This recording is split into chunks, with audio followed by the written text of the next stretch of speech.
Hi, welcome back guys. This is your sensei, back with another fanfiction. This is the first part of What If Blind Naruto Had Godly Power? Now before starting, please give this video a like and subscribe to the channel if you want more videos like this.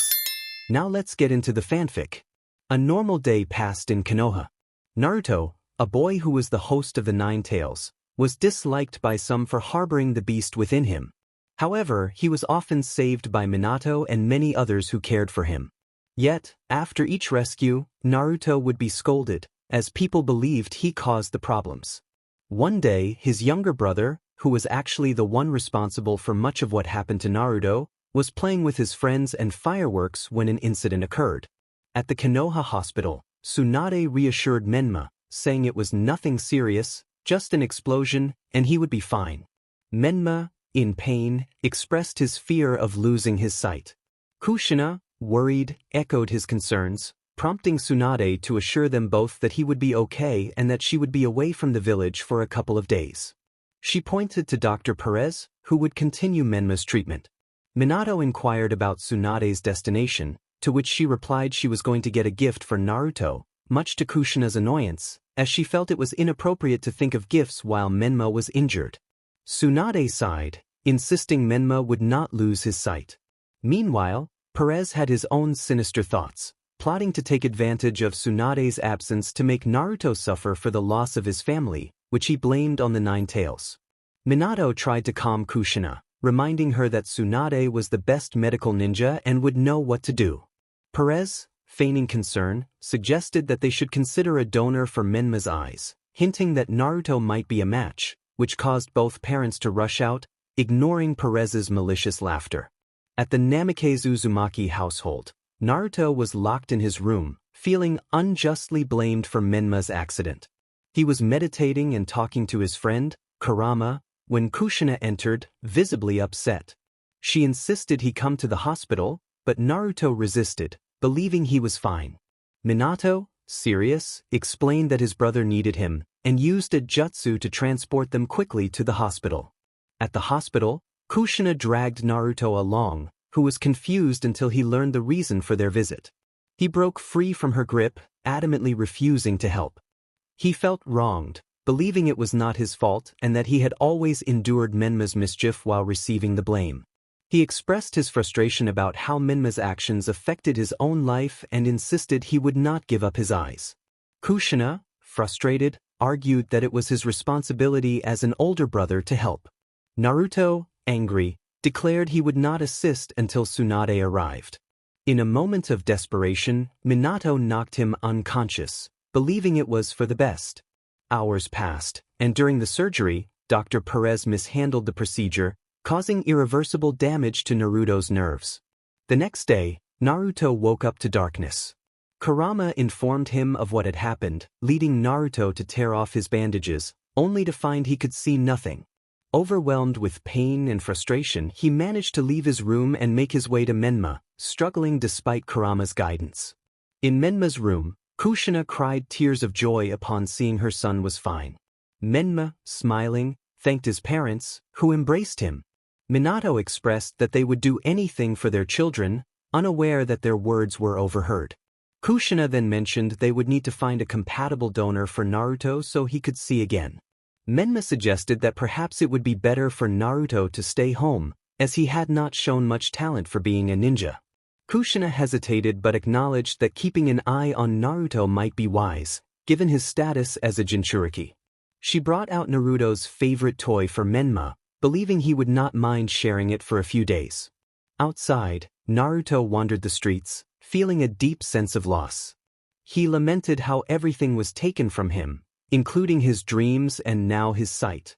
On his shoulder sat a small fox, hiding 8 of its 9 tails, able to come and go as it pleased. Kurama urged Naruto to calm down, reminding him that anger would not help.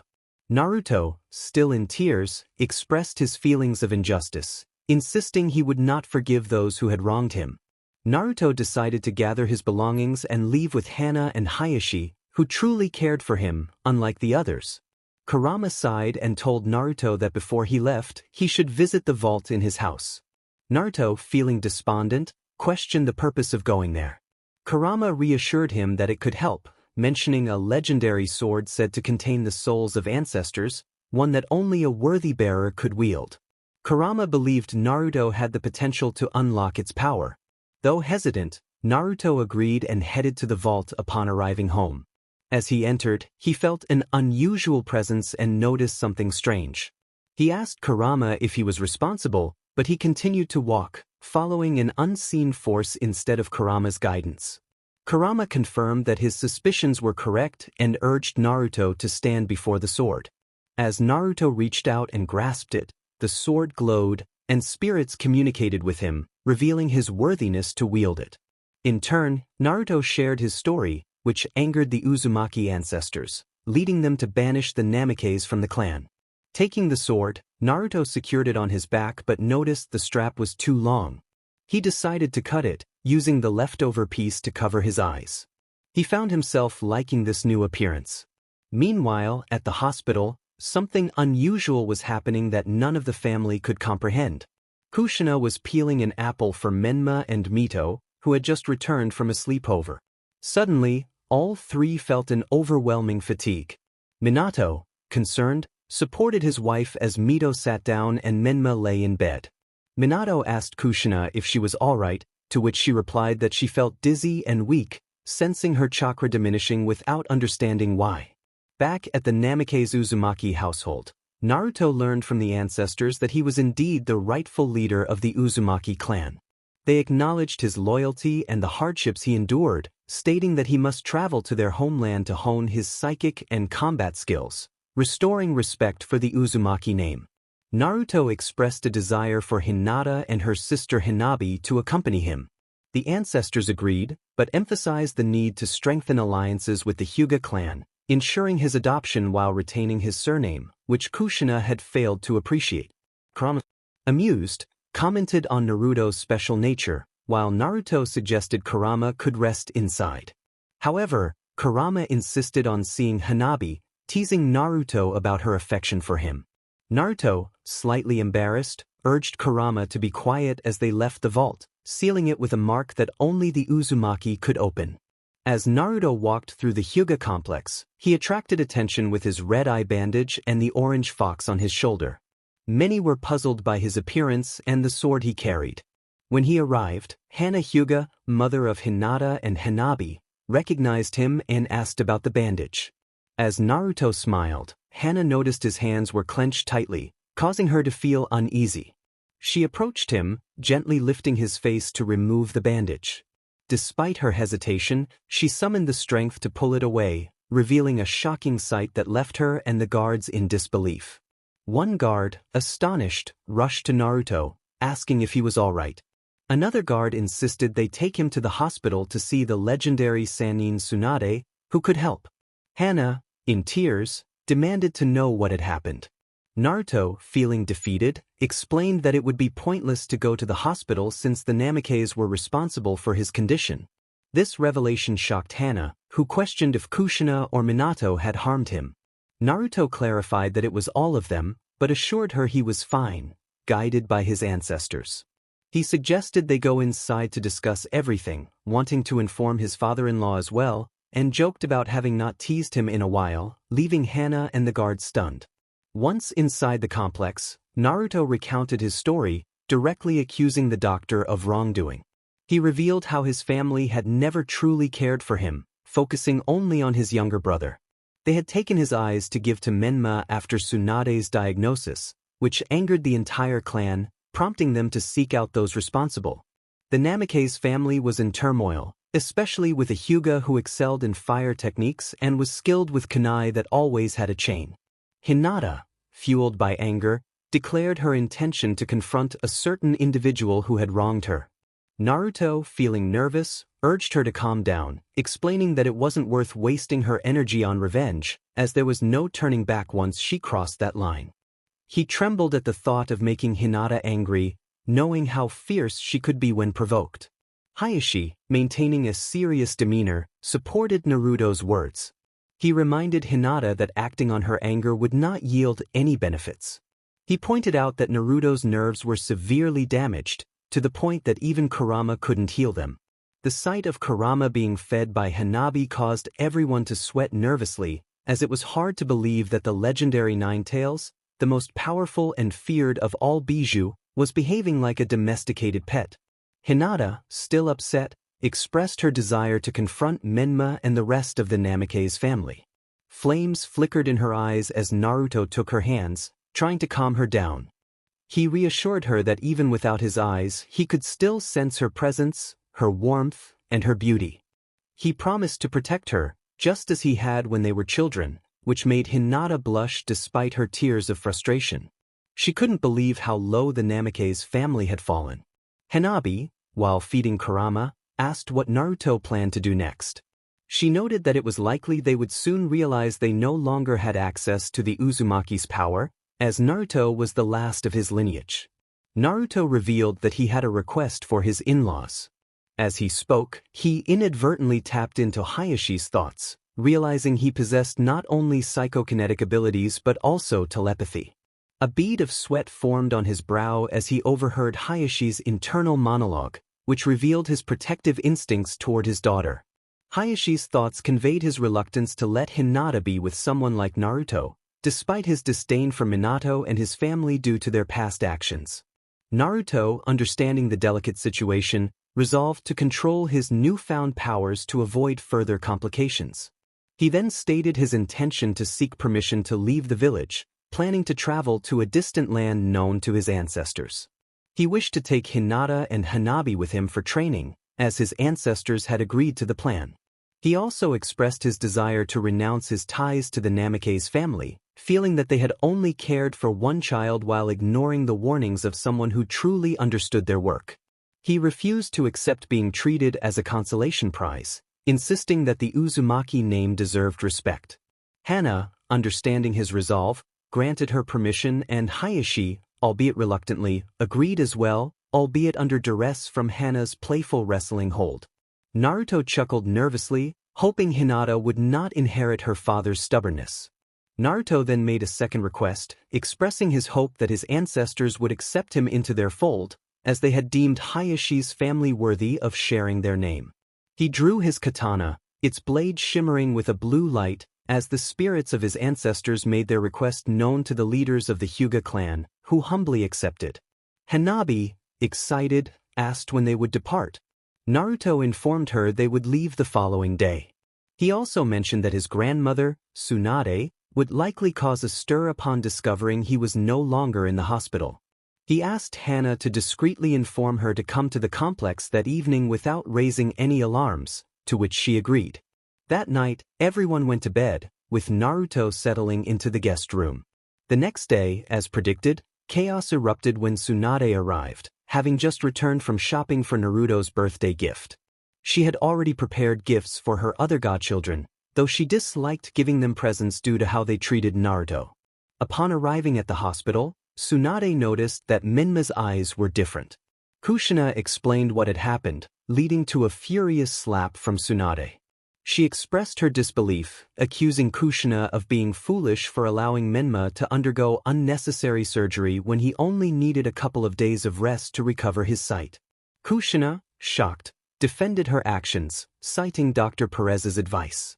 Shizune interjected, clarifying that Dr. Perez harbored resentment toward Naruto, blaming him for the death of his family 6 years prior. Although he was a skilled physician, his bias led to disastrous decisions that affected Menma's life. Minato, serious and determined, called for the Umbu, instructing them to discreetly bring Dr. Perez to face justice for his actions. Kushina felt a wave of despair wash over her as she cried, questioning what she had done. Tsunade, visibly frustrated, expressed her anger, stating that it was the worst mistake of Kushina's life. She resolved to see Naruto, hoping it wasn't too late. Minato, confused, asked what was too late for. Shizune, serious and annoyed, informed them that Naruto's eyes were much more sensitive than those of their other son, Menma. She warned that even with the power of the Nine Tails chakra, a single mistake during the operation could lead to Naruto losing his sight forever. This revelation left both parents in shock, filled with regret for their hasty decisions. They realized they should have waited 2 days, and now they were facing the consequences. Kushina rushed to Naruto's room, having not seen him since the operation. When they all arrived, they were taken aback by what they found. The room appeared untouched, as if no one had been there. Just then, a nurse passed by, and Shizune inquired about the patient in the room. The nurse checked her list and confirmed that Naruto, the son of the Hokage and Kushina, had been there but had been discharged the previous night. They had assumed he was taken home.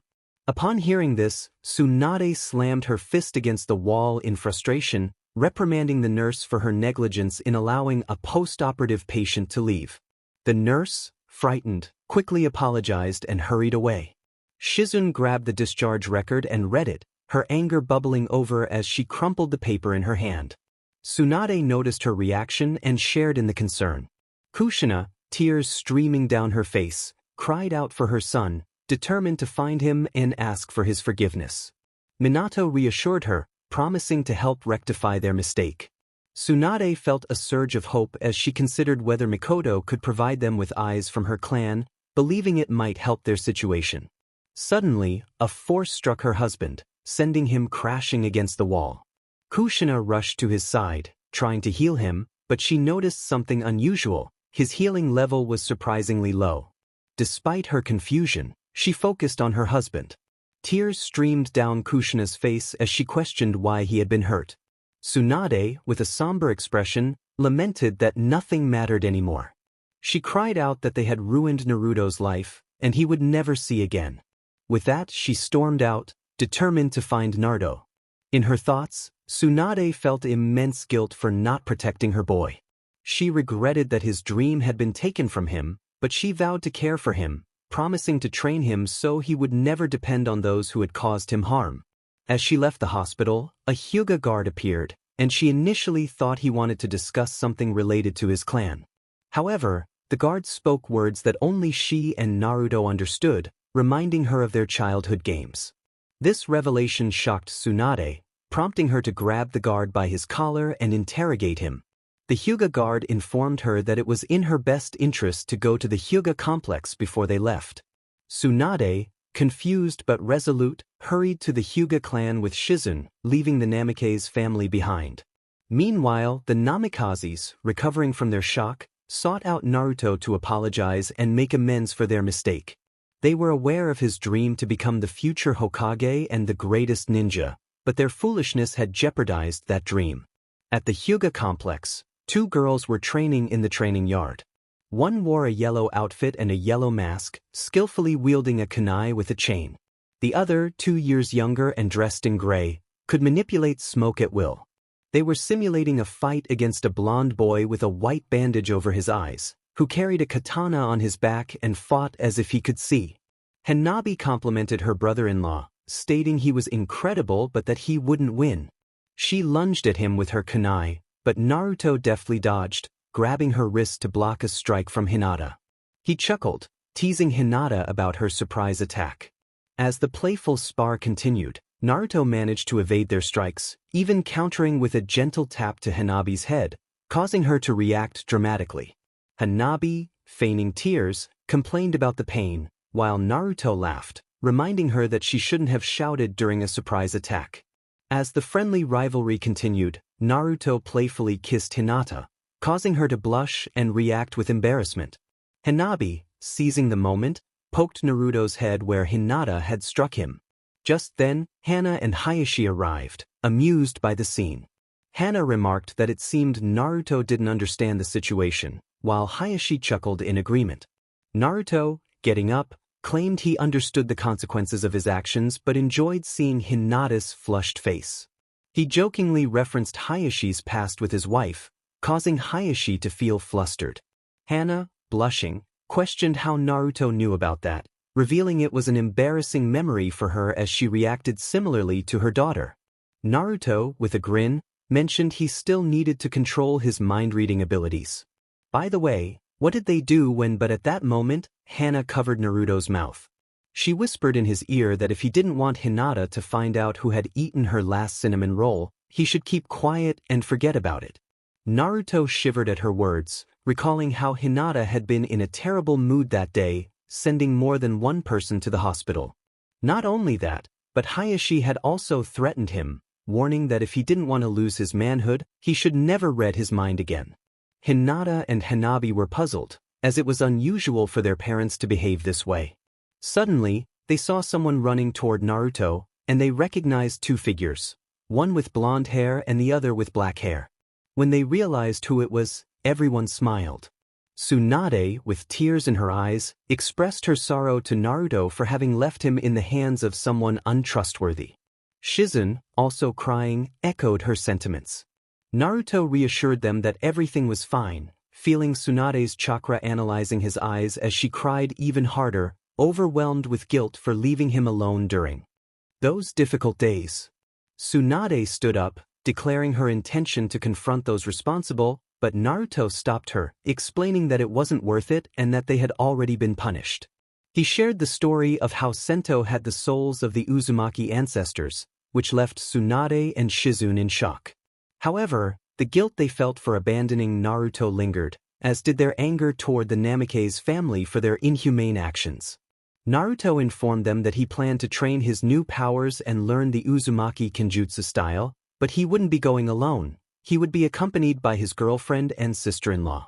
Tsunade was hesitant, despite having seen a glimpse of his new abilities, but Naruto managed to convince her by asking for the same favor he had asked his in-laws, to which she eventually agreed.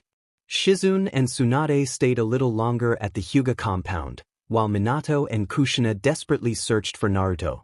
They visited Mikoto, who quickly denied having seen him, and then went to their friend Hana, who had to muster the willpower not to confront Kushina and Minato physically. She also denied having seen Naruto. The next day, on Naruto's 7th birthday, he, Hinata, and Hanabi decided to train in Yuzu. Naruto wore a new training outfit that Tsunade had specially made for him, and Shizune had crafted a special red bandage for him. Tsunade expressed her sadness, knowing he would be away for 5 years, a long time. Naruto acknowledged this but assured her that losing his sight wouldn't stop him from pursuing his new dream. Shizune was confused, asking if he no longer wanted to be Hokage. Naruto admitted that his motivation for that dream had been to prove himself to his family, but they had taken everything from him. Now, his dream was to protect the people he loved in the village, which is why he would return. Tsunade and Shizune embraced him tightly. Tsunade thought about how much Naruto had suffered just to earn the respect and acceptance of his parents, who had foolishly focused on only 2 of their 3 children. She silently vowed to always be proud of him, unaware that Naruto could read her thoughts and was smiling. Shizune also believed in Naruto's potential to achieve great things and hoped he would fulfill his new dream, trusting he would succeed and deserve happiness after everything he had endured. Hiruzen reflected on the foolish actions of Minato and Kushina, lamenting that if he had known, things might have been different. Naruto interrupted him, playfully assuring him that even if he had known, they would have acted the same way, prioritizing Menma over him. It was clear that the doctor had deceived them from the start, and in their desperation, they had caused him harm. Yet, he was grateful for the loss of his sight, as it allowed him to connect with his ancestors. He promised them he would elevate the Uzumaki name, which deserved respect. Hana smiled, expressing her pride in Naruto and mentioning that the adoption papers were signed. Minato had been too frantic in his search to notice.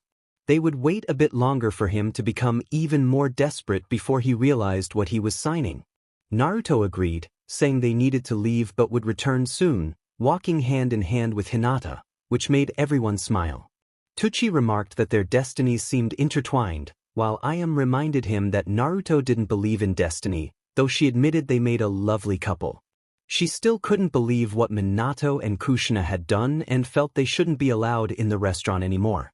Tucci acknowledged this but insisted they had to act as if nothing had happened.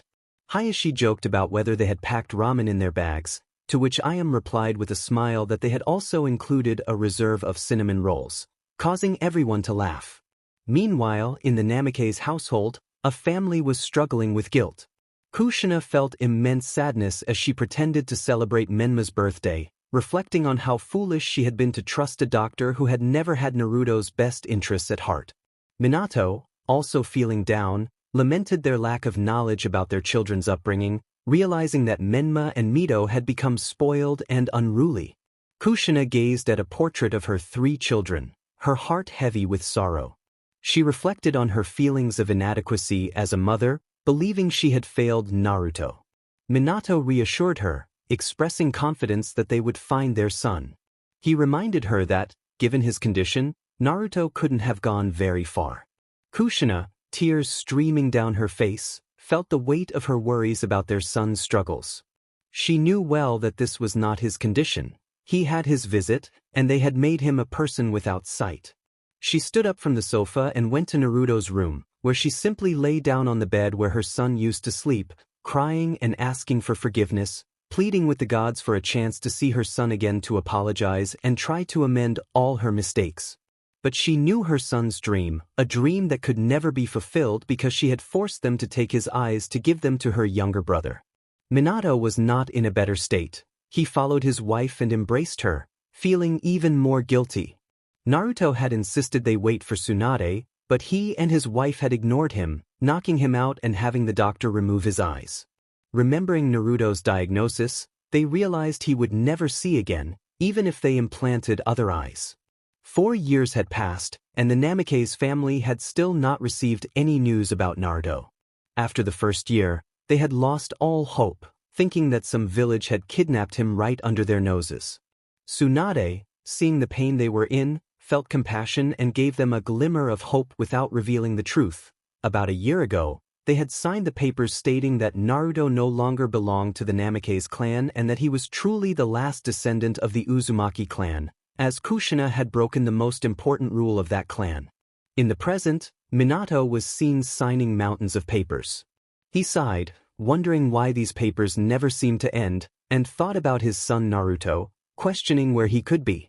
It had been 4 years, and still, there were no traces of him, but he reassured himself that he would continue searching. His sensei, Jiraiya, arrived and informed him that he still had no news. He also mentioned that the great sage Toad had given him a prophecy. Minato, not in the mood for such talk, listened as Jiraiya recounted the prophecy. A child born of 2 great heroes would stand out among his siblings, possessing the power of the mind and the guidance of his ancestors. This child would have a different vision of everything around him. Alongside the Fire Princess and her sister, the Smoke Manipulator, they would form a lethal group, becoming the hope of the entire ninja world as they faced a great threat. Minato pondered what Jiraiya meant by the guidance of ancestors and what it could imply.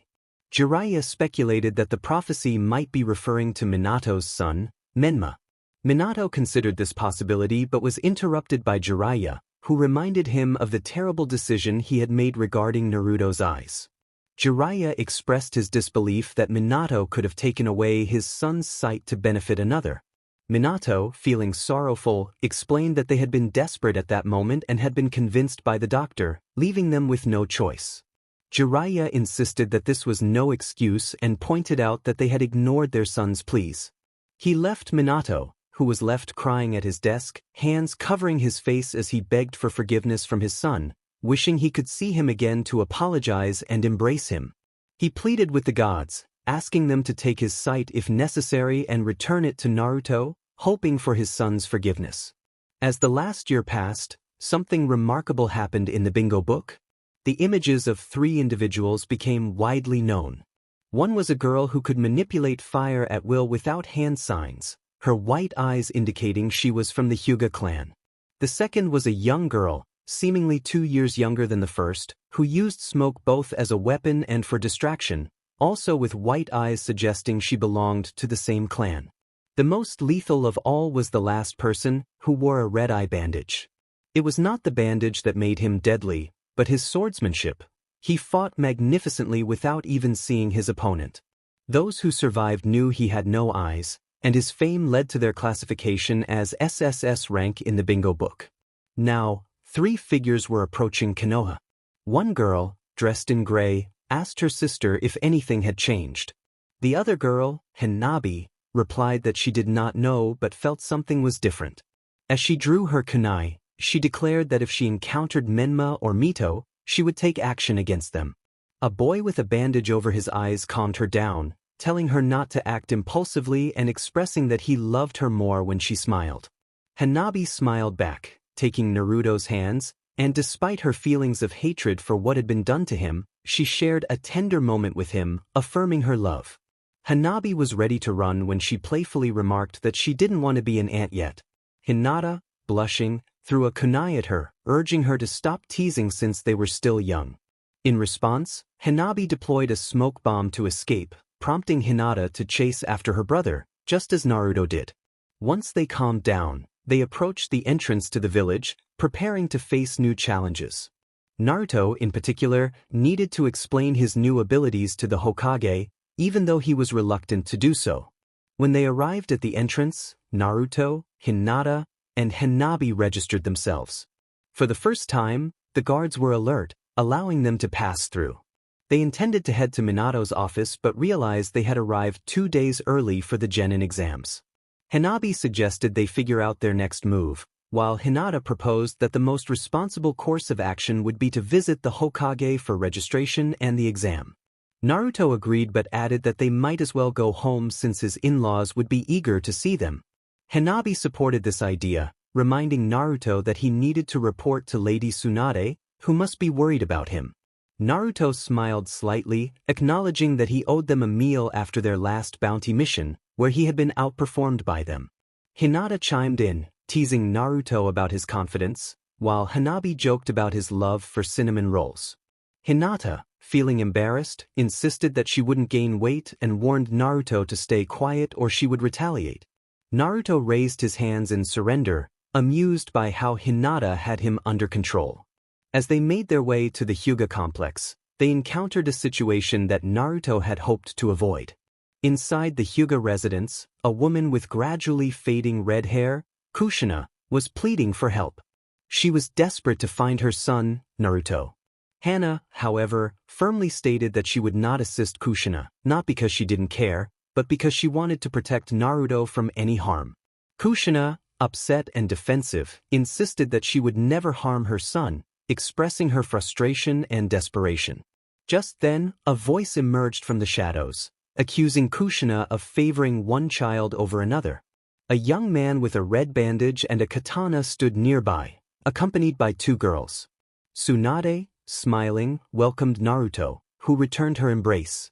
However, when Kushina attempted to hug him, he firmly declined, stating that it would be strange for her to embrace a boy from another clan. This left Kushina in shock. An Umbu member soon arrived, requesting the presence of Kushina, Hana, and Tsunade, as well as Naruto, who clarified that he was Naruto-Uzumaki Hyuga, not Namikaze. Kushina questioned why he denied his father's clan, but Naruto promised that the truth would come out in the meeting. He brushed off Kushina's attempt to help him, asserting that his inability to see did not make him useless. He had learned to be self-sufficient long ago, and her pity disgusted him. He then walked away to join Hana and Tsunade, while Hinata and Hanabi wanted to accompany him, but he declined. In a tender moment, Naruto removed Hinata's mask and kissed her affectionately, surprising Kushina. Hana and Tsunade seized the opportunity to capture the moment with a camera, unaware that it wasn't their first kiss. Naruto assured Hinata that he would see her soon, and she offered her support if he needed help dealing with the council. In Naruto's mind, Kurama commented on how Hinata seemed to have him well controlled. Naruto chuckled, admitting that her fierce protection of her loved ones was what had drawn him to her. Kurama noted that while it was admirable, it was also concerning how much control she had over him. Naruto dismissed Kurama's concerns, feeling that there was nothing wrong with Hinata's behavior. Naruto felt a mix of emotions as he left his conversation with Kurama and made his way to Minato's office, accompanied by Tsunade and Kushina. Kushina was trying to protect Naruto, drawing attention to the fact that he couldn't see, which only made him feel more frustrated. He couldn't understand why she always favored her other children, and it didn't surprise him that his ancestors had decided to expel her from the clan. He needed to make it clear that he was the last Uzumaki. Upon arriving at Minato's office, all the clan leaders were taken aback. They had always thought the rumors about the Namikaze family being influenced by an unethical doctor were just that, rumors. The former leader of the Uzumaki clan took her seat to begin the meeting, while Tsunade stood beside Naruto, along with Shizun. Naruto smiled and greeted Hiruzen, but Hamura interrupted him, reminding him to show respect in front of the Hokage. Minato expressed his relief at seeing Naruto again, though he could sense the seriousness on Naruto's face, which unsettled him. Naruto, determined to resolve matters quickly, declared that he was tired and had no time for nonsense. He presented a scroll containing documents for Minato to sign, which would officially expel him from the Namikaze clan and allow him to join Hinata's clan. This revelation shocked everyone, especially Kushina, who began to cry. Koharu admonished Naruto to show more respect and questioned his whereabouts and the outfit he wore. Naruto firmly stated that he owed them no explanations, as they were merely civilians and had no authority over ninja matters. Danzo insisted that Naruto had to answer their questions, but Hiruzen interjected, noting that Naruto was registered to take the exam in 2 days, thus no longer considered a civilian. Kushina, in disbelief, argued that Naruto could not be a ninja due to his blindness and would only be a burden to his team. Naruto countered her claims, asserting that his inability to see did not make him useless, unlike her other children, who had all their senses but were inept. He pointed out that Kushina had been expelled from the Uzumaki clan, making him the sole heir, and questioned whether she or her children could access the Uzumaki vault. Danzo accused Naruto of lying, insisting Kushina was the last Uzumaki. Minato pleaded with Naruto to clarify his statements. Naruto responded that he was no longer Minato's son, as the documents proved, and he kept the Uzumaki name only because Sento had asked him to. Kushina was shocked to hear Sento's name, the legendary Uzumaki sword that she had never been able to wield. Naruto continued, emphasizing that sharing blood did not make him her son, as she had been expelled from the clan. He was the only one entitled to the Uzumaki legacy, and he was exhausted from the discussion. As he attempted to leave, a civilian called for an umbu to stop him. However, the umbu was not fond of Naruto either, and when he threatened him with his katana, Naruto swiftly broke the weapon with his bare hands and struck the umbu, causing him to stagger back, blood staining his mask. Naruto, keeping his katana sheathed, demonstrated his strength by delivering a powerful blow that shattered the umbu's mask, leaving him injured against the wall. He made it clear that he was not a burden, but rather more capable than many he knew. Mikoto Uchiha, the matriarch of the Uchiha clan, called out to Naruto, urging him to wait. She acknowledged his anger towards his parents and offered him the eyes of fallen Uchiha comrades, proposing to grant him their power. Her unexpected offer stunned everyone present. Naruto sighed, expressing his fatigue and asking Tsunade to handle the situation. Tsunade pointed out that he didn't seem tired after what he had done to the umbu. Naruto replied that if he could do that while tired, it was frightening to think of what he could do if he were fully rested. He warned the council that if they continued to bother him, he would not hesitate to take action, especially considering the feudal lord would be interested in the fact that they had not compensated his clan for the land that rightfully belonged to them. As the last Uzumaki, he was contemplating letting it go, but if they provoked him, he would show no mercy. With that, he left the council members in stunned silence. The civilians were filled with fear, and for some strange reason, Naruto had a very good relationship with the feudal lord, a privilege that could not be taken lightly. Hayashi reassured Naruto, stating that he was now part of the Hyuga clan and thus protected by them, emphasizing that the others had no authority over him. Minato, shocked, questioned what Hayashi meant. Hayashi explained that after what Minato had done, Naruto had asked him to have Minato sign some papers, which he had just thrown. He warned Minato that he could hate him, but he would never stoop to the level of what Minato and his family had done. He looked at Kushina and pointed out that he had seen her intentions for his daughter to be engaged to Menma, but that was not going to happen since she was committed to Naruto. Jiraiya was confused by the situation, while Kushina insisted they would discuss it later. She wanted to go to the Hyuga clan to speak with Hana, who owed her an explanation. Tsunade, serious, declared that Kushina would have to go over her dead body if she thought she could disturb Naruto and the Hyugas. She reminded them that they had caused the situation and should be grateful that Naruto still respected them as ninjas. Hamura suggested that the boy needed to explain how he had formed such a good relationship with the feudal lord and why he, the last Uzumaki, had access to all their records. Tsunade suggested Kushina explain it since she knew the history better. As Kushina recounted the story of the katana that held the ancestors of the Uzumaki clan, she explained that only a true Uzumaki with a worthy heart could wield it. She had tried to use the sword when she was younger but had failed.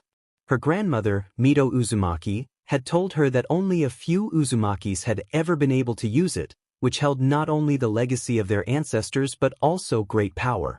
The clan leaders quickly connected the dots. The ancestors had chosen Naruto as a worthy bearer, and they had expelled Kushina and her family from the Uzumaki clan. Meanwhile, the civilians trembled in fear.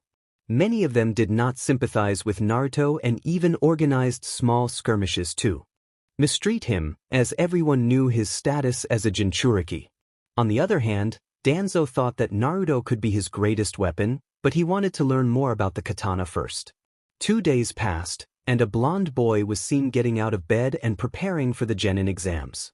Hinata knocked on the door, asking if Naruto was ready. When she entered, she noticed that he only needed his red bandage. With great care, she tied it around his head, and when she finished, Naruto took her hands and kissed her, expressing his gratitude. He told her that while he could do it himself, her affectionate gesture reminded him of the love they shared. Together, they went to breakfast with Hanabi before heading to the academy. Once they showed their papers, they entered the classroom where the written tests would take place. As they introduced themselves, some classmates made foolish comments.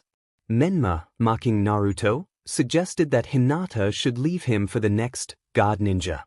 Hinata, unfazed, defended Naruto, stating that while Menma may have charm, he could never compare to Naruto, who had a heart full of love. Naruto felt embarrassed, recalling a moment when he had been bathing in a waterfall and Hinata had accidentally seen him, causing her to blush and faint.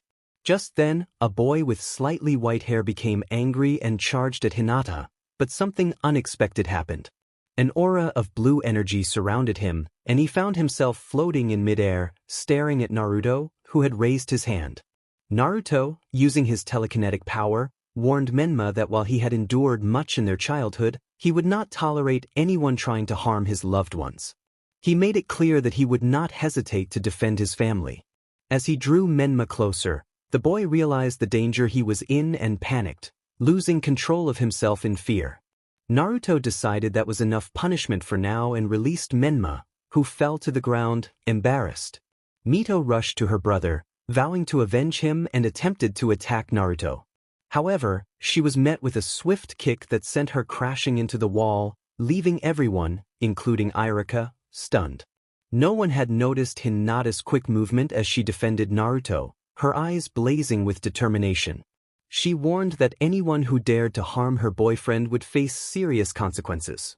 With burned skin, Hanabi drew her chain kunai and spoke seriously, startling everyone. Kiba intended to help his friends, but he suddenly noticed a cloud of smoke appearing behind him. Someone pressed a kunai against his neck.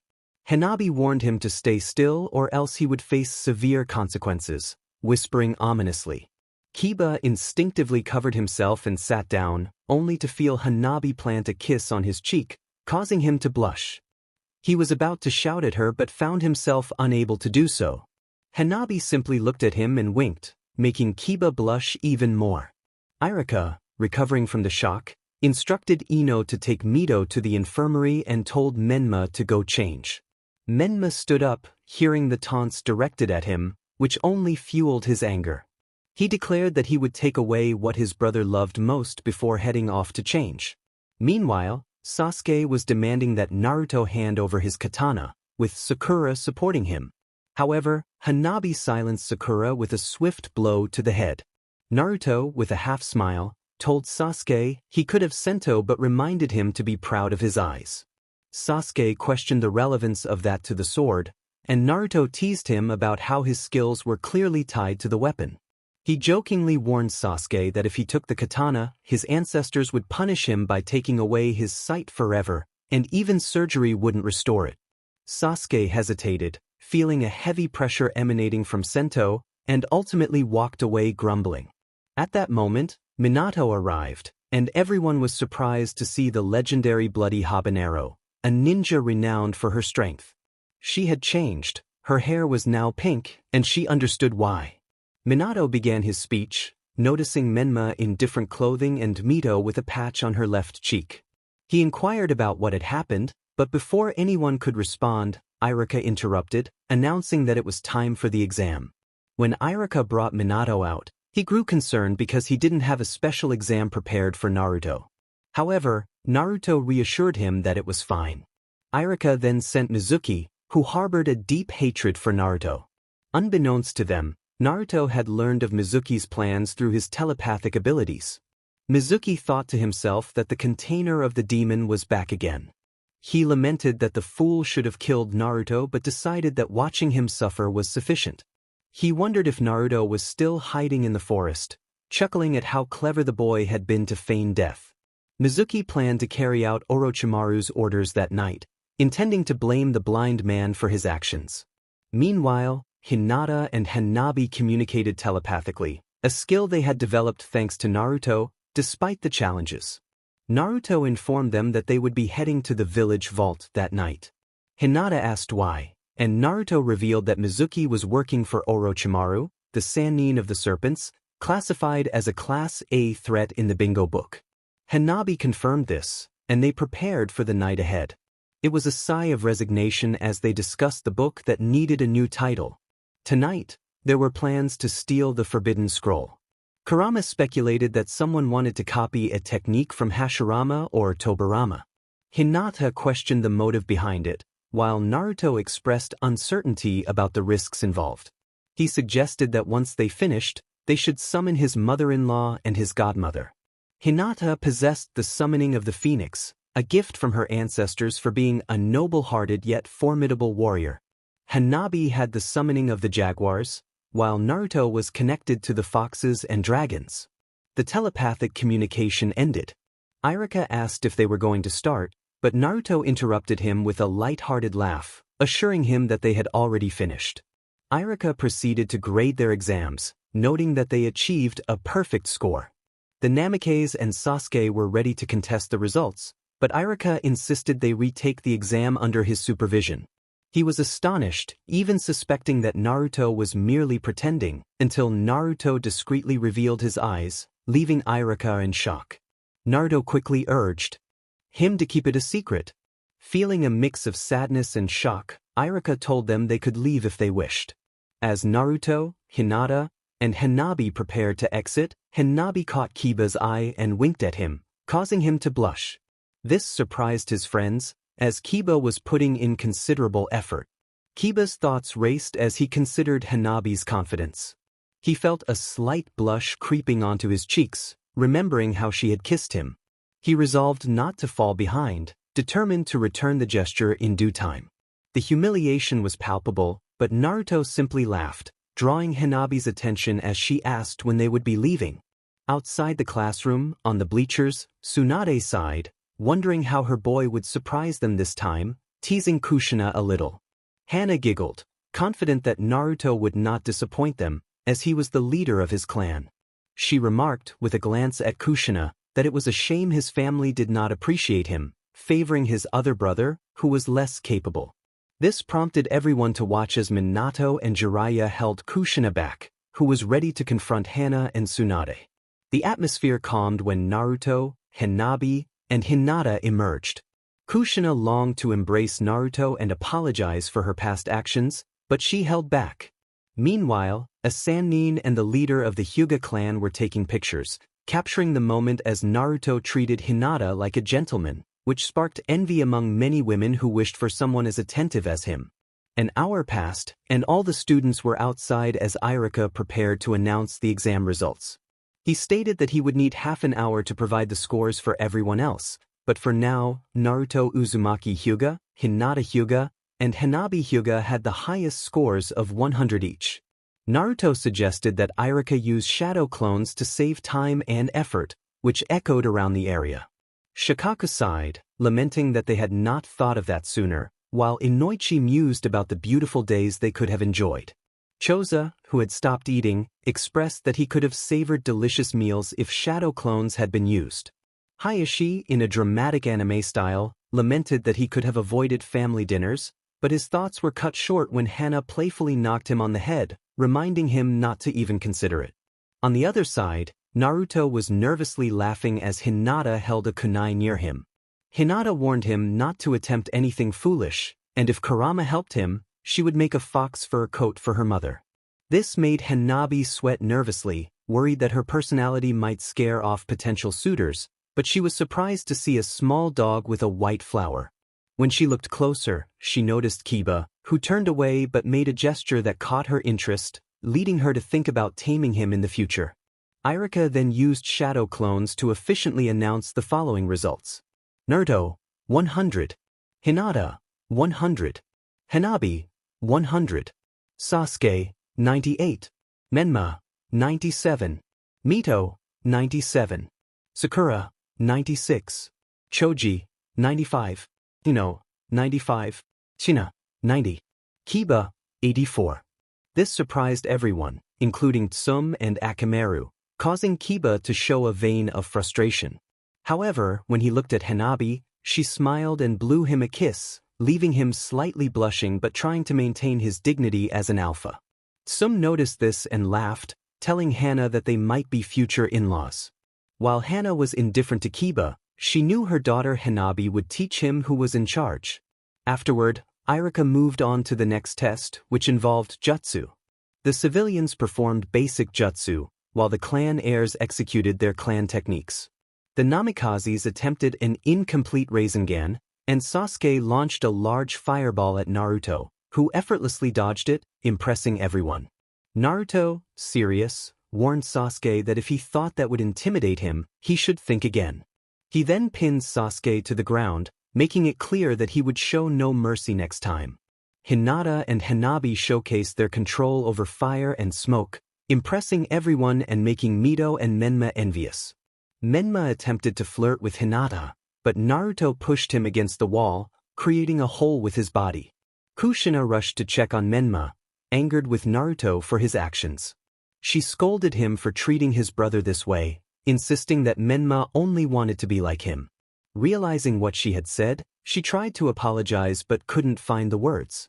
Naruto, unfazed, remarked that his ancestors considered him a more worthy Uzumaki than her. He then splashed water on Menma, urging him to wake up, as the tests needed to continue.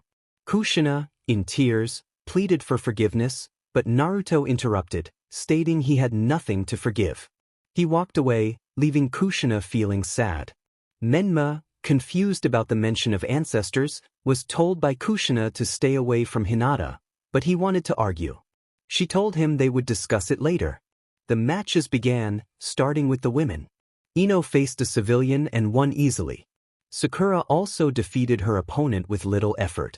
Mito and Hanabi both triumphed over their civilian challengers, while Hinata faced Ino and won decisively, humiliating her. Irika decided that the final match should be a best-of-3 to give everyone a chance to showcase their skills, which he approved after consulting Hiruzen. Mito took a fighting stance, but when the match began, she attacked Hinata first. Hinata dodged and struck Mito in the stomach, causing her to gasp. Hanabi then leaped in, ready to continue the competition. He grabbed Mito by the neck and slammed her head against the ground before tossing her toward Hinata, who charged forward at great speed, using her body to tackle Mito, who fell unconscious. Afterward, Hinata and Hanabi exchanged glances and assumed fighting stances, showcasing their impressive martial arts skills. Hanabi launched a kick, but Hinata dodged and retaliated with a punch, which Hanabi blocked. Hanabi then struck Hinata in the stomach with her elbow, spun around, and attempted a kick, but Hinata evaded it. Hanabi pulled out a kunai and attacked again, but Hinata managed to block the strike and delivered a blow to Hanabi's throat, causing her immense pain. In response, Hanabi headbutted Hinata and followed up with a knee to the face. Hinata countered with a sweeping kick, knocking Hanabi down. As Hanabi lay on the ground, she pointed her kunai at Hinata's neck, and Hanabi did the same, resulting in a standoff. Everyone watched in amazement as Tsum, Hana Inozuka, Hana Hyuga, and Tsunade handed money to Anko, who had come to observe her future Genin, as ordered by Hiruzen. The others grumbled about their losses, especially Tsunade, who lamented that the money was meant for her drinks. She gave Shizune an innocent look, but Shizune remained unfazed. The fight was so astonishing that the civilians began making plans, but they only glanced at Hayashi, who activated his Byakugan, momentarily halting the men's brawl. The matches began. Choji faced a civilian, Kiba took on another, and Menma fought a civilian as well. Shino faced Naruto, who won by surrender, while Sasuke fought another civilian. Menma and Kiba faced off, with Hanabi checking on Kiba's condition after Menma had played unfairly. Shikamaru fought Choji, but Choji won, and Sasuke defeated Choji by surrender. Menma suggested a three-way match, but Naruto, serious and looking at Mizuki, stated he had a more pressing matter to attend to.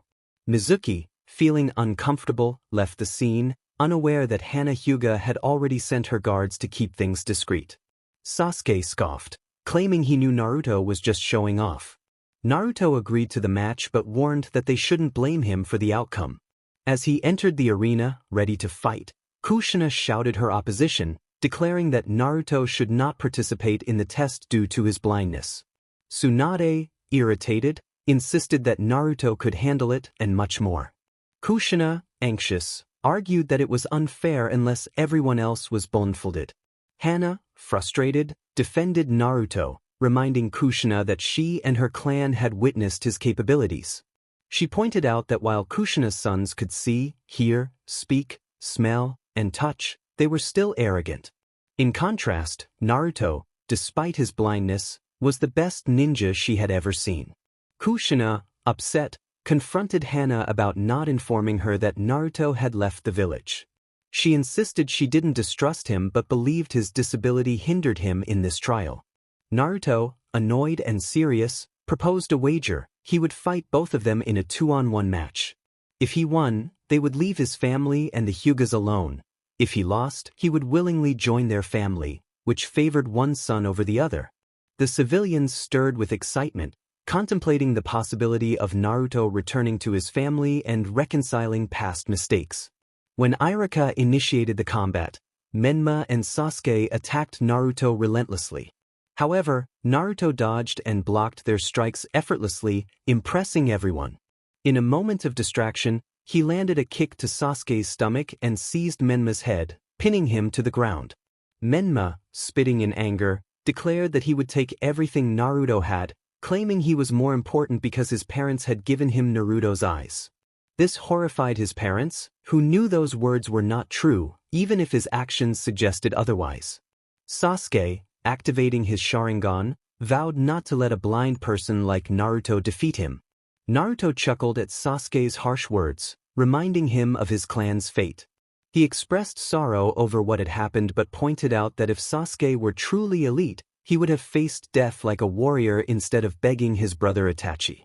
He acknowledged that Menma's parents had indeed taken his eyes, despite his godmother's warnings against it, as his condition was not severe. Naruto emphasized that while he might be blind, he possessed honor, loyalty, and integrity qualities that Menma's parents had overlooked in their emotional decisions. Grateful for his experiences, Naruto prepared to end the confrontation. They were in a defensive stance when suddenly a heavy weight pressed down on their heads, causing them to faint. This left everyone astonished. Naruto explained that they were fine. He had simply overloaded all their senses. He claimed his bet, and now the Namikazes could not hold anything against their new family, which deeply frustrated them. Their supposed friends had hidden the fact that Naruto had left the village, but they had to keep their word even if it pained them. Naruto, Hinata, and Hanabi were recognized as the Rookies of the Year, but they could not receive their ninja headbands since they had not been in the academy for the entire duration. Instead, the headbands were given to the second-place finishers.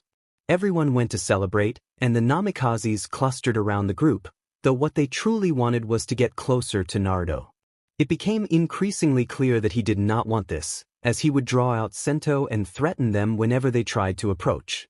However, halfway through the celebration, Naruto, Hinata, and Hanabi vanished in a puff of smoke, alerting everyone. Hiruzen instructed everyone to head to the forest on the southern side. In the forest, Perez expressed his annoyance, claiming that instead of harming Naruto, he had done him a favor. Naruto, serious, remarked that the doctor was a terrible medic and that he was being blamed for something Kurama had nothing to do with. He prepared to attack the doctor, who was using his chakra to create a blade-like hand. On the other side, Mizuki was struggling against Hinata and Hanabi. Mizuki, exhausted, cursed the two girls, insisting they should learn who they were up against, as he was a chunin. Hinata countered that he was too weak for that rank, drawing her chain kunai, while Hanabi called him scum working for a traitor, declaring it was time to begin the massacre. Hinata and Hanabi fought against Mizuki, who was throwing oversized shurikens. Hinata skillfully blocked his attacks with her kunai, while Hanabi obscured Mizuki's vision with smoke bombs. Meanwhile, Naruto faced off against the medical ninja, using Sento to counter the doctor's chakra-infused strikes. Naruto expertly blocked the doctor's attacks and even managed to land several hits. Naruto challenged the doctor, questioning why he wasn't putting up a fight. He accused him of pretending to be dead and using an innocent to take his place. Perez, angry, retorted that Naruto was the real demon, responsible for many wrongdoings in the past, including the deaths of innocents, including his parents and friends. He claimed he had no regrets about taking Naruto's sight, believing that a demon like him would struggle without his eyes.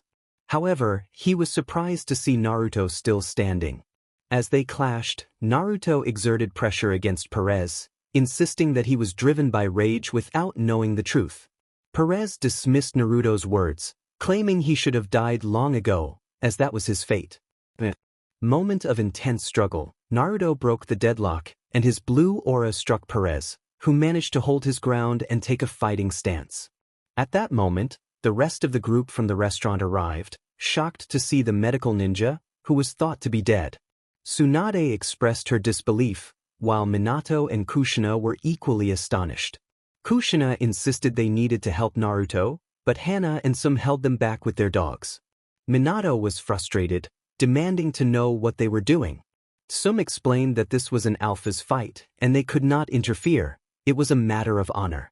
Hana, using her Byakugan, agreed, stating that Naruto had unfinished business with that scoundrel. Tsunade, though concerned, understood the situation, even if she was reluctant to let Naruto fight alone. Meanwhile, Mizuki was growing weary, having underestimated Hinata and Hanabi, who demonstrated impeccable teamwork. He threw shurikens as Hinata charged at him, but she skillfully dodged and countered, while Hanabi executed a spinning jump to evade another shuriken that barely grazed her hair. After regaining her footing, Hinata launched her chain kunai, striking Mizuki directly in the chest, leaving him more dead than alive. Mizuki, with blood on his lips, reflected on how he could have lost to these young girls. Hanabi explained that his mistake had been underestimating their abilities. As she took hold of the forbidden scroll, she declared that it no longer belonged to him, nor to the traitor Orochimaru. This revelation surprised everyone, as it seemed Orochimaru had infiltrated the village, likely sending spies among them. What happened next left everyone in shock, especially Kiba, who was determined to become stronger. Hinata kicked Mizuki, declaring it was all hers. As everyone watched, Hanabi enveloped herself in smoke and swiftly incapacitated Mizuki, who let out a cry before collapsing, his body dissipating into smoke. Hayashi smiled proudly, acknowledging his daughter's prowess. Some, astonished, remarked on how incredible it was that Hanabi had defeated Mizuki using only smoke, questioning how the Hyuga clan could possess such techniques. Hana, filled with pride, expressed that she didn't care about the details, as her daughters were amazing. Shikaku sighed, recalling how they had threatened civilians in the past. He understood their troublesome family dynamics. Minato, shocked, questioned Hayashi about what he had taught them and how they could perform such techniques without hand signs. Hayashi, serious, attributed their skills to Naruto, warning Minato not to attempt anything foolish and to keep the council members in check. He cautioned that not only would Minato make an enemy of Naruto, but of him as well. Minato clenched his fists, realizing he could not promise Hinata to Menma to fulfill the prophecy, but Hanabi was a different matter, and Hayashi's words had complicated everything. Meanwhile, Naruto faced Dr. Perez, who was attempting to strike a vital point on him. From Perez's perspective, Naruto relied on his other senses to dodge and counterattack. Suddenly, Naruto created a shadow clone that attacked Perez from multiple angles. The spectators gasped in awe as Naruto reversed his katana and stabbed the clone in the stomach before leaping into action. A blue silhouette struck at the doctor, who managed to retreat but not without receiving a cut across his chest. Bleeding, Perez cursed Naruto, who sheathed his sword and declared that it was over. He pointed out that Perez was surrounded and had no escape, urging him to accept his defeat with some honor.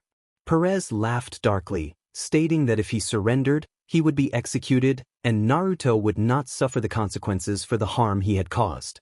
Naruto, serious, explained that Kurama had been controlled and was not to blame. He revealed that the marks on his body were a result of the seal placed by the Hokage, which caused Minato pain, as Naruto did not recognize him as his father. Meanwhile, Menma, Mito, and Sasuke were frustrated. Naruto was able to fight a Chunin or even a Jounin-level ninja without his sight, which made them envious. Menma was eager to prove that Naruto was not as impressive as he seemed and to claim the Uzumaki inheritance. Mito sought the inheritance and all the abilities that had been taken from her, wanting to humiliate Naruto and the Hyuga clan, believing she was the best. Sasuke, with his Sharingan, was irritated that he could not copy Naruto's abilities, especially when he used the katana. Whenever he anticipated a strike, Naruto would make an unexpected move, leaving Sasuke confused. He desperately wanted those skills for his quest for vengeance. As the three prepared to intervene, they were knocked out by Kakashi, Enko, and Tsunade. Kushina wanted to defend her son, whom she perceived as defenseless, but Hana and Tsum stopped her. Minato, Hiruzen, and Hayashi also prevented any interference. Jiraiya wished to assist Naruto, but a cloud of smoke snatched his notebook from him. He watched as Hanabi handed it to Hinata, who ignited it in her other hand, burning the book, leaving Jiraiya to simply observe. Perez, undeterred by Naruto's explanations, expressed his desire for revenge against Naruto for the loss of his family and friends. He charged at Naruto, who deftly dodged the attack, spinning around to deliver a kick to Perez's face. Perez quickly regained his composure and drew a kunai. Naruto created two silhouettes, concentrating a powerful telekinetic force in his hands before striking Perez. Naruto placed 2 fingers on his forehead and extended his other hand, creating a blue flash. Everyone watched as a column of energy erupted from Perez's body, along with some of his ribs. Naruto simply raised his hand, and they saw Perez scream, suspended only by the tension in his hands and feet. Naruto then drew his sword and severed the threads, ending Perez's life. Afterward, he sheathed his sword and knelt, bowing his head in a gesture of forgiveness toward the doctor who had taken his eyes. His anger had transformed him. The crowd was in shock, each reacting differently. Enko smiled, pleased with the display of power, believing Naruto would become a great ninja in the future. Kurenai struggled to suppress her nausea, while Asuma dropped his cigarette, stunned by Naruto's brutality. He had known the blonde and never imagined he could be so ruthless. Kakashi was sweating and frustrated with himself, realizing that Naruto was a rough diamond he had let slip away. Resolved to convince the third Hokage to include Naruto in his team, Tsum showed her respect for Naruto, acknowledging him as a strong alpha, though she was still somewhat disturbed by the violence she had witnessed. Tsunade embraced Naruto, congratulating him on his performance, while Shizen looked on. Kushina could not contain herself and vomited, horrified by the damage inflicted on Naruto, who had become a heartless killer due to Perez's actions. She cried, vowing to earn Naruto's forgiveness and restore their family to the Uzumaki clan. Minato and Jiraiya were equally shocked, struggling to comprehend Naruto's newfound power. They speculated that it stemmed from the unique abilities of the Uzumaki clan and recalled the prophecy. They hoped that if Naruto forgave them and rejoined the clan, Menma could fulfill his destiny.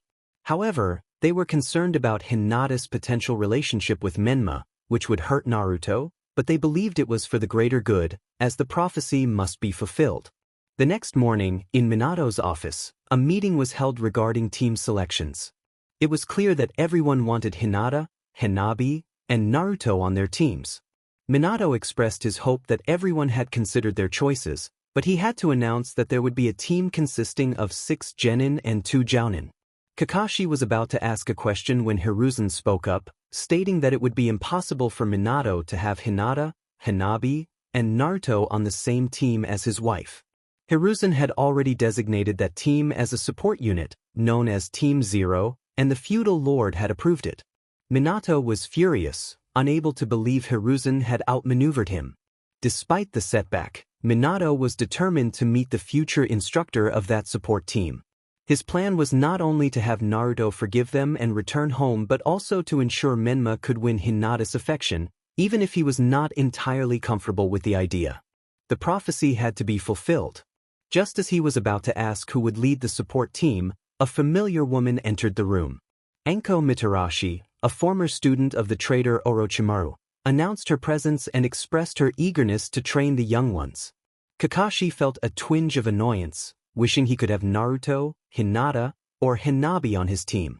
Kurenai smiled, surprised but pleased that her best friend was excited about becoming a teacher after witnessing Naruto's combat skills. Asuma simply grinned, having anticipated Hiruzen's strategy.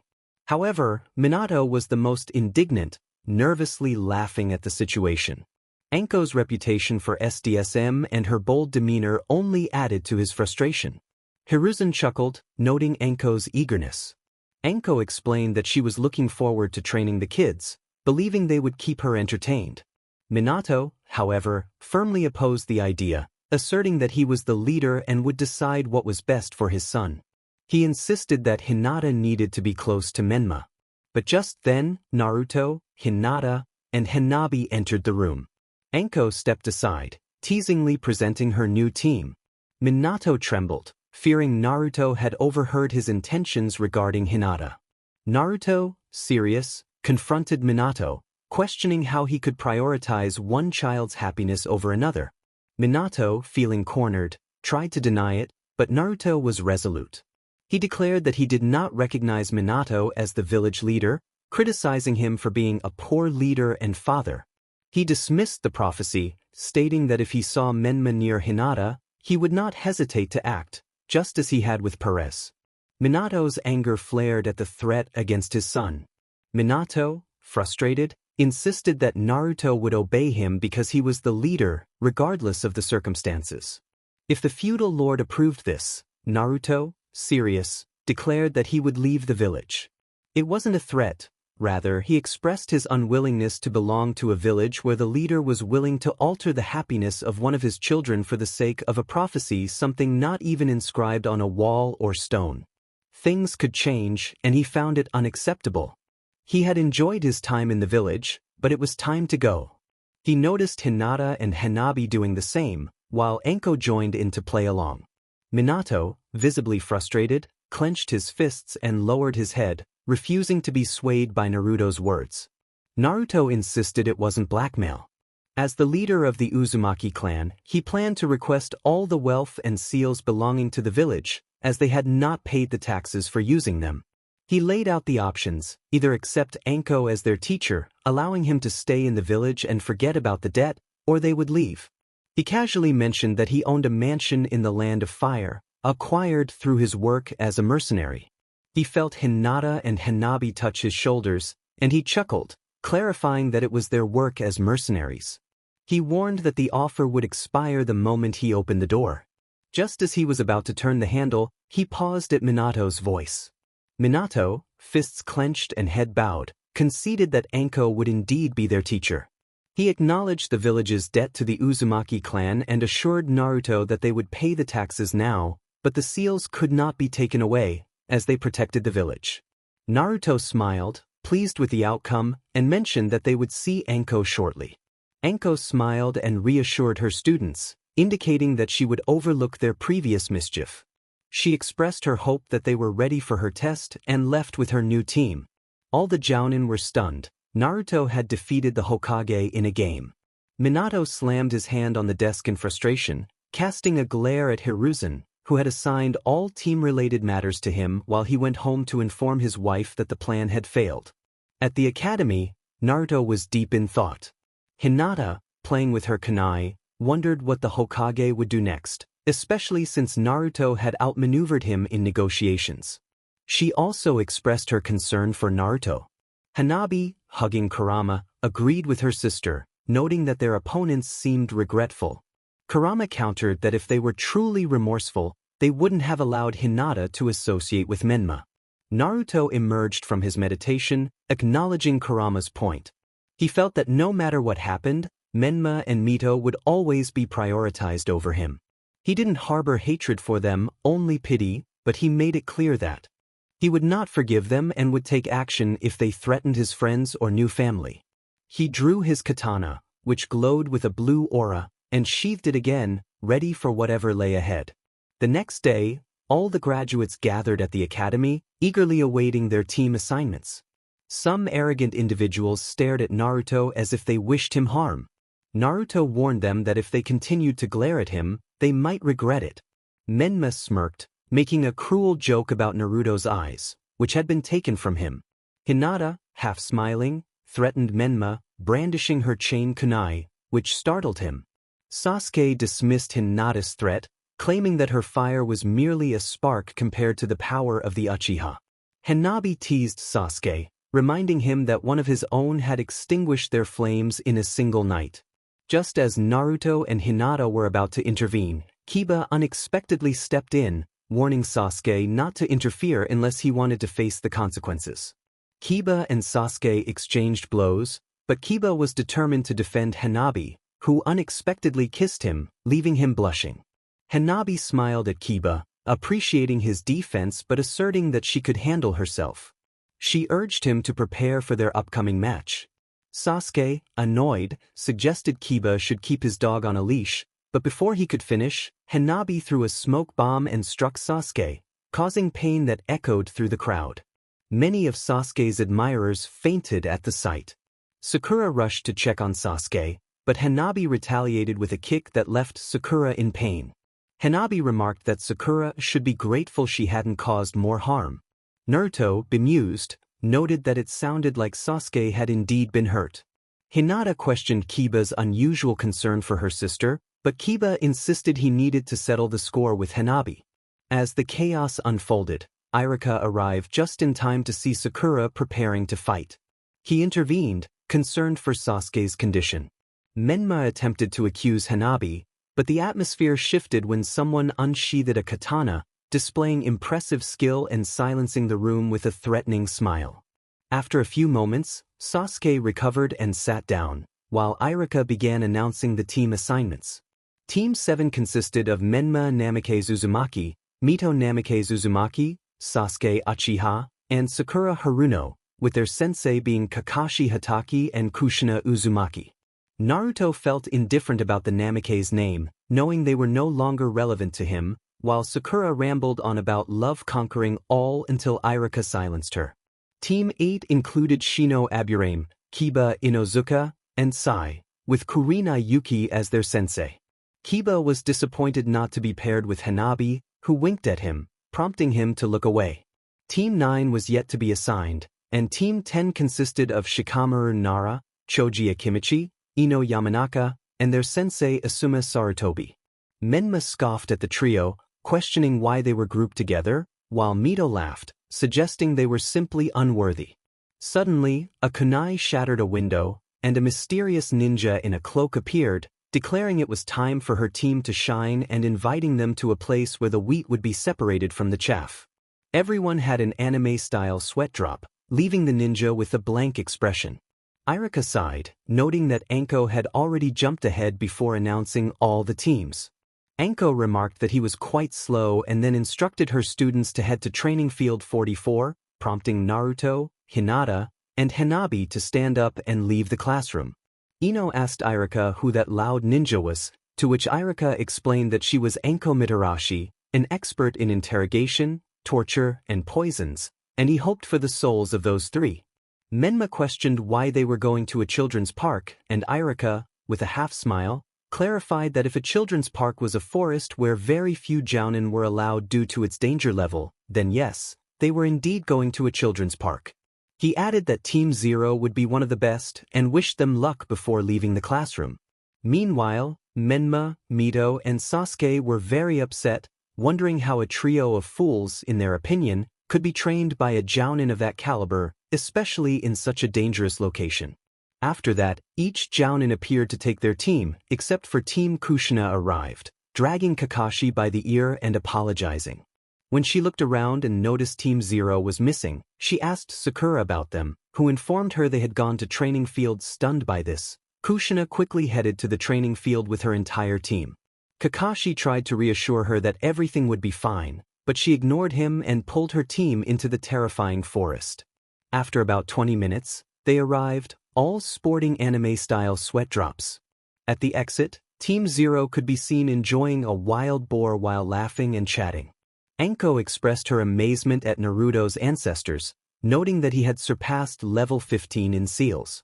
Naruto confirmed this, mentioning that it was why he could remove her seal. Kushina, still recovering from her shock, insisted that the important matter was why he was in such a dangerous place and questioned Anko's judgment in bringing her students there, declaring that it proved Anko was unfit to be a teacher for her son. However, Naruto interrupted, stating seriously that he was not her son and made it clear the day she decided to take his eyes. He had allowed her to keep the Uzumaki name out of pity and urged her to leave his team alone. Anko had done well to bring them to this place, as it was the best site for training. Hinata confirmed this and asked what was next after they had completed their test. Kakashi, closing his books, pointed out that their test had not even lasted 20 minutes. Anko chuckled, saying he would be surprised at what these kids could do. She looked at Hinata, noting her incredible control over fire, as well as her exceptional skills with chains, kunai, and the katana. Hinata could activate her dojutsu without hand seals, and her fire control was impressive. Then, Anko turned her attention to Hanabi, who, despite appearing unusual, seemed to have mastered a new type of element, smoke. She could manipulate the smoke to be as dense or as light as she wished, using it to levitate and infiltrate easily. Finally, Anko glanced at Naruto, acknowledging that he possessed immense power. It was something interesting, though he couldn't reveal the secret he had sworn to keep. However, he could control things with his mind, and his skill with the katana was impressive. There were almost no openings. Naruto felt that this was because he and Sento worked as one. As long as his heart remained noble and he followed his ideals, his ancestors would be with him. Standing up, he declared that they were officially Team Zero and could go on their first mission. Anko, while eating, expressed her desire to join but reminded them that, by rule, they couldn't proceed that day. They had to wait for the reports from the other teams. However, she acknowledged that they were officially Team Zero. Hanabi suggested they continue training, asking her brother if he agreed. She pulled out a kunai and playfully attacked Naruto, who quickly dodged and countered. He kicked at Hanabi, who blocked the strike, but Naruto also sensed an attack from Hinata, who launched a kick at him. He managed to evade her and blocked her punch, executing a judo move to throw her to the ground. Anko, laughing, didn't want to be left out and announced it would be a free-for-all. She summoned snakes from her hands to attack Hanabi, who swiftly took out one snake with her kunai and punched the other, sending it crashing into a tree. However, she didn't see Anko's kick coming, which knocked her down. Anko was then caught off guard by a smoke bomb, and when it exploded, she tried to guess where Hanabi's attack would come from but failed.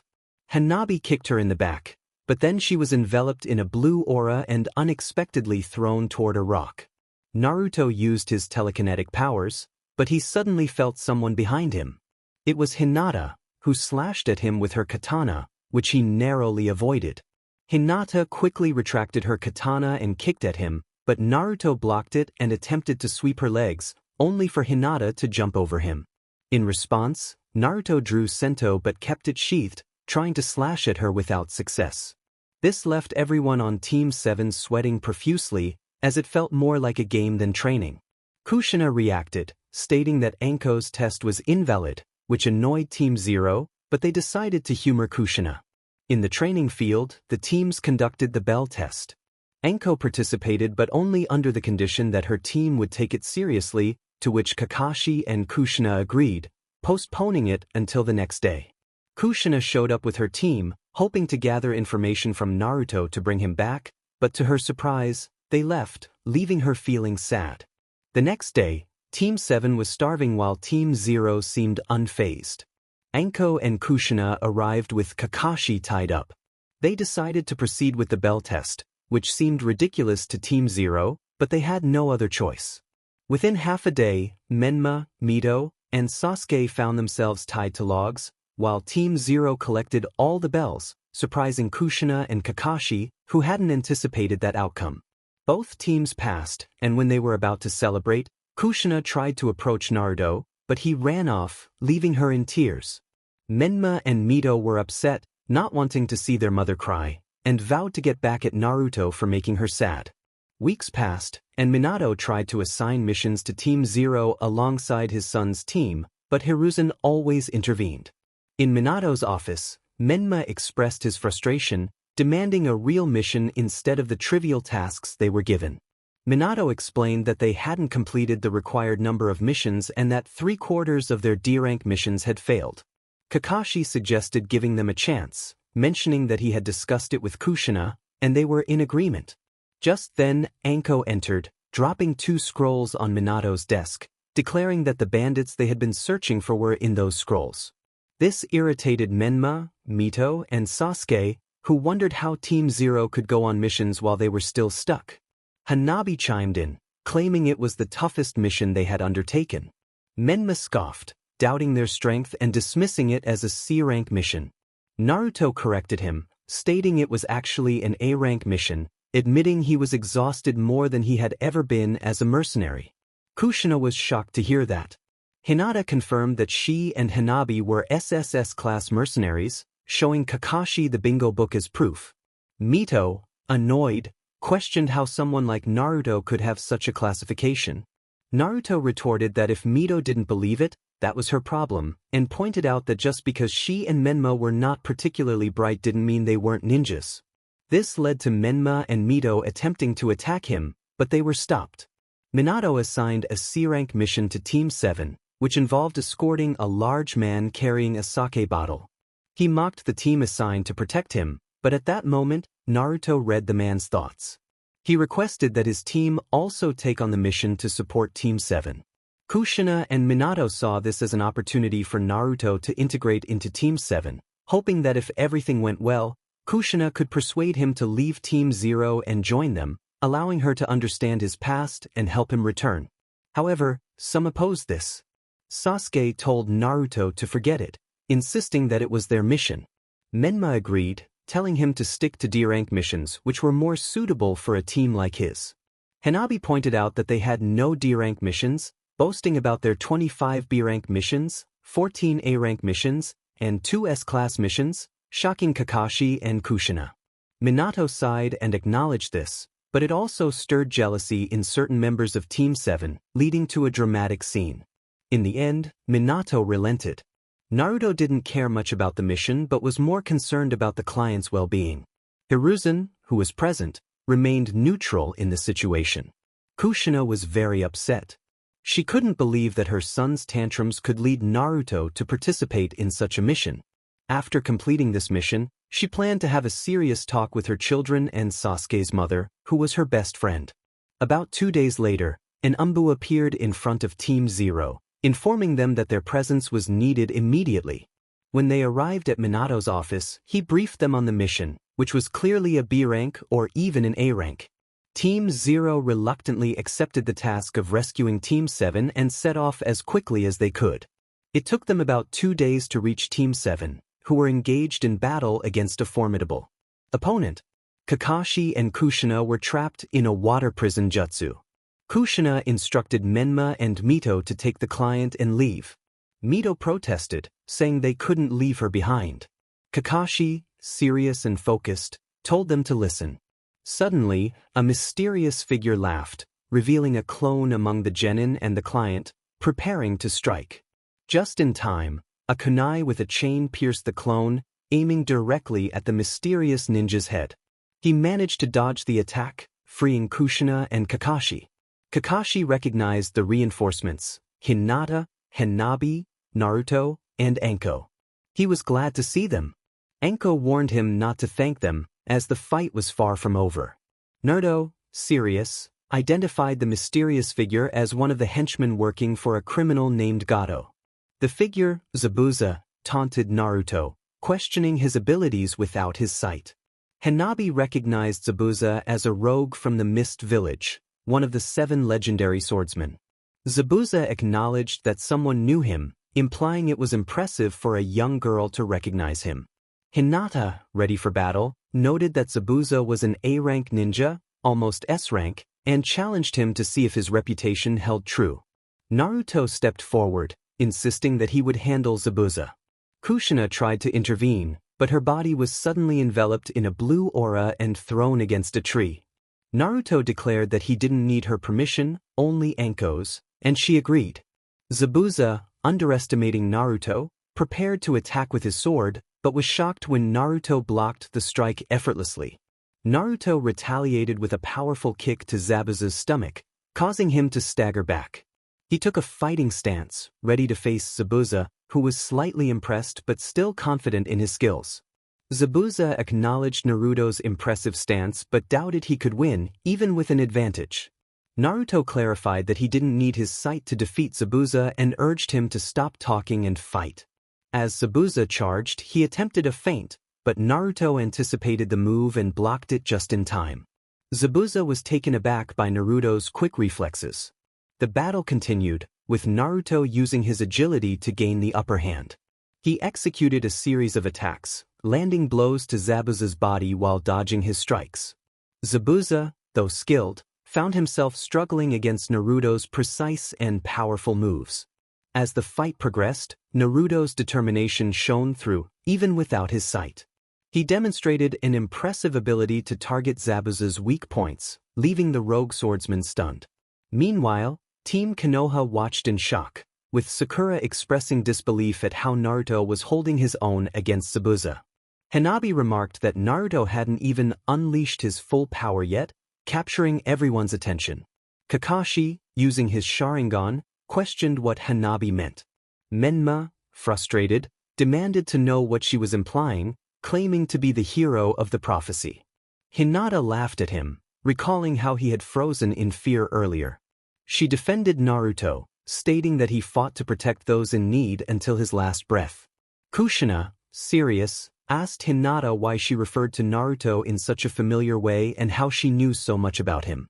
Hinata, ready to defend herself, warned Kushina to calm down and not call her names, asserting that Naruto was her boyfriend and leaving it at that.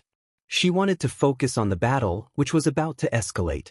As the situation grew tense, Mito felt irritation rise within her. She attempted to confront Hanabi, but her words were cut short when Hanabi stepped in front of her, brandishing a kunai. Mito realized that any further movement could provoke an attack, leaving her defenseless.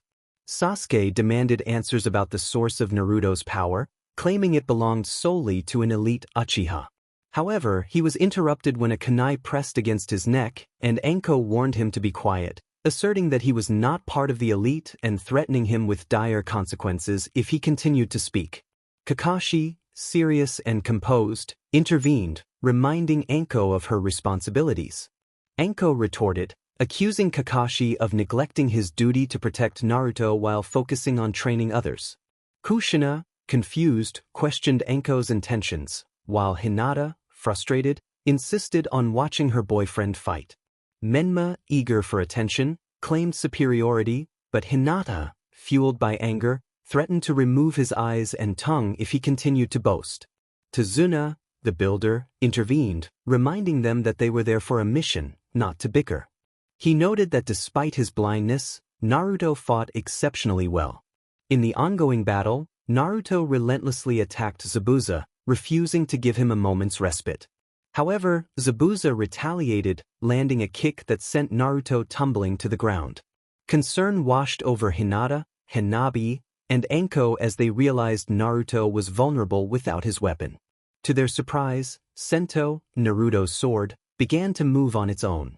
As Zabuza prepared to unleash a series of water bullets, Naruto instinctively shielded himself, but Sento intervened, blocking the attacks and assuring Naruto that his ancestors would not abandon him. With renewed determination, Naruto grasped Sento and launched a counterattack. Zabuza, taken aback by the sword's power, attempted to strike but was met with Naruto's swift movements. As Zabuza fell back, Naruto used telekinesis to hurl him into nearby trees, followed by a barrage of rocks. Zabuza struggled to rise but ultimately collapsed, seemingly defeated. An umbu from the hidden mist appeared, and Naruto, still holding Sento, questioned his identity. Hinata stood ready for battle, while Hanabi assumed a fighting stance, and Enko prepared her snakes. The umbu revealed that he was not an enemy and had been tracking Zabuza for a long time. Kakashi, serious, confirmed the umbu's identity and checked Zabuza's pulse, confirming he was dead. Meanwhile, Naruto sensed something unusual about the umbu, realizing he could not read his mind. As the umbu took Zabuza's body away, Naruto pondered the implications of this action, suspecting that the information could not fall into the wrong hands. Enko, breaking the tension, suggested they regroup and check on their well-being. Kakashi, exhausted, collapsed but was caught by Hanabi, who assessed his condition. Tazuna pointed out the direction to his home, and as they prepared to leave, they were interrupted by Menma and Mito, who demanded Naruto's sword and leadership of the clan, claiming it was their right. Sasuke echoed their demands, insisting that Naruto relinquish his power, supported by a pink-haired girl. Naruto, resolute, refused their demands, asserting that prophecies were not set in stone and that he would not return leadership to those who had wronged their ancestors. As tensions flared, the members of Team 7 launched an attack on Naruto. In response, Hanabi leaped forward, striking Sasuke, while Hinata dealt with Sakura, who had attacked Naruto. Enko restrained Menma and Mito, but was caught off guard by thin chains. Kushina, frustrated, called for calm, urging Naruto to assist his brothers, emphasizing that Menma needed those skills for the greater good. As Naruto contemplated how he could save the world, he dismissed the prophecy spoken by an old frog. He felt that until he became a Chunin, he couldn't legally assume leadership. However, in his heart, he believed he was the last and most worthy of the Uzumaki clan. Kushina, feeling frustrated, expressed her concern about the importance of family, reminding him that she was his mother and that his siblings mattered. Naruto, serious in his response, questioned whether she cared about taking away his sight or following his grandmother Tsunade's guidance. He felt that blood ties did not define family and stated that they needed to head to Tazuna's house. As they walked, Kushina suddenly felt unwell, her head pounding before she fainted. Inside Naruto's mind, Kurama noted that he had overloaded her senses. Naruto admitted he didn't want to continue the conversation and felt relieved when she approached him. Kurama chuckled, teasing Naruto about not stopping her fall. Naruto replied that nothing bound him to her anymore. She was no longer his concern. After Kushina fainted, she and Kakashi were taken to Tazuna's house, where they were greeted by Tazuna's young daughter, Tsunami. Upon seeing the unconscious ninjas, she allowed them to enter and led them to the guest room while the others remained downstairs in silence. Team 7 watched Naruto with disdain as he and his team meditated, even Enko behaving unusually quiet. About an hour later, Kakashi and Kushina descended to join the others in the dining room, where an uncomfortable silence lingered. Tazuna broke the silence, questioning Naruto's behavior towards Team Naruto, unafraid, recounted a story that saddened Kushina deeply. By the end of his tale, Tazuna and Tsunami were horrified, unable to comprehend the events he described. Tsunami, a mother herself, found it irrational that a parent would sacrifice one child for another, especially when an expert had assured her that nothing was wrong. Tazuna, equally shocked, couldn't believe Minato's actions, as a father would never do such a thing. What shocked them most was that once Naruto lost his eyes, his parents neglected his well-being, focusing instead on Menma's arrogance. Menma and Mito believed Naruto was destined for nothing more than to serve them, claiming that everything he had should belong to them since Menma saw himself as the hero of an unwritten prophecy, while Mito fancied herself the princess of the village. Tsunami was about to slap Kushina in anger when a small boy wearing a fisherman's hat entered the house. He looked at the ninjas and demanded they leave, warning them of a cat that might attack.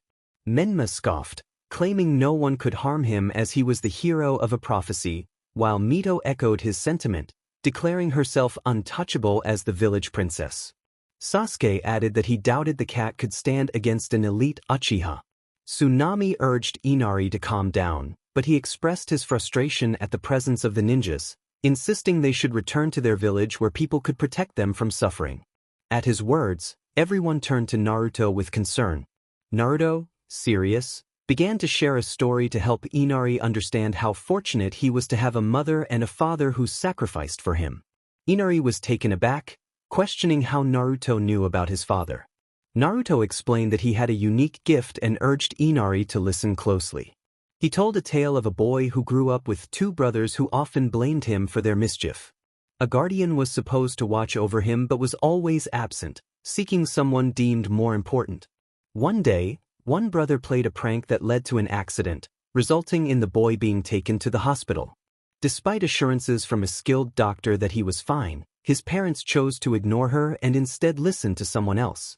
Naruto's story revealed the harsh reality of his own experience, where his parents forcibly took his eyes to give to his younger brother, neglecting his condition entirely. As Naruto revealed his bandaged eyes, Tsunami gasped in horror, struggling to hold back tears. He continued, explaining that despite being alive, his parents believed they could replace his eyes with others, but due to his sensitive condition, the transplant failed. Tazuna, shocked, questioned if it was true that he could never receive new eyes. Hinata, clenching her fists, confirmed that Naruto had been left permanently blind, expressing her anger at those who had wronged him. Naruto, sternly, called for her to stop, knowing she was on the verge of losing control. Inari, still crying, lamented that his father had died and that nothing could be resolved through force. Naruto, with a serious expression, emphasized the importance of honoring the memory and sacrifice of those who came before. He pointed out that true strength comes not just from physical power but from the will to carry on their legacy. He felt that the sacrifice made was in vain if it was not respected. With that, he left the house, leaving Inari in tears as he retreated to his room. Kushina, feeling sorrowful, prayed for guidance, hoping her son would forgive her and understand that she was not favoring anyone. The prophecy was clear: Naruto needed to help his brother. Suddenly, a loud slap echoed through the room, shocking everyone present. Tsunami, angry and in tears, confronted Kushina, questioning the validity of the prophecy. She expressed her disbelief that Naruto should help the arrogant son of Kushina and the spoiled daughter who had already suffered so much. Tsunami pointed out that Kushina had taken away Inari's sight, ruining his life, and demanded to know what kind of mother would do such a thing. With that, she stormed off to Inari's room. Everyone was left stunned by Tsunami's outburst. Hanabi and Hinata considered intervening, but Anko stopped them. That day, no one felt anger. Instead, they chose to rest. However, Kushina remained in the living room, noticing that Naruto had not yet returned. Kushina sighed and asked Hinata what she wanted. Hinata emerged from the shadows, visibly upset, and questioned Kushina's right to wait for her boyfriend. Kushina, irritated, asserted her position as Naruto's mother and expressed her disapproval of Hinata's relationship, claiming that Hinata's mother had hidden the truth from her. Hinata, equally frustrated, retorted that Kushina's actions were not those of a true mother. She reminded Kushina that Naruto was now part of her clan and that she had no right to interfere in his life. Kushina's anger boiled over as she declared that Hinata's arrogance was intolerable, insisting that Naruto was her son and belonged to her clan. Hinata countered, stating that Kushina no longer belonged to the Uzumaki clan, as their ancestors had stripped her of that right. She accused Kushina of disregarding Naruto's dreams and aspirations, claiming that the prophecy did not refer to a specific person. Hinata warned Kushina that if she continued down this path, she would only cause Naruto more suffering. With that, she left, leaving Kushina seething with rage. Kushina clenched her fists, wanting to teach Hinata a lesson but knowing she had to hold back for the sake of the prophecy. She contemplated how to convince Naruto to train Menma and Mito, believing the prophecy referred to them. Kushina also thought about arranging for Hinata to marry Menma, even if it would cause Naruto pain. She believed it was necessary for the greater good and thought that if Naruto were sad, she could comfort him and help him find a suitable partner. Meanwhile, in the forest, Naruto sat on a rock, meditating and speaking with Kurama and his ancestors. He sought deeper understanding of the prophecy. One of his ancestors informed him that there was a place where he could learn more about it, but he was not yet ready to go. Naruto, feeling anxious, expressed his frustration over the prophecy that he could not comprehend and the potential loss of what he cherished most. His ancestor reassured him that they would not allow anything to happen to him and reminded him of the powerful allies he had. They encouraged him to take things one step at a time and focus on his training. As dawn broke, a woman dressed in a kimono entered the forest, gathering medicinal herbs. She noticed someone hiding behind the bushes and discreetly prepared a set of needles, approaching cautiously. The person meditating behind the bushes was Naruto, who had exhausted himself during training and was now deep in thought. Sensing a presence, he remained alert but did not feel any hostility. Naruto addressed the approaching figure, questioning why someone would be in the forest so early. The woman replied, curious about what a young person like him was doing in such a secluded place. Naruto, shifting his focus, suggested that it was more polite to introduce oneself first. The woman smiled and introduced herself as Haku. Naruto shared his name and explained that he was a ninja from the Leaf Village, meditating and training to become stronger to protect his loved ones. Haku complimented his dedication and asked about the bandages covering his eyes. As Naruto removed the bandages, revealing his empty eye sockets, Haku was taken aback, realizing the gravity of his situation. In her thoughts, Haku reflected on the horror of what had happened to Naruto, initially thinking it might be an illusion designed to elicit sympathy. However, she quickly understood that it was not an illusion. He truly had no eyes. She marveled at his strength in facing challenges despite such a tragic fate. Naruto, sensing Haku's surprise, contemplated the implications of their encounter and the path that lay ahead. With Zabuza, it meant that he was the Umbu who had taken his body. It seemed he wasn't entirely mistaken in thinking that he was alive.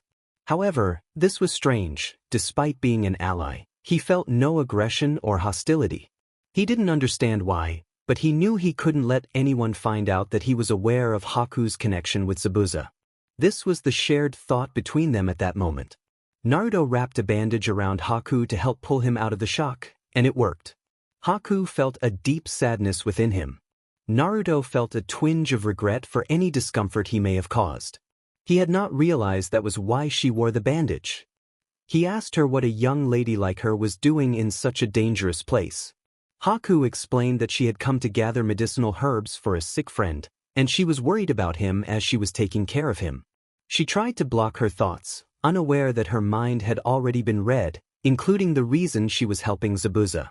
Naruto thought to himself that it seemed she viewed Zabuza as a father figure. He continued to gather information, even though he could no longer read her mind. He offered to help her find the herbs she needed. Haku thanked him but mentioned that they were special herbs and that she didn't mean to discriminate, but she doubted he could assist her. To her surprise, Naruto had approached the exact area where the medicinal herbs grew and was cutting the very ones she needed. He reassured her that just because he couldn't see didn't mean he couldn't identify the herbs. He explained that he was cutting various ones that might be useful, showing her one that helped with muscle pain and another that replenished strength. He noted that people often misused the second herb as a salve when it actually needed to be boiled. The taste was bitter, but after a few days, it could restore strength, especially when combined with the other herb for faster recovery. Haku was amazed by Naruto's knowledge, as she had been interested in medicine since she was young, and she had not known the second herb could also be consumed. She asked how he knew so much about medicine, and Naruto explained that his aunt was a skilled medical ninja who had taught him many things. Although he had never been particularly interested in becoming a medical ninja, he wanted to have the knowledge to help whenever needed. Haku smiled at his words. After about half an hour, she had gathered all the herbs she needed and was impressed by Naruto's ability to identify them and understand their properties and uses. She expressed her gratitude, saying she had more than enough to help her friend feel better soon and thanked him for the advice. Naruto wished her friend a speedy recovery as he felt Haku preparing to leave. Before she departed, she mentioned that she was a boy. Naruto, however, was unconvinced. He had learned to distinguish the presence and essence of men and women and was certain she was not a boy. He didn't need his eyes to understand her reasons for disguising herself.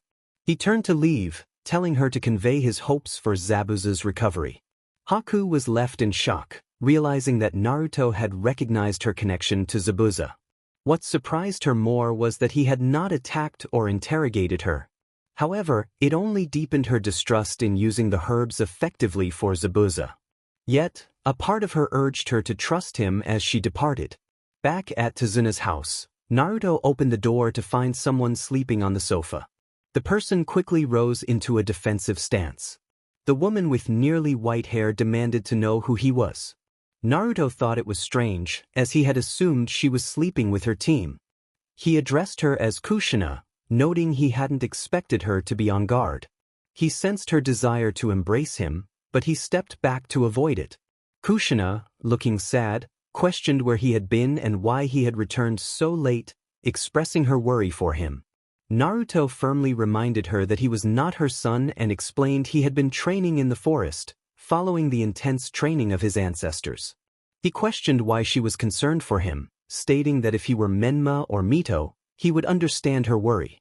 Before he could finish, a loud scream startled everyone awake. Kushina, now crying, insisted that he was her son, that they shared the same blood, and pleaded for him to understand her pain. She acknowledged her mistakes and begged for his forgiveness, admitting she should not have subjected him to the operation. Naruto, serious, revealed the truth behind his feelings. He explained that he treated her this way not just because of her past actions but because when he lost his eyes, he had hoped it would draw her attention and concern, just as it did for Menma. Instead, he had awakened in the hospital to find them absent. He had waited hours, only to find them gathered around Menma, laughing and playing.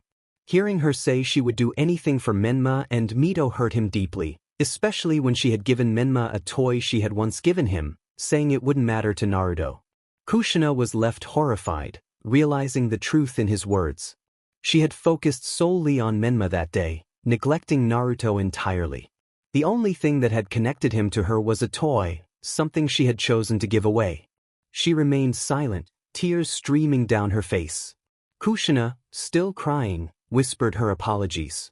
Naruto placed a hand on her shoulder, forgiving her but reiterating that he no longer considered her his mother. He explained that she had broken the most important rule of the Uzumaki clan and made him realize he was never part of her plans, merely a tool to fix her other children when necessary. He then walked toward the kitchen, leaving Kushina in her sorrow.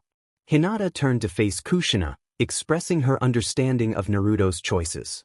She hoped that this would finally put an end to the conflict, stating that Naruto was no longer a Namikaze but a Hyuga, and he was happy now. As she began to walk away, Kushina grabbed Hinata's hand tightly, tears in her eyes and anger in her voice.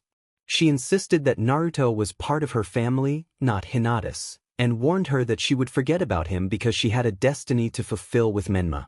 Kushina declared that she would fight fiercely for her son, demanding that Hinata tell her mother to bring Naruto back.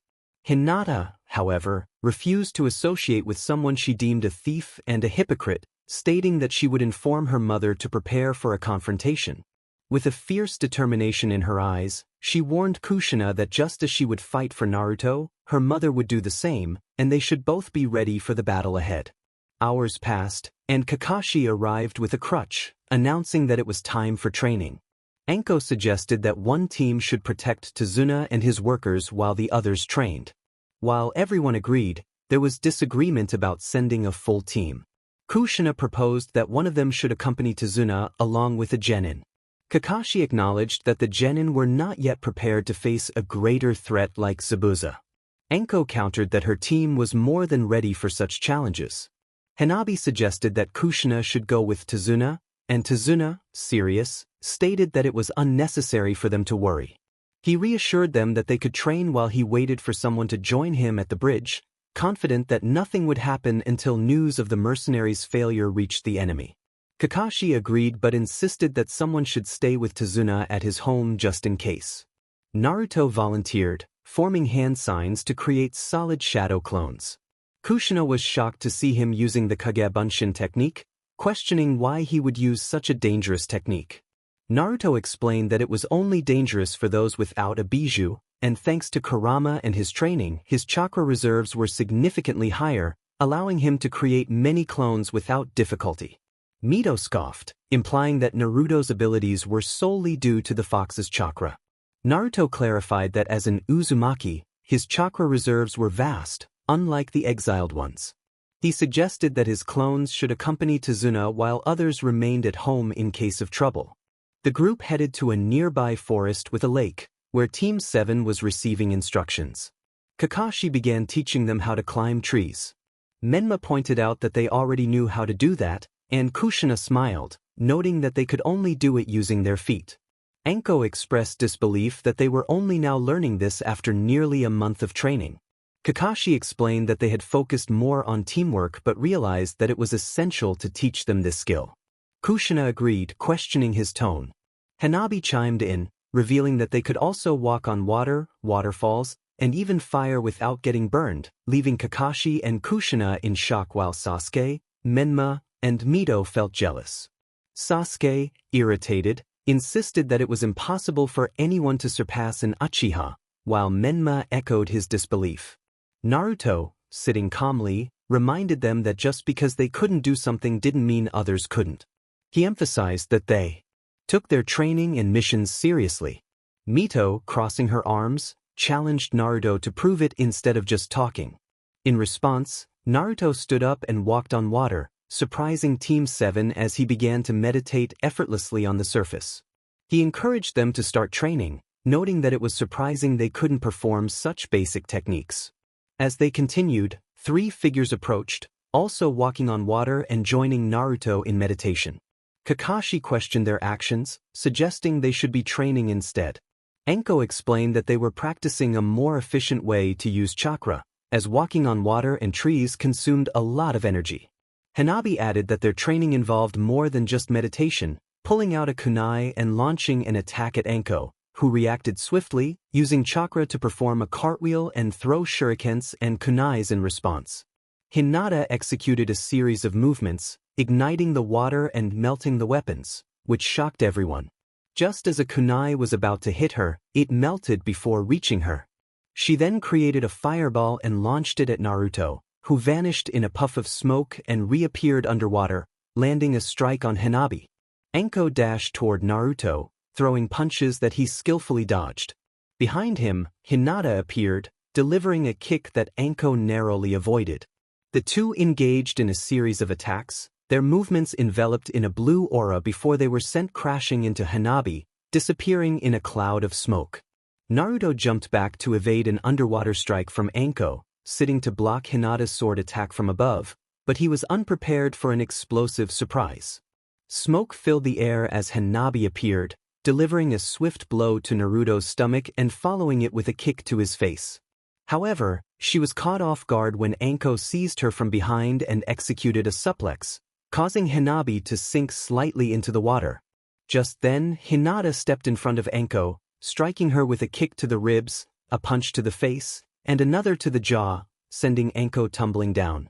Hinata then declared that it was just the two of them left, pulling out her chain and hoping Naruto wouldn't hold back. Naruto, drawing his sword from its sheath, responded that he hoped Hinata wouldn't hold back either. They charged at each other, engaging in a fierce sword fight. Naruto lunged forward, but Hinata ducked, drawing her swords and slicing upward. Naruto managed to block the attack but retaliated with a kick to Hinata's face. In a swift motion, Hinata spun around, using her momentum to land a kick on Naruto's face. At that moment, Naruto sheathed his sword. Sensing Hinata was about to strike again with her katana, he seized both of her hands, delivered a kick to her knee, and, with a quick movement, spun around and elbowed her in the chest, causing Hinata to sink into the water. Naruto triumphantly declared his victory. Anko, still outside the water, acknowledged his win but noted it was just luck. She remarked that the practice had been effective, using less chakra than anticipated. Hanabi pouted, lamenting that all her smoke bombs were now wet and would take at least 2 days to dry. Hinata emerged from the water, expressing her disappointment at not having won, while Naruto extended his hand to help her out. Hinata took the opportunity to pull him into the water, resulting in both of them soaking wet and everyone bursting into laughter. Team 7 watched in shock, their jaws dropped. They were amazed not only by the reduced chakra usage but also by the incredible combat they had just witnessed. Kushina, bewildered, exclaimed that what she had seen was more of a fight than a training session.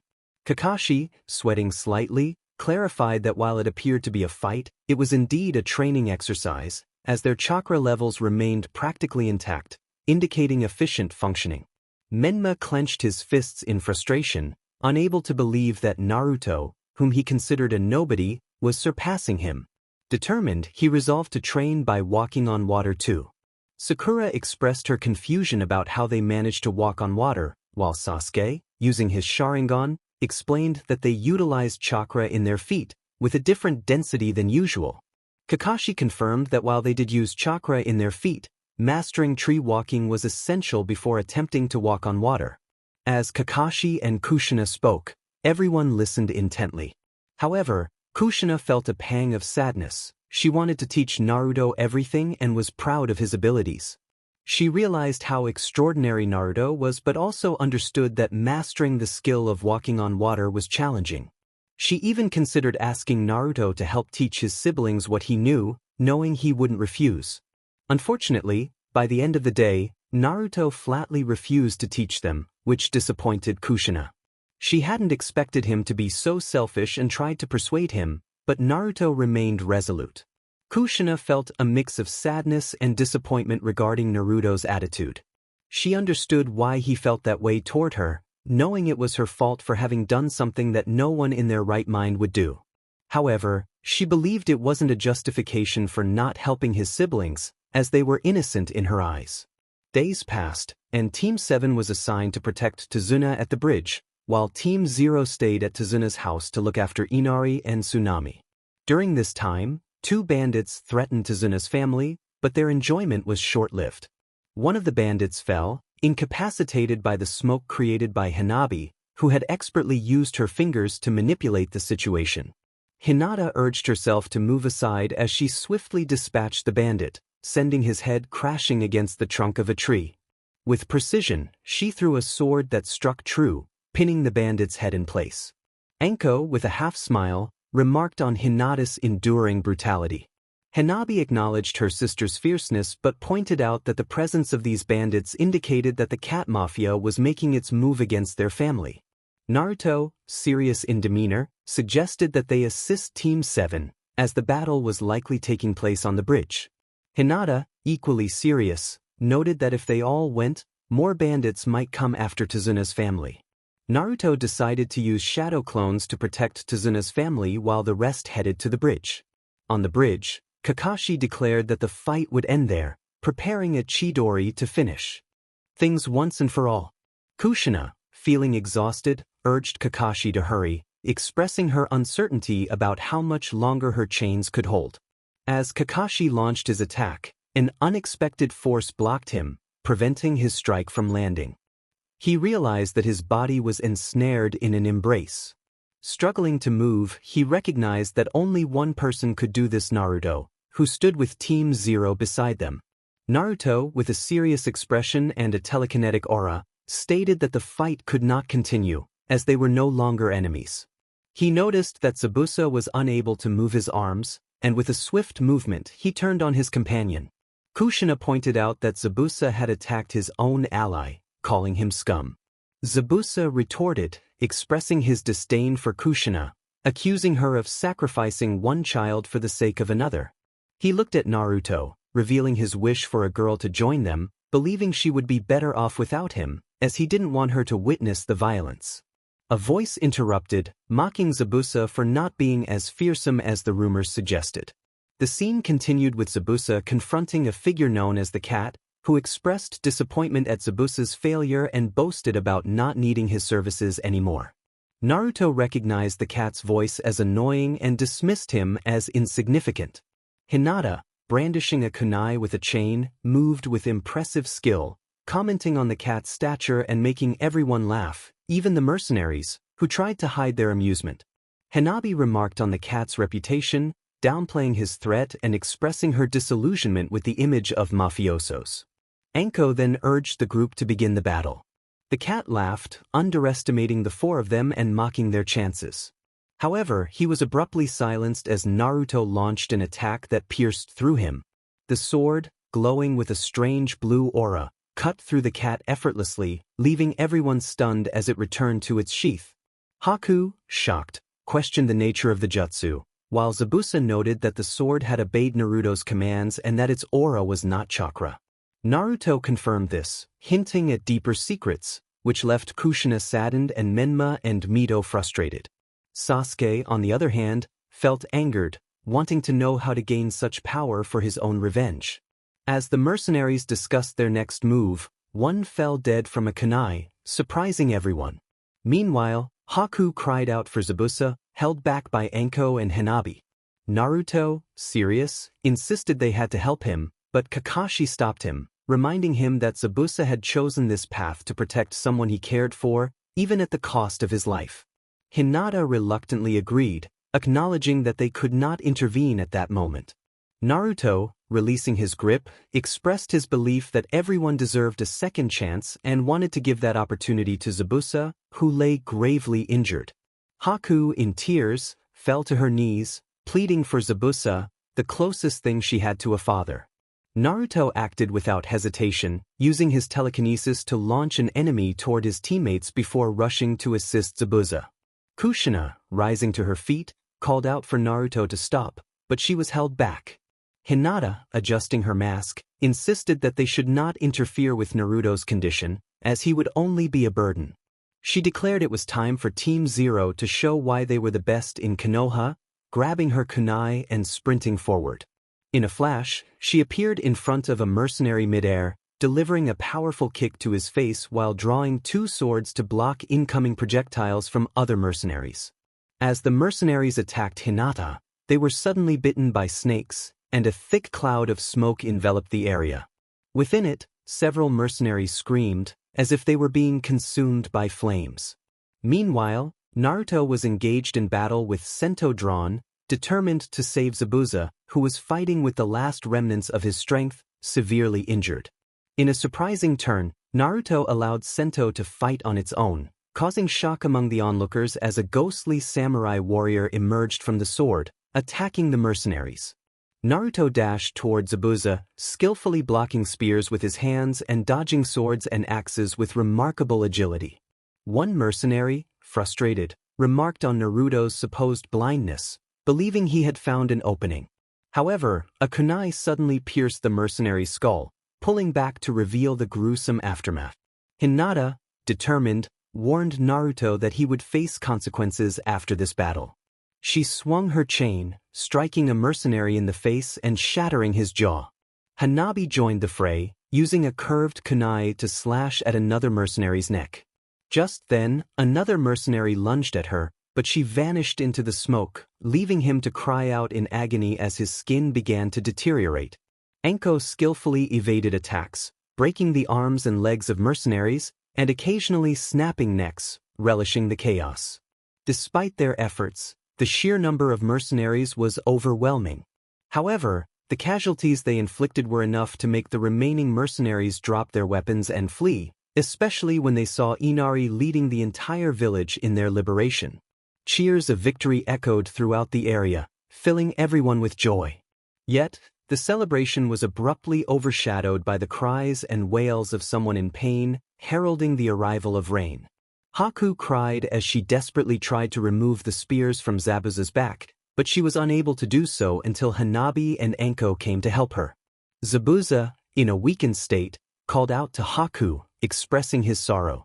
Haku urged him to conserve his energy while frantically searching for bandages. With what little strength he had left, Zabuza grasped Haku's hand and told her to listen. He coughed up a bit of blood as he spoke, admitting that he had no chance of salvation, but that she did. He reassured her that she had never been a weapon to him. She was like a daughter. He gently touched her face and asked her to go with Naruto, pleading for him to take care of her. He entrusted his sword to Naruto, asking him to use it to protect her. With a final smile, Zabuza passed away. As Zabuza's hand fell away from Haku's face, she clutched his arm, tears streaming down her face as she cursed herself for not being strong enough to protect her master, whom she considered a father. The shouts of victory faded, replaced by a somber atmosphere as everyone helped Haku carry Zabuza's body. Despite the rain, they made their way to Tizuna's house. That night, Haku cleaned Zabuza's body, tended to his wounds, and wrapped him completely. She then asked Hinata for a favor. Haku, still crying, requested Hinata's help. Hinata hesitated, but upon seeing Haku nod, she formed a hand sign and summoned fire to her hands, igniting Zabuza's body. The flames burned brightly, undeterred by the pouring rain. 2 days later, the shadow clones from Team Zero assisted in building the bridge, a task that took about a month. During this time, another team from Konoha, led by Kurenai, arrived at Tizuna's house. Tsunami answered the door, curious about their presence. She asked who they were, and Kurenai introduced them as ninjas from the Leaf Village, explaining that the two teams who had come before encountered ninjas of a higher rank than expected. Just as Tsunami was about to respond, a figure appeared behind them. Kakashi questioned why they had taken so long to arrive. Kurenai clarified that they had informed him they would reach the location within a week. Kiba chimed in, stating that they would have arrived sooner if they hadn't stopped to rest. Shino countered, reminding Kiba that if he hadn't been so reckless, they might have been a burden instead of reinforcements.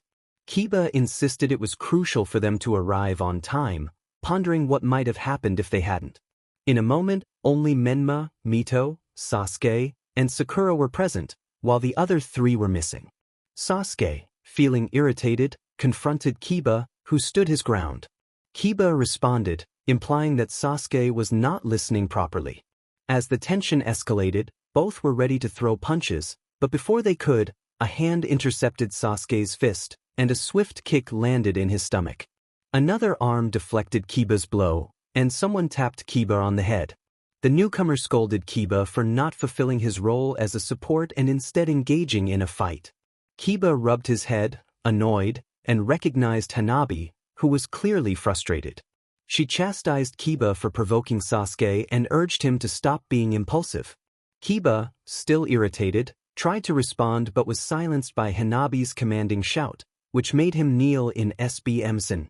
Hinata watched the scene unfold, surprised at Hanabi's intensity, while Naruto chuckled, noting how Kiba was being put in his place. He teased Hinata about the family traits, but then felt a sudden, powerful aura, sensing something ominous. Hinata, with a sweet smile, asked if he had a problem, and Naruto nervously reassured her that he didn't, though he suggested they should intervene. Just then he felt a kunai at his neck, and before he could protest, Hinata kissed him, leaving Kushina visibly displeased. Hanabi reminded Kiba of who was in charge and went to calm her down. Anko, finding the situation amusing, laughed heartily, teasing Naruto about being under control. Naruto, wanting to defend himself, pointed out that he had advised against sending for reinforcements, believing it was unnecessary to put 3 teams in danger. Kushina, feeling defensive, turned away, clenching her fists. Menma, irritated, defended his mother, insisting that she was the one to decide what was necessary. He mocked Naruto's inability to see the situation clearly, but Naruto remained unfazed. However, others were bothered by Menma's words, prompting Naruto to keep the peace. Unexpectedly, Kushina struck Menma, telling him to stop mocking others' misfortunes and to recognize that not everyone could do as much.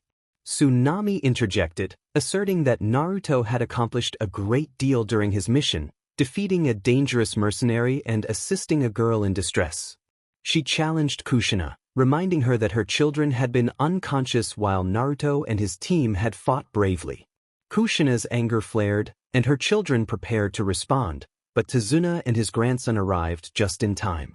Tizuna suggested they stop arguing and rest now that the bridge was complete, acknowledging Team Zero's hard work. Anko agreed, urging everyone to head inside and relax. Kiba grumbled about his presence, feeling he was only there to be scolded. Naruto advised him to avoid angering others if he valued his well-being, but Kiba was skeptical. Naruto then revealed that he could read minds, surprising Kiba with his knowledge of his feelings for Hanabi. Kiba was taken aback, unsure how Naruto knew his thoughts. Naruto encouraged him, suggesting that he should visit his home to train with Hanabi, which made Kiba grumble but also secretly pleased. The next day, all the ninjas from the Leaf Village returned home, and the bridge was officially named the Great Team Zero Bridge in honor of those who had brought peace to their village. Sasuke, Menma, and Mito were furious that the bridge was named after Team Zero, believing them to be incompetent and unworthy of such recognition. They left, thinking the villagers were foolish for not appreciating their true greatness. Upon returning to the village, Anko, Kushina, and Kakashi prepared to give their report. Minato was taken aback by Naruto's incredible combat skills, despite his blindness. He felt a mix of pride and deep concern. In Minato's office, Anko expressed her satisfaction, stating that she had been assigned the best team in the village. She mentioned that she would be leaving to invite her team for a meal. Minato was about to stop her, intending to reprimand her for her insecurity regarding his wife, but she vanished, revealing that she was a shadow clone. Minato felt a mix of irritation and amusement, realizing she had been teasing him. He contemplated calling her back but was interrupted by Hiruzen, who advised against it. Hiruzen pointed out that if Anko was with Naruto, calling her back would only worsen Naruto's feelings towards Minato. Kakashi chimed in, agreeing that this time, Hiruzen was right. Hiruzen reminded them that Naruto had been unfairly blamed for the mischief caused by Menma and Mito, and it was their responsibility to care for him. Kushina, feeling distressed, insisted that they were remorseful and wanted to make amends. Hiruzen challenged her, asking if she would prefer to harm Naruto rather than allow him to pursue his dreams.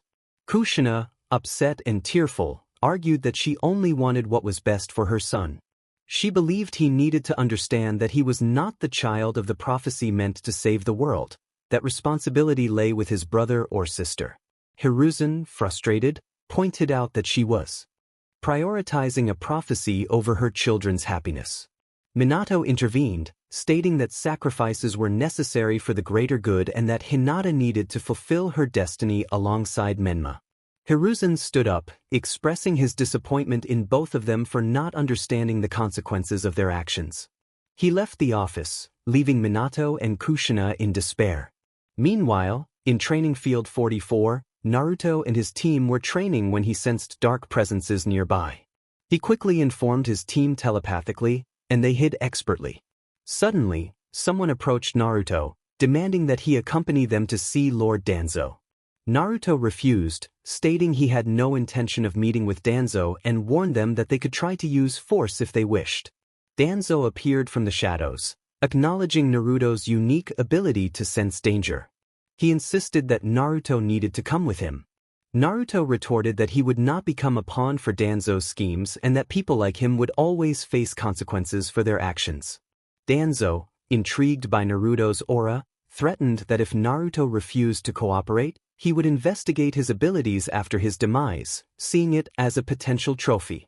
Just then, a mysterious figure resembling a samurai appeared, charging towards them, enveloped in a blue energy. As the battle raged on, one of the Umbu following Danzo attempted to block an attack with his katana. However, the blade shattered, and the Umbu was swiftly defeated. Danzo, visibly frustrated, ordered his remaining guards to eliminate the threat. In that moment he noticed another of his guards convulsing, smoke enveloping his body before it erupted in a burst of energy. Hanabi, determined, declared that she would never use that technique again. She assumed a fighting stance, stating that anyone wanting her brother-in-law would have to get through her first. Danzo commanded his remaining guards to attack, but a scream pierced the air, followed by a loud crack. He turned to see Hinata charging at another of his guards, swiftly breaking his spine with her bare hands, ending his life instantly. Hinata tossed the defeated Umbu aside, remarking on how easily she had dispatched one of Danzo's best warriors. She released her chain with a kunai, igniting flames in her hands, vowing to incinerate Danzo for attempting to force her beloved Naruto into relationships with other women. Danzo, realizing the situation was dire, decided it was time to escape. He instructed the remaining Umbu to cover him as he prepared to use a jutsu. However, as he began the hand signs, something unexpected happened. Naruto revealed that his clan was skilled in seals and asked Anko if she had extended the seals to the designated area. Anko emerged from the bushes, confirming that she had indeed done so, ensuring that no jutsu, not even a dojutsu, could be used in that area. She expressed disbelief that the seals were of level 21 when the maximum had previously been 15, catching Danzo off guard. Naruto, ready for battle, was not just relying on his physical prowess. Through telepathy, he had informed Hiruzen about a traitor attacking their comrades, prompting Hiruzen to rush out of Minato's office without delay. As they approached Training Field 44, Hiruzen urged Hyuga to hurry, emphasizing that they couldn't waste any time. Hyuga questioned whether it would have been better to inform the Hokage, but Hiruzen insisted on helping his grandson, urging her to join him or leave. Hyuga, feeling guilty for not protecting Naruto as she had been ordered, resolved to make amends. She took off running, determined to be by Hiruzen's side and reach Naruto to apologize. Meanwhile, Danzo confronted Naruto, expressing disbelief that the tales of the spirits within the sword were true. He was determined to defeat Naruto and claim the sword for himself. Naruto, confident, challenged Danzo to try and take it from him. As Danzo lunged forward, drawing a sword from his staff, Naruto blocked the initial attack but had to leap to avoid a blow aimed at his stomach. Danzo attempted a decapitating strike, but Naruto managed to deflect it with his own weapon, though he couldn't avoid a kick from Danzo that sent him stumbling back. Regaining his footing, Naruto retaliated with a kick to Danzo's face, causing him to stagger. As the fight continued, Hinata and Hanabi were engaged in their own battle against one of Danzo's guards, while Anko faced another. Hinata instructed her sister to use smoke bombs, but the Umbu laughed, believing the seals would not affect them.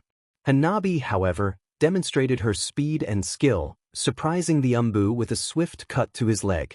The Umbu fell to his knees, cursing them, but Hinata intervened, igniting flames in her hands and delivering a powerful punch to his face. When the Umbu attempted to counter, Hanabi struck from behind, catching him off guard. The Umbu, realizing he was outmatched, struggled to find an opening against the sisters' coordinated attacks. Meanwhile, Anko was using her agility to her advantage against her opponent, who fell into her trap. She immobilized him with a combination of poison and mud, demanding his surrender. The Umbu, refusing to betray Danzo, prepared a bomb, declaring he would see her in the afterlife. Anko quickly countered, performing seals to shield herself as the explosion drew everyone's attention. With the chaos unfolding, Naruto and Danzo continued their fierce duel, each determined to emerge victorious. It was a last resort. Naruto noted that Danzo had trained his subordinates well, using them not only to defeat opponents but also to prevent capture. As Danzo attacked again, Naruto managed to block each of his strikes. However, Danzo landed a kick that sent Naruto tumbling to the ground. He watched as Danzo prepared to strike, but in that moment, Naruto used his telekinesis to hurl Danzo away, causing him to crash into several trees. Danzo, furious, muttered about how he would have won if he could use the Sharingan. Naruto, unfazed, replied that he believed Danzo was mistaken, that would never have worked. Danzo, curious, asked why Naruto was so confident. Naruto explained that his will was incredibly strong. He knew Danzo had paid a doctor to remove his eyes, but the doctor had refused the payment because he had intended to harm Naruto for a long time. Danzo had wanted to use Naruto's anger against the Namikaze clan, hoping to turn him into a weapon. This revelation surprised Danzo, who had not expected Naruto to know so much. Thoughts raced through Danzo's mind. How could this brat know all of that? It was supposed to be a secret. He had helped the boy pretend to be dead, and when they found him, he had killed the doctor. There was no way he could have extracted any information. How could Naruto possibly know? Naruto smiled, enjoying the moment of surprise. The details of how he knew were not something he intended to share with Danzo. Naruto observed Danzo with a serious expression, noting the tension in the air. He could sense that Danzo possessed a unique ability and wondered if he could read minds or foresee the future. With a determined stance, Naruto questioned Danzo about the Sharingan eyes on his left arm.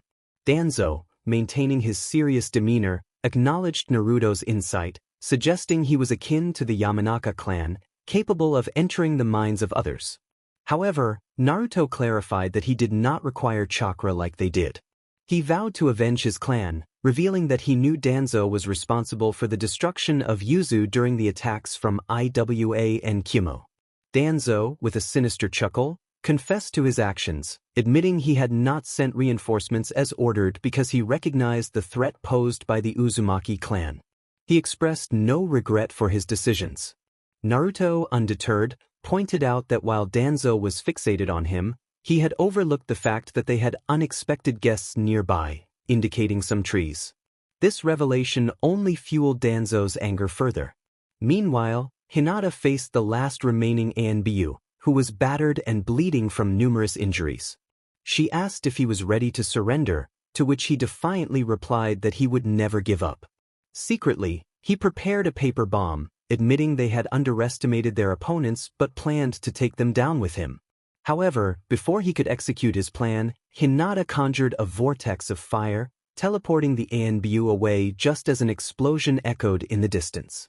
Hanabi inquired about where Hinata had sent him, and Hinata responded that it was near the lake. Hanabi acknowledged it was a wise choice and suggested they assist Naruto next. The two sisters rushed to help him but were surprised to find Anko leaning against a tree. Anko greeted them and asked how their battle had gone. Hanabi explained that her opponent had been tough but not enough to defeat her or her brother. Hinata then inquired about Anko's experience, to which Anko replied that it had been rather dull, as her trap had worked too easily. The only surprising moment was when her opponent had been thrown against a wall, prompting a shared glance of concern between Hinata and Hanabi. Back in the confrontation with Danzo, Naruto had the upper hand in their battle. Danzo, feeling cornered, had inadvertently revealed too much about his past actions, especially in front of someone close to Minato. A voice interrupted their clash, revealing that the fall of Yuzu had been a grave mistake, as they had believed the Uzumaki had sacrificed themselves to save their forces. Danzo, clenching his fists in frustration, demanded to know why Hiruzen was present.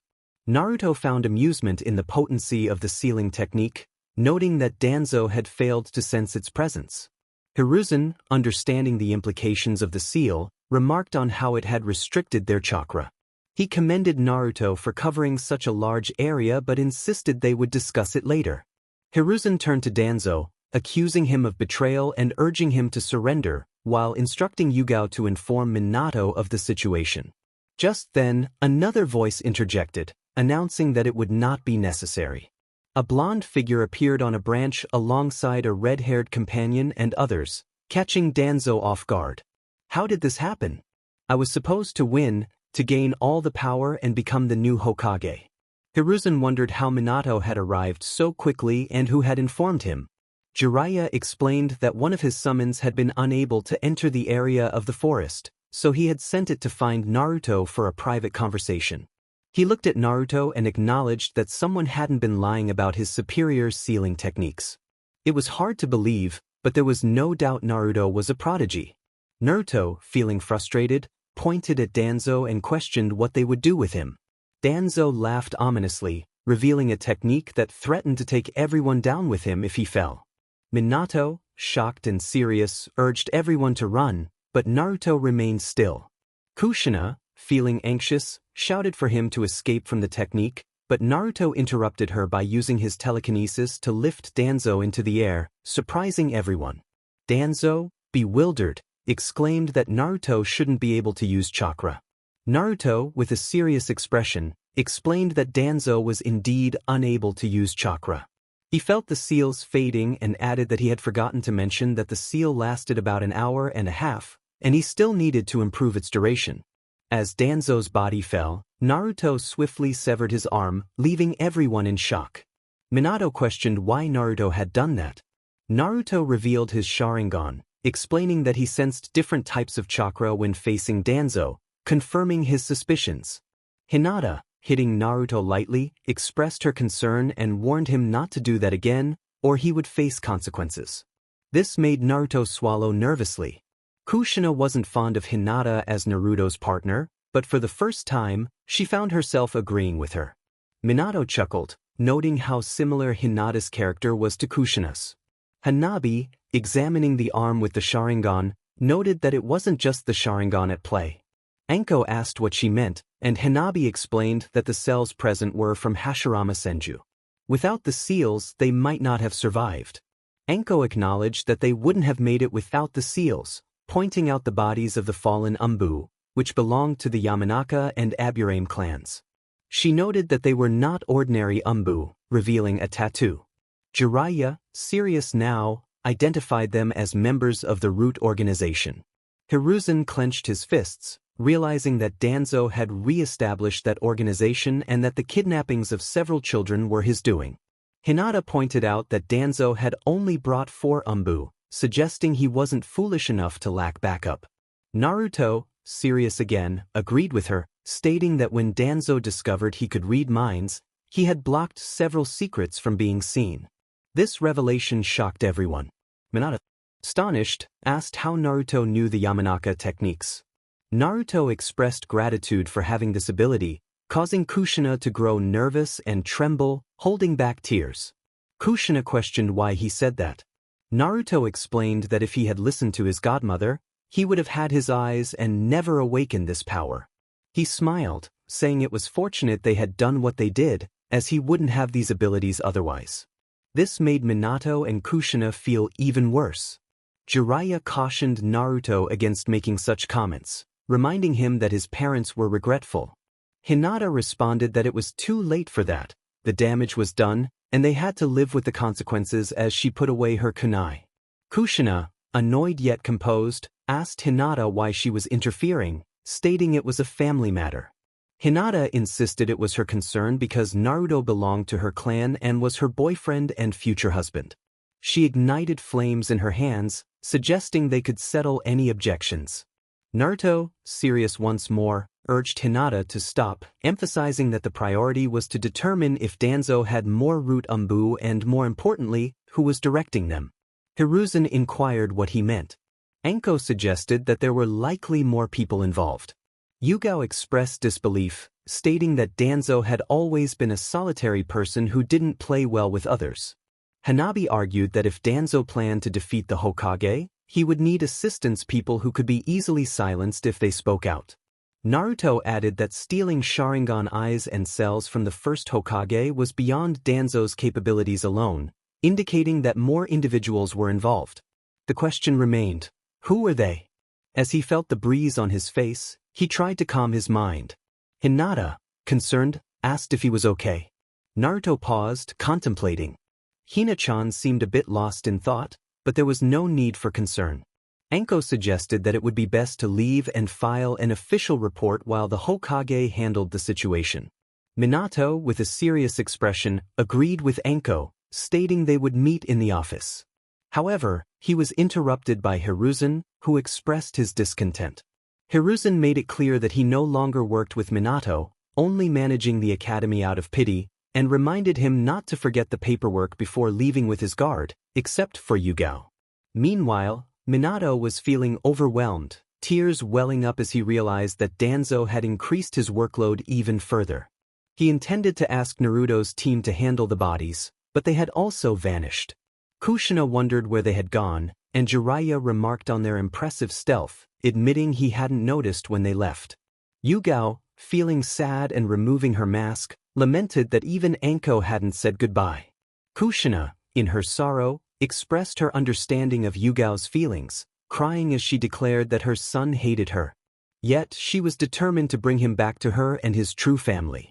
Clenching her fists, she vowed that Hana, whom she deemed a traitor, would pay for her actions.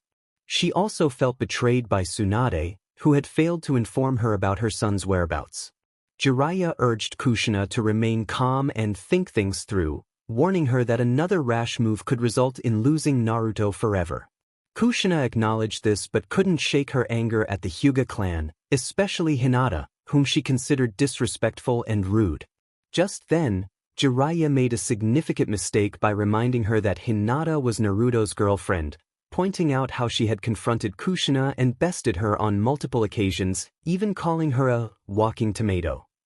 Naruto and his team were in Minato's office, demanding an explanation regarding their participation in the upcoming Chunin exams. Naruto, with a serious demeanor, reiterated Minato's earlier statement, expressing frustration over the Hokage's refusal to allow them to take the exams despite Anko's approval. Minato, maintaining his serious tone, cautioned Naruto about his choice of words, reminding him of their father-son relationship and asserting that he believed they were not ready. Hinata, visibly upset, accused Minato of tyranny, claiming he was using his position to impose his will. Minato clarified that Team Zero would not participate in the exams because he felt they were unprepared. Anko, sensing the tension, expressed her regret at having to leave them under such circumstances, but she had work to attend to. Kushina, confused, tried to understand the situation but was taken aback when all members of Team Zero removed their headbands and placed them on Minato's desk. Minato, resolute, refused to give in to their demands. Hanabi argued that they were not blackmailing him. Rather, they were standing up against his authority, which they believed was unjust. Naruto added that they could thrive as mercenaries, emphasizing their desire for freedom, something they felt was being denied to them. Minato's thoughts raced as he realized the situation was spiraling out of control. He needed to act quickly before they could make their move. He warned them that if they chose to leave, they would be considered renegades and would not be welcomed back. Hanabi expressed sorrow for their parents and those who cared for Naruto, but she asserted that they were willing to pay that price to escape tyranny. Naruto formally announced his resignation as a ninja of the Hidden Leaf Village, bowing respectfully to Minato. Before leaving, he demanded compensation for everything that belonged to his clan. Jiraiya interjected, stating that Naruto could not make such demands since he had not been recognized as the leader of the Uzumaki clan. Naruto insisted that his ancestors had acknowledged him, and he was prepared to present evidence of mismanagement to the feudal lord if necessary. Kushina, distressed, pleaded with Naruto, realizing the implications of his words for the village. Naruto stood firm, arguing that they had every right to claim what was theirs, especially when faced with such injustice.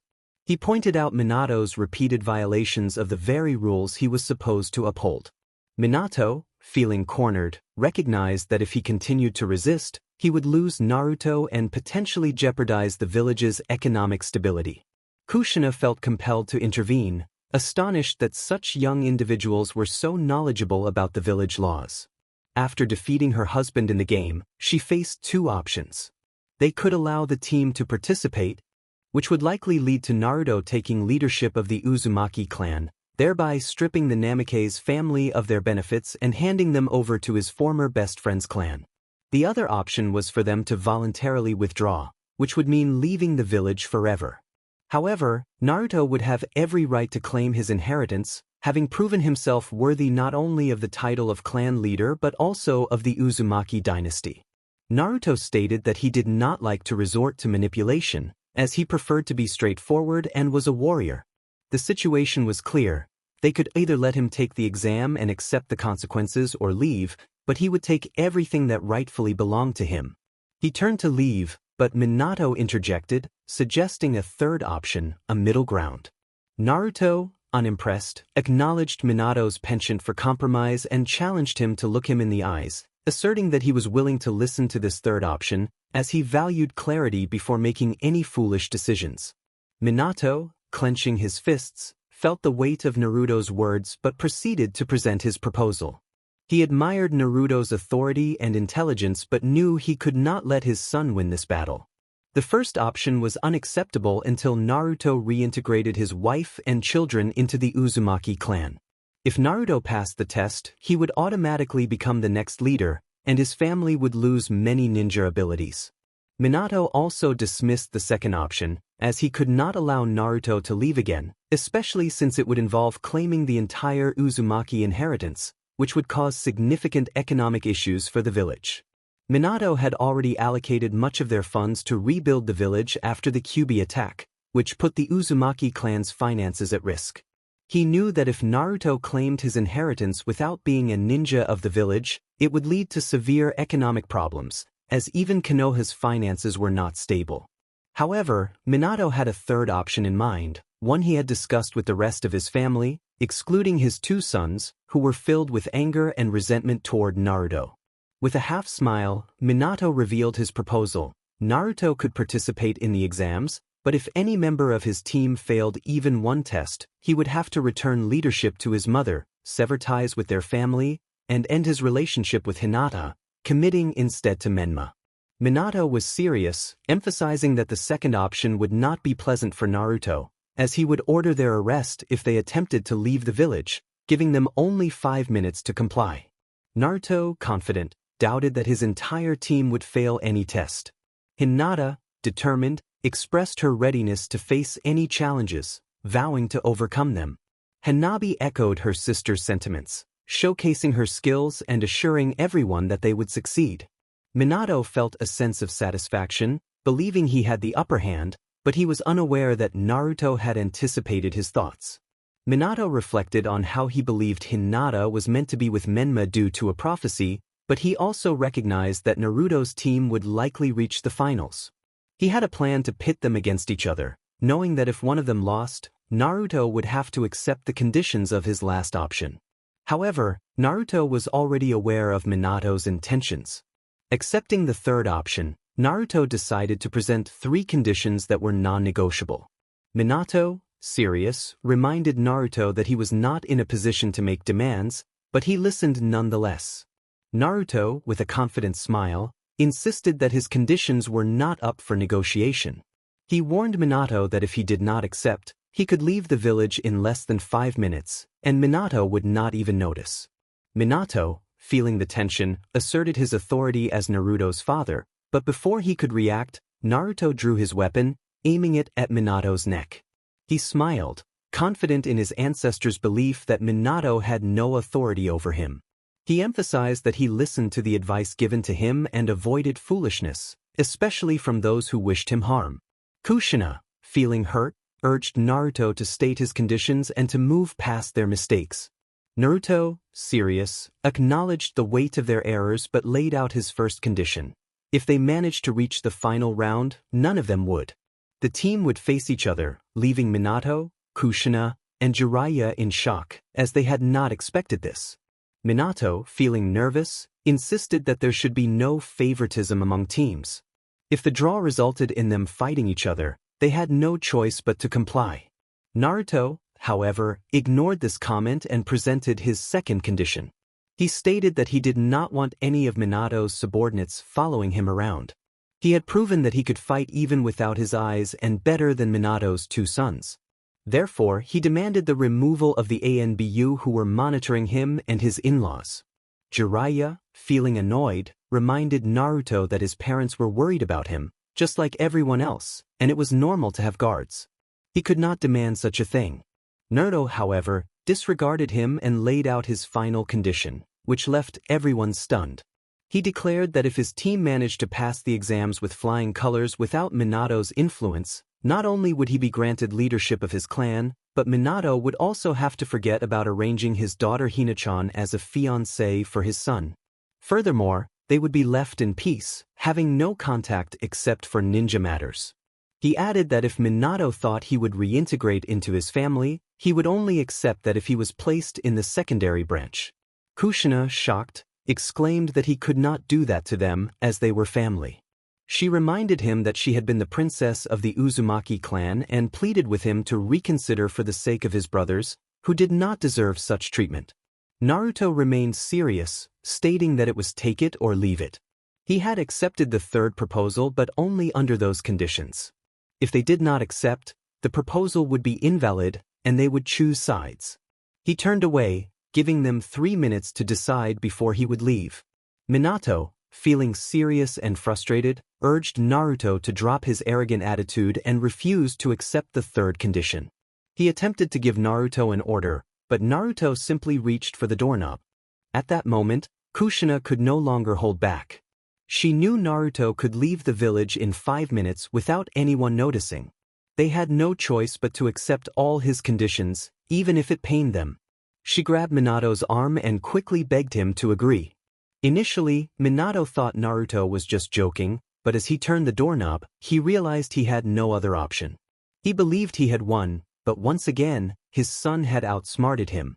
Minato clenched his fists and reluctantly agreed. Naruto smiled and told him to prepare a scroll to write down and sign the acceptance of the conditions.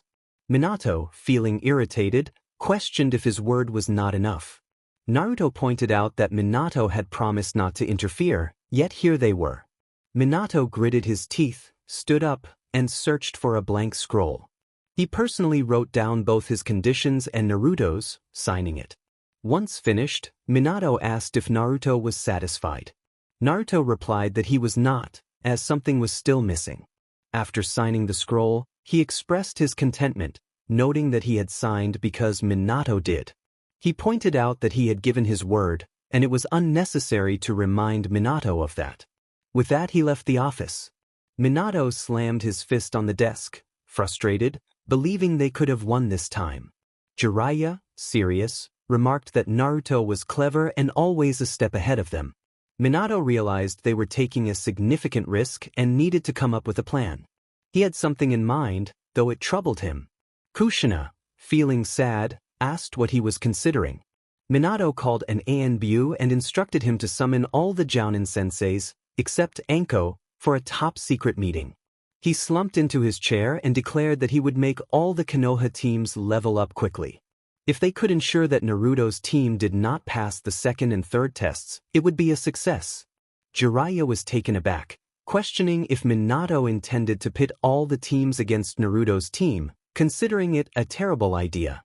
Kushina nervously agreed with Jiraiya, highlighting that their children had a strong record against Naruto, his older brother. Minato insisted that if anyone had another option, he wanted to hear it. He did not want to do this to Naruto, but the Zero team had to be cautious not only of ninjas from other villages but also from their own. Jiraiya acknowledged that this was inevitable, as even the village teams would face each other. Minato argued that this time was different. Practically all the Chunin candidates in Konoha had one goal: to defeat the Zero team. They could not fight among themselves. They were only allowed to battle the Zero team. This idea was outrageous and treacherous, as it manipulated the exams. However, the Namikaze-Uzumaki family recognized that they had no other choice. Minato gathered all the Jounin and instructed them to inform their teams that they would only confront the Zero team. The ninjas present were appalled by this proposal, but they could see Minato's desperation. It was unusual for him to ask for something like this, but seeing his determination to recover his son made them reflect. They accepted, albeit reluctantly, especially Guy Mato from Team 9, who was known for pushing limits and did not agree with this proposal, as it contradicted everything he taught his students. Internally, he refused to accept it and planned to inform Anko at the first opportunity. As everyone left Minato's office, some were still contemplating the proposal, but compassion for their leader outweighed their morals. After the meeting, they gathered their teams to relay the orders, except for Guy, who remained upset. His friends noticed his demeanor and questioned him about it. A team was formed solely because the Hokage was desperate to find his son. Kurenai reflected that they were not in a position to judge him. He had his reasons. Perhaps if they were in his place, they would do the same. Guy, however, expressed his discontent, stating that it was clear he didn't know him well. He had never played unfairly. He always aimed to ignite the flames of youth and unleash potential. But what they were being asked to do felt dishonorable. Kakashi, reading the situation, pointed out that the request was made by their sensei as a favor, suggesting that they should simply accept it. He noted how much effort had been made to reach out to Naruto, who had built walls around himself. The desperation of their sensei was evident, and they needed to support him. Guy was surprised that his eternal rival would support such an idea. He knew that Naruto had always been a good boy. Although he had mistreated him in the past, he had been helping him in secret ever since he learned the truth. When he discovered that Naruto had lost his sight due to a poor decision made by both parents, he was the first to go looking for him, taking missions far and wide, even at the borders. Naruto had worked hard and did not deserve this. Asuma admitted that he personally did not like the idea either, but they were in a position where they could not do anything. It was an ultra-secret conversation, and if Guy was who he claimed to be, he would follow the rules and not share this with anyone. Guy clenched his fists, expressing his disagreement. He would not ask his team to do something so dishonorable, and if Asuma wanted to expose him, he could do so, he would never regret his decision. Kakashi sighed, acknowledging that Guy would not change. However, despite agreeing with him, he would not abandon Minato-sensei. Asuma considered that Guy had a point. They could not do this to Naruto. Despite his condition, Naruto had shown great abilities. Kurenai agreed, but she felt it was inevitable. She shared her opinion that Menma would be a better match for Hinata.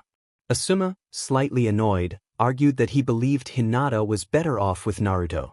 Menma was arrogant and immature, while Naruto had shown signs of maturity. Kurenai hesitated, questioning whether Asuma was truly in favor of a relationship between Naruto and Hinata, knowing her own thoughts on the matter. Asuma, surprisingly, stated that for the first time he would agree with Guy. He would not participate in this plan and would not tell Naruto, Hinata, or anyone else to focus solely on attacking them. Kurenai urged him to understand Minato's desperation. She posed a hypothetical situation. If they had a child and made the same mistakes as Minato and Kushina, would he not do everything possible to bring their child back to the family? Asuma countered that they were practically forcing Naruto to forgive them, questioning whether he would accept a forced apology devoid of value or genuine feelings.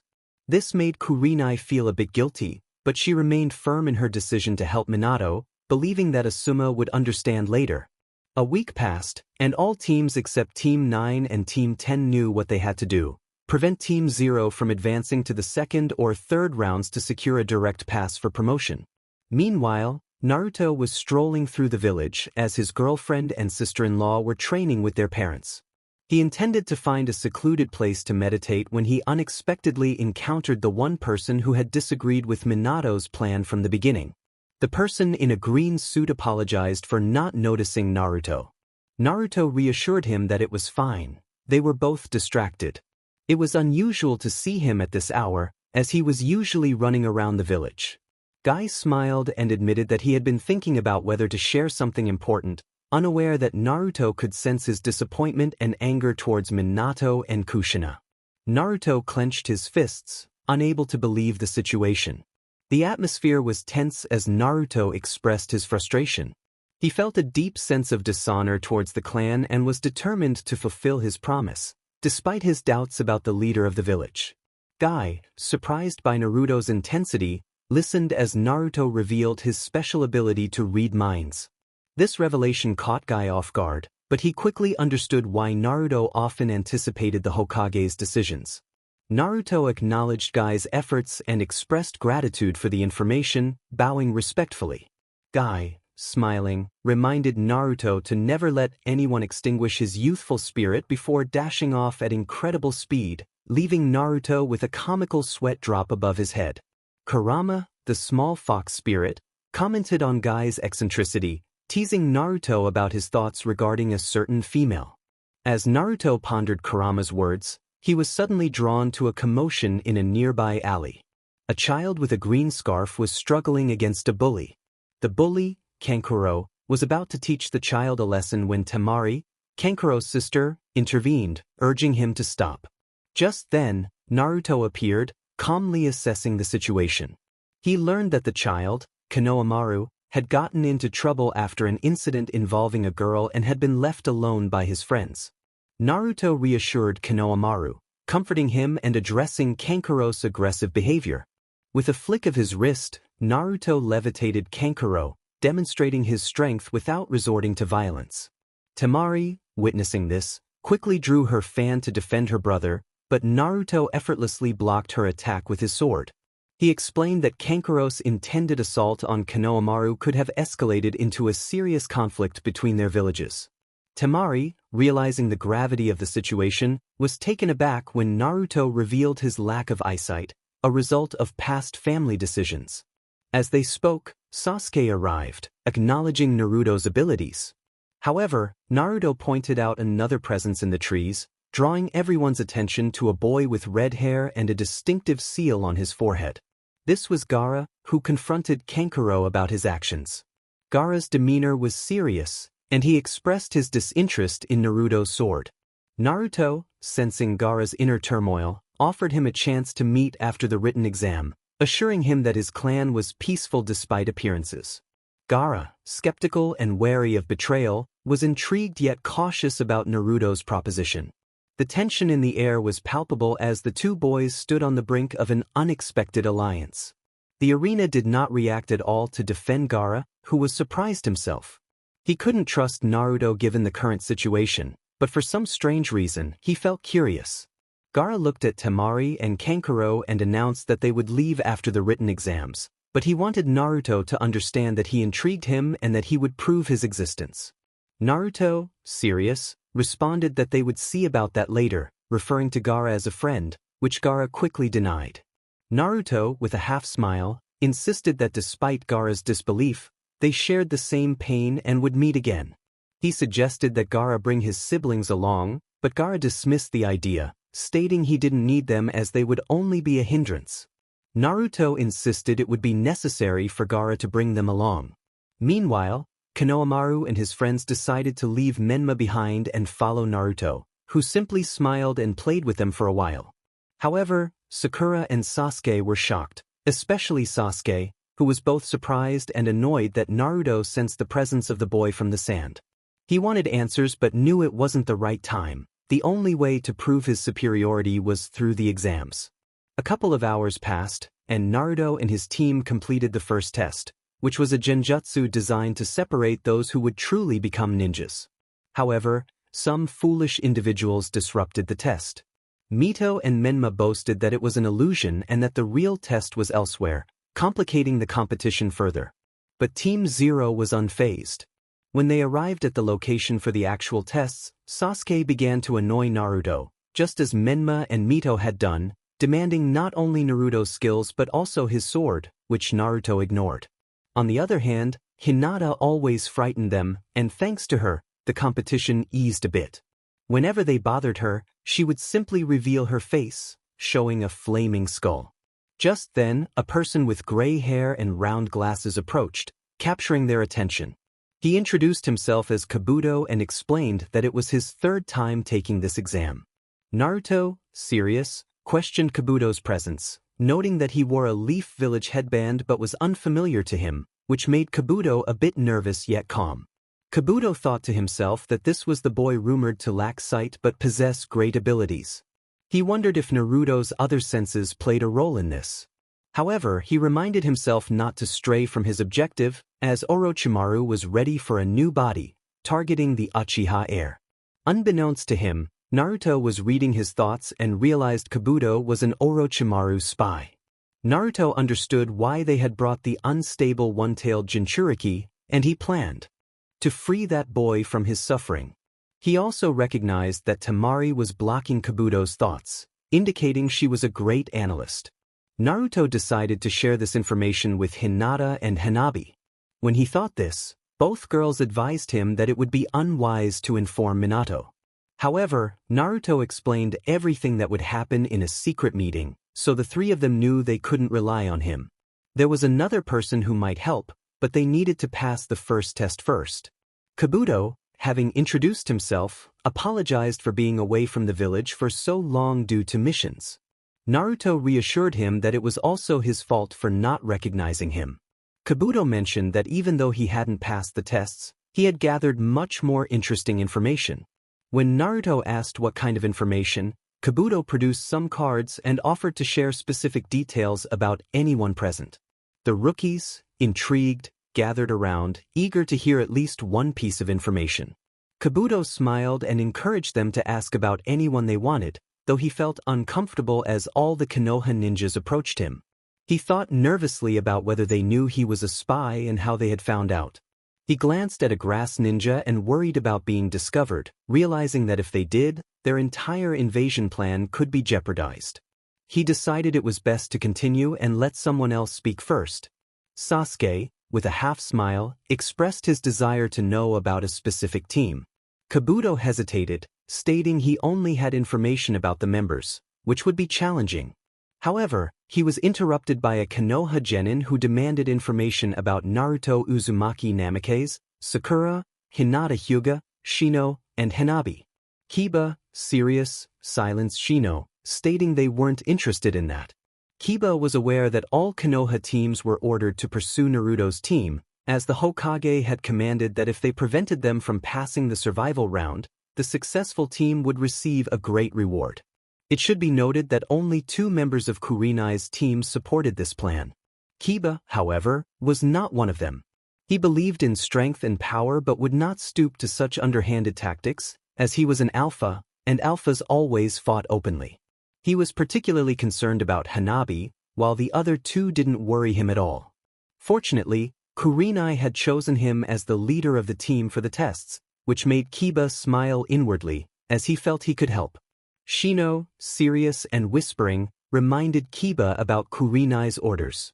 Kiba acknowledged the orders but insisted that they would proceed with the test his way and led his team away. Meanwhile, Shino sent a bug to inform their sensei that Kiba was acting strangely. A concerned Hyuga, well liked by his cousins Hanabi and Hinata, asked Naruto what was happening. Naruto, with a half-smile, replied that there was nothing much going on, but he knew they were curious about the information. Tenten interjected, stating that she wasn't interested in knowing, as Guy had told them that if they faced each other, it would be in the 3rd round. She expressed her desire to confront Hinata, claiming she would show her what a true weapons master was like, prompting Hinata to stop hugging Niji and face Tenten. Hinata, slightly lowering her kunai, stated that she wasn't a weapons master but could handle her kunai better than Tenten could. She also expressed her disapproval of Tenten as a potential partner for Niji, causing both Tenten and Niji to blush deeply. Hanabi teased Niji, suggesting that everyone knew he liked Hinata, but Niji quickly covered Hanabi's mouth to silence her. Tenten, flustered, stammered that Hinata would see what she was capable of. Just then, the censor for the written test called everyone, but the Konoha ninjas were primarily focused on the 2nd test. They were not the only ones intrigued by the information Kabuto had shared about Naruto. The Sand ninjas were equally curious about visiting the Hyuga complex after Naruto's invitation. The written test, overseen by Ibiki, was meant to be challenging.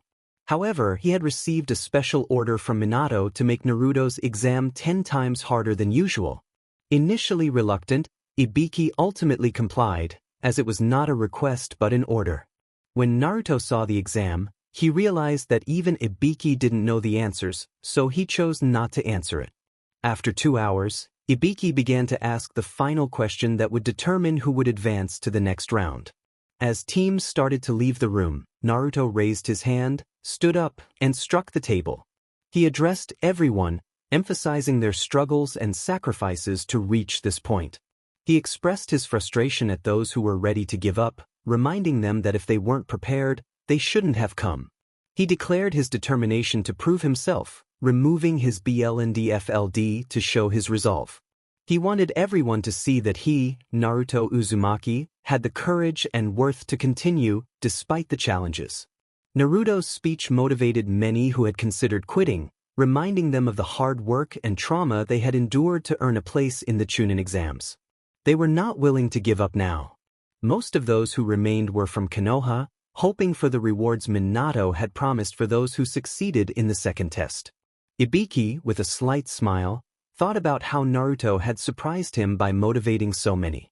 He felt guilty for giving Naruto such a difficult exam, as it had been Minato's request. He hoped Naruto would show everyone what he was capable of, unaware that Naruto could read his thoughts and was smiling internally. Meanwhile, Kurama, Naruto's tenant, was furious, unable to believe how low Minato had stooped due to his own mistakes.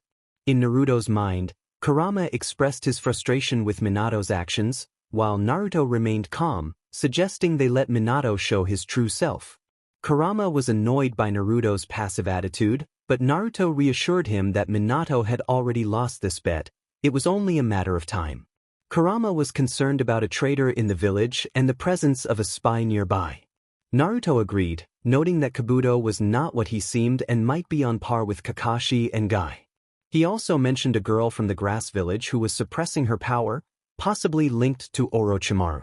Kurama pointed out that she wasn't using a transformation technique, which would have been detected by the Umbu. Naruto decided to inform his in-laws and Anko to stay alert about the situation. Kurama suggested that perhaps Naruto should tell Minato, but Naruto was skeptical about whether Minato would believe him. They both contemplated their next steps if things spiraled out of control. There was only one option left, and although Naruto didn't want to, he felt compelled. Kurama interrupted his thoughts, telling him that his power was also Naruto's, earned through their bond. Kurama acknowledged Naruto's respect and treatment of him as a living being, stating that if they needed to face that treacherous serpent, he would gladly lend his power. This made Naruto smile. Meanwhile, outside Naruto's mind, a kunai suddenly shattered the window, revealing a sign that read, "The most alluring and beautiful ninja Anko has arrived." Anko congratulated the students for passing the test and encouraged them to express their excitement. Ibiki noted that Anko had jumped ahead of him again, to which she responded with a bored expression, observing that he had become soft. She pointed out that more than half of the students were present. Ibiki acknowledged that perhaps this year they had more talent than usual. Anko sighed and warned the students that in her test, no less than half of them would make it through, instructing them to follow her to training field. As the students left, Ibiki collected the exams and realized that Naruto had tricked him, having answered none of the questions. He clenched his fist, feeling both frustrated and pleased, acknowledging Naruto as a great ninja and a worthy bearer of the Uzumaki name. At Training Field 44, everyone gathered at the entrance of a dark forest, causing some to reconsider their participation in the exam. Menma expressed his confusion, and Anko remarked that it was clear he lacked intelligence. She welcomed them to her playground, where only the strongest and most determined ninjas could cross the Forest of Death, also known as Training Field. Hinata, igniting her kunai, joked about bringing her mother bear meat, which caused several teams to withdraw. Hanabi, releasing smoke from her hands, wondered which was thicker, the fog in the forest or her smoke, as she demonstrated her power by shattering a rock, frightening others into retreat. Naruto, sitting down, encouraged his peers not to get too excited but suggested that it was fine to show what they were capable of. Despite the competition, many were focused on Naruto. During this time, he spoke to Anko about the possibility of Orochimaru being present at the exams and mentioned a spy and a mysterious female ninja from the grass village, unsure if she was suppressing her power. Anko tried to feign ignorance, but her disdain for her former master was evident. She informed the students that they had 2 days to prepare and warned them that inexperienced individuals who entered the forest never returned. As Anko contemplated the situation, she realized that if Orochimaru was indeed there, he was likely seeking a target. She thought it would be counterproductive to inform Minato, as it might only allow Orochimaru to escape. Increasing security in the Forest of Death seemed to be the best course of action. Later that night, outside the Hyuga complex, 3 figures appeared. Gaara, serious, confirmed their location, while Kankuro questioned why they had accepted the invitation. Temari, with a slight smile, suggested they would find out soon, but warned that if anyone tried to harm them, they would be in for a surprise. Suddenly, a voice alerted them from behind, assuring them that the new clan was peaceful. Gaara, still serious, asked if they intended to attack from behind. Naruto, chuckling, clarified that he had just arrived. Gaara, maintaining his serious demeanor, reminded Naruto that he was not his friend and that he existed solely to be defeated. Naruto, still smiling, asked Gaara a question before they entered. He inquired how long it had been since Gaara had slept. Temari questioned the relevance of this, to which Naruto explained that his friend, a small 9-tailed fox, indicated that the seal placed on Gaara was flawed, causing him pain. The members of the Sand Village were taken aback, though one of them looked at the small fox with affection. Kurama, leaping onto Temari's head, confirmed Naruto's statement and reiterated the question about how long it had been since Gaara had a good night's sleep. Gaara, serious, recognized Naruto as a Jinchuriki. Kankuro, nervous, realized that Naruto was the Jinchuriki of the 9-tailed fox, explaining how he had bypassed their defenses. Temari, embracing Kurama, noted that the Jinchuriki of the 9-tailed fox was part of the Hokage's family. Naruto, serious, explained that it was a long story he didn't wish to share at that moment. He then offered to help fix Gaara's seal, revealing that as an Uzumaki, he had advanced knowledge of sealing techniques. He deduced that Gaara's seal was a level 4 when it should have been a level 10 or higher. Gaara's mother warned him not to trust Naruto, But Naruto insisted that Shikaku was listening and that he had helped Kurama escape from him, albeit only at a distance.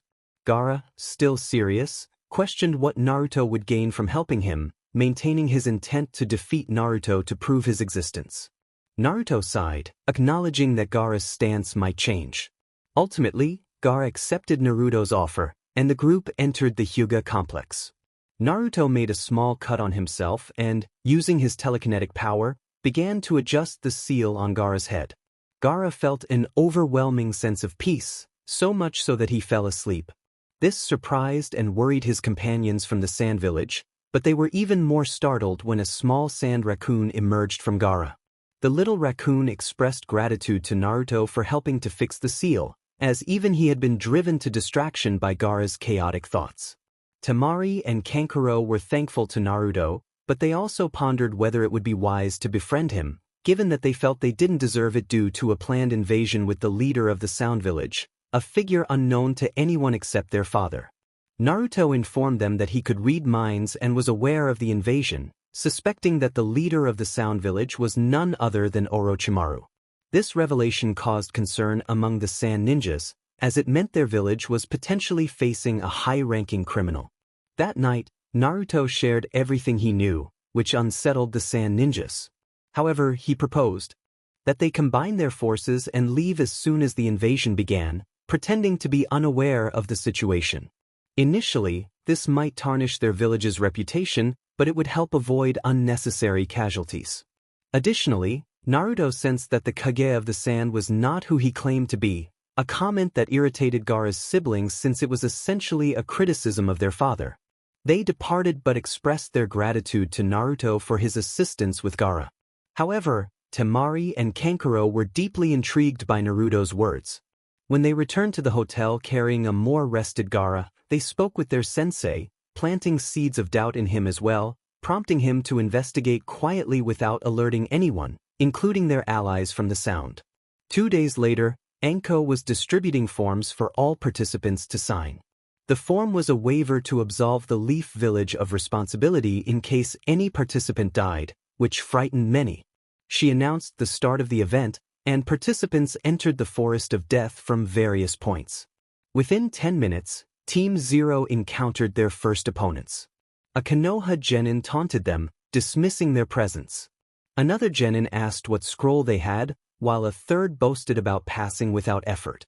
Hanabi criticized them for seeking a foolish reward, questioning their integrity. As one of the Genin prepared to attack, Naruto intervened, using his telekinesis to stop him mid-air and send him crashing into nearby trees, leaving him unconscious and buried under debris.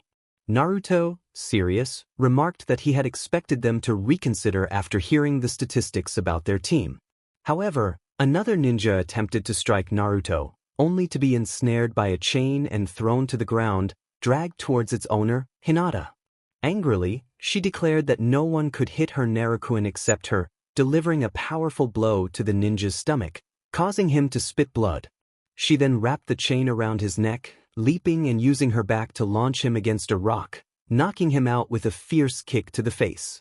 This display astonished Team Zero, not just because of Hinata's strength, but because she was upset that only she could hit Naruto, which made him laugh nervously. In Naruto's mind, Kurama chuckled, noting how much Hinata cared for him.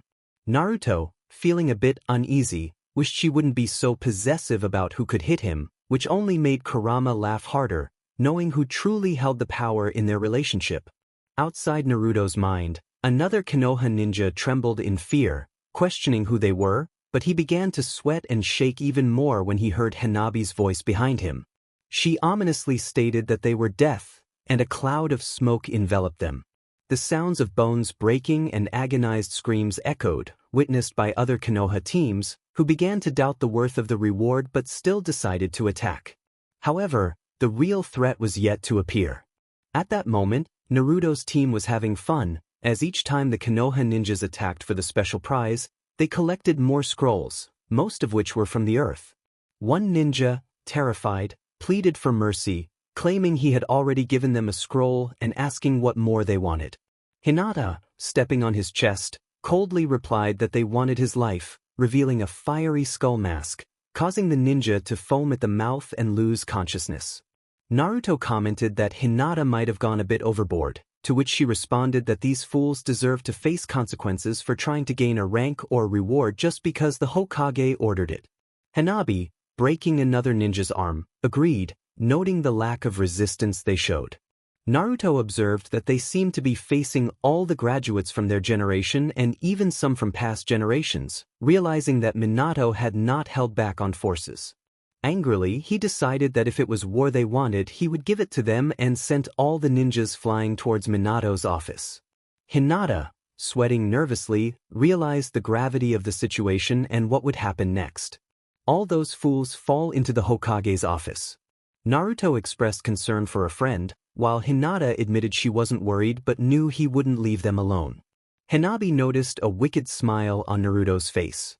Hanabi asked what Naruto had done, and he replied that he had given someone more work to stop bothering them. However, he sensed something was off and directed his gaze toward a distant location, feeling that something was happening there. Hinata, serious now, questioned whether they should intervene, noting that it wasn't their business. Naruto insisted it was their concern when the fighter was above the level of a chunin. He had a gut feeling that the presence he sensed was on par with his godmother or the troublesome Jiraiya, which shocked Hinata and Hanabi.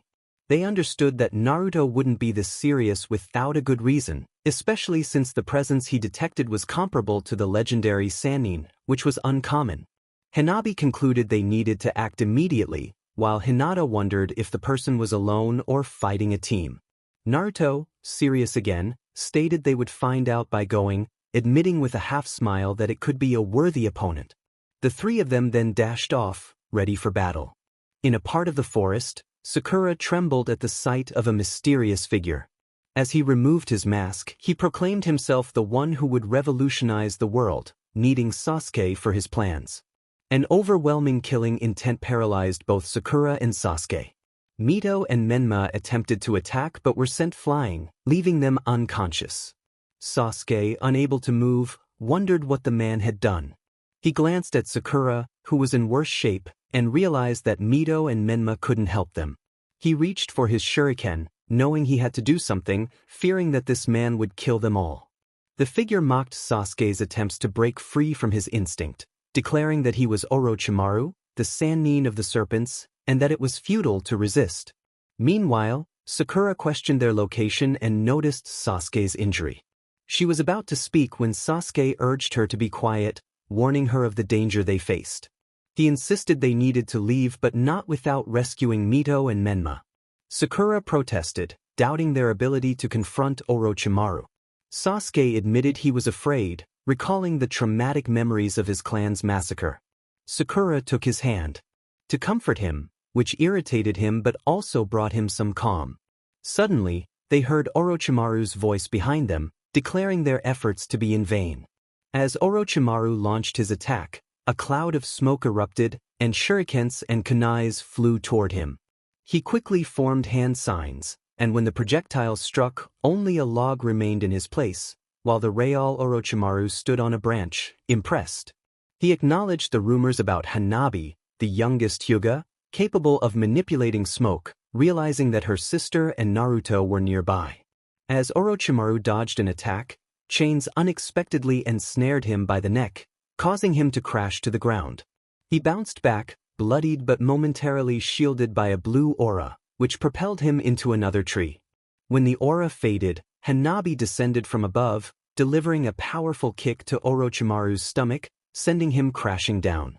Orochimaru, rising and wiping blood from his mouth, cursed them and acknowledged the rumors about the team.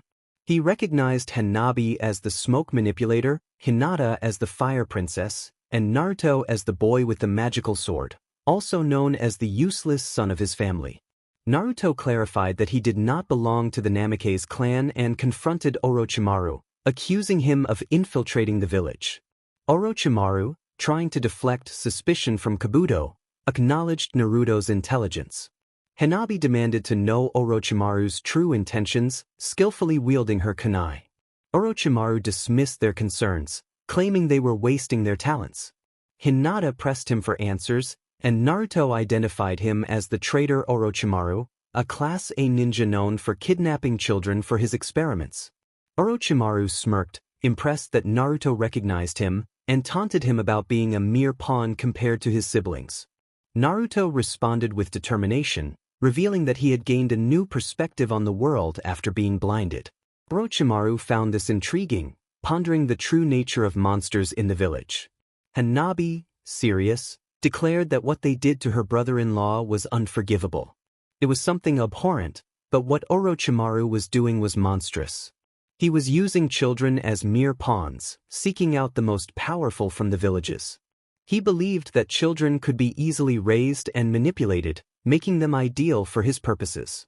Hinata thought it was disgraceful and that he did not deserve the title of Sannin. Orochimaru, on the other hand, felt differently.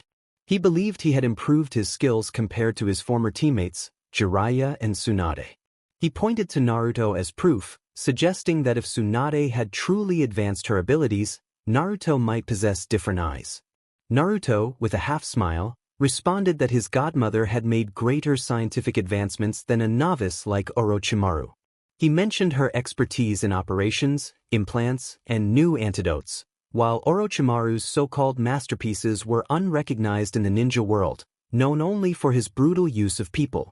In Naruto's opinion, his godmother had far surpassed Orochimaru, who was merely a novice by comparison. Upon hearing this, Orochimaru was infuriated and attacked Naruto first. The entire team jumped back to create distance.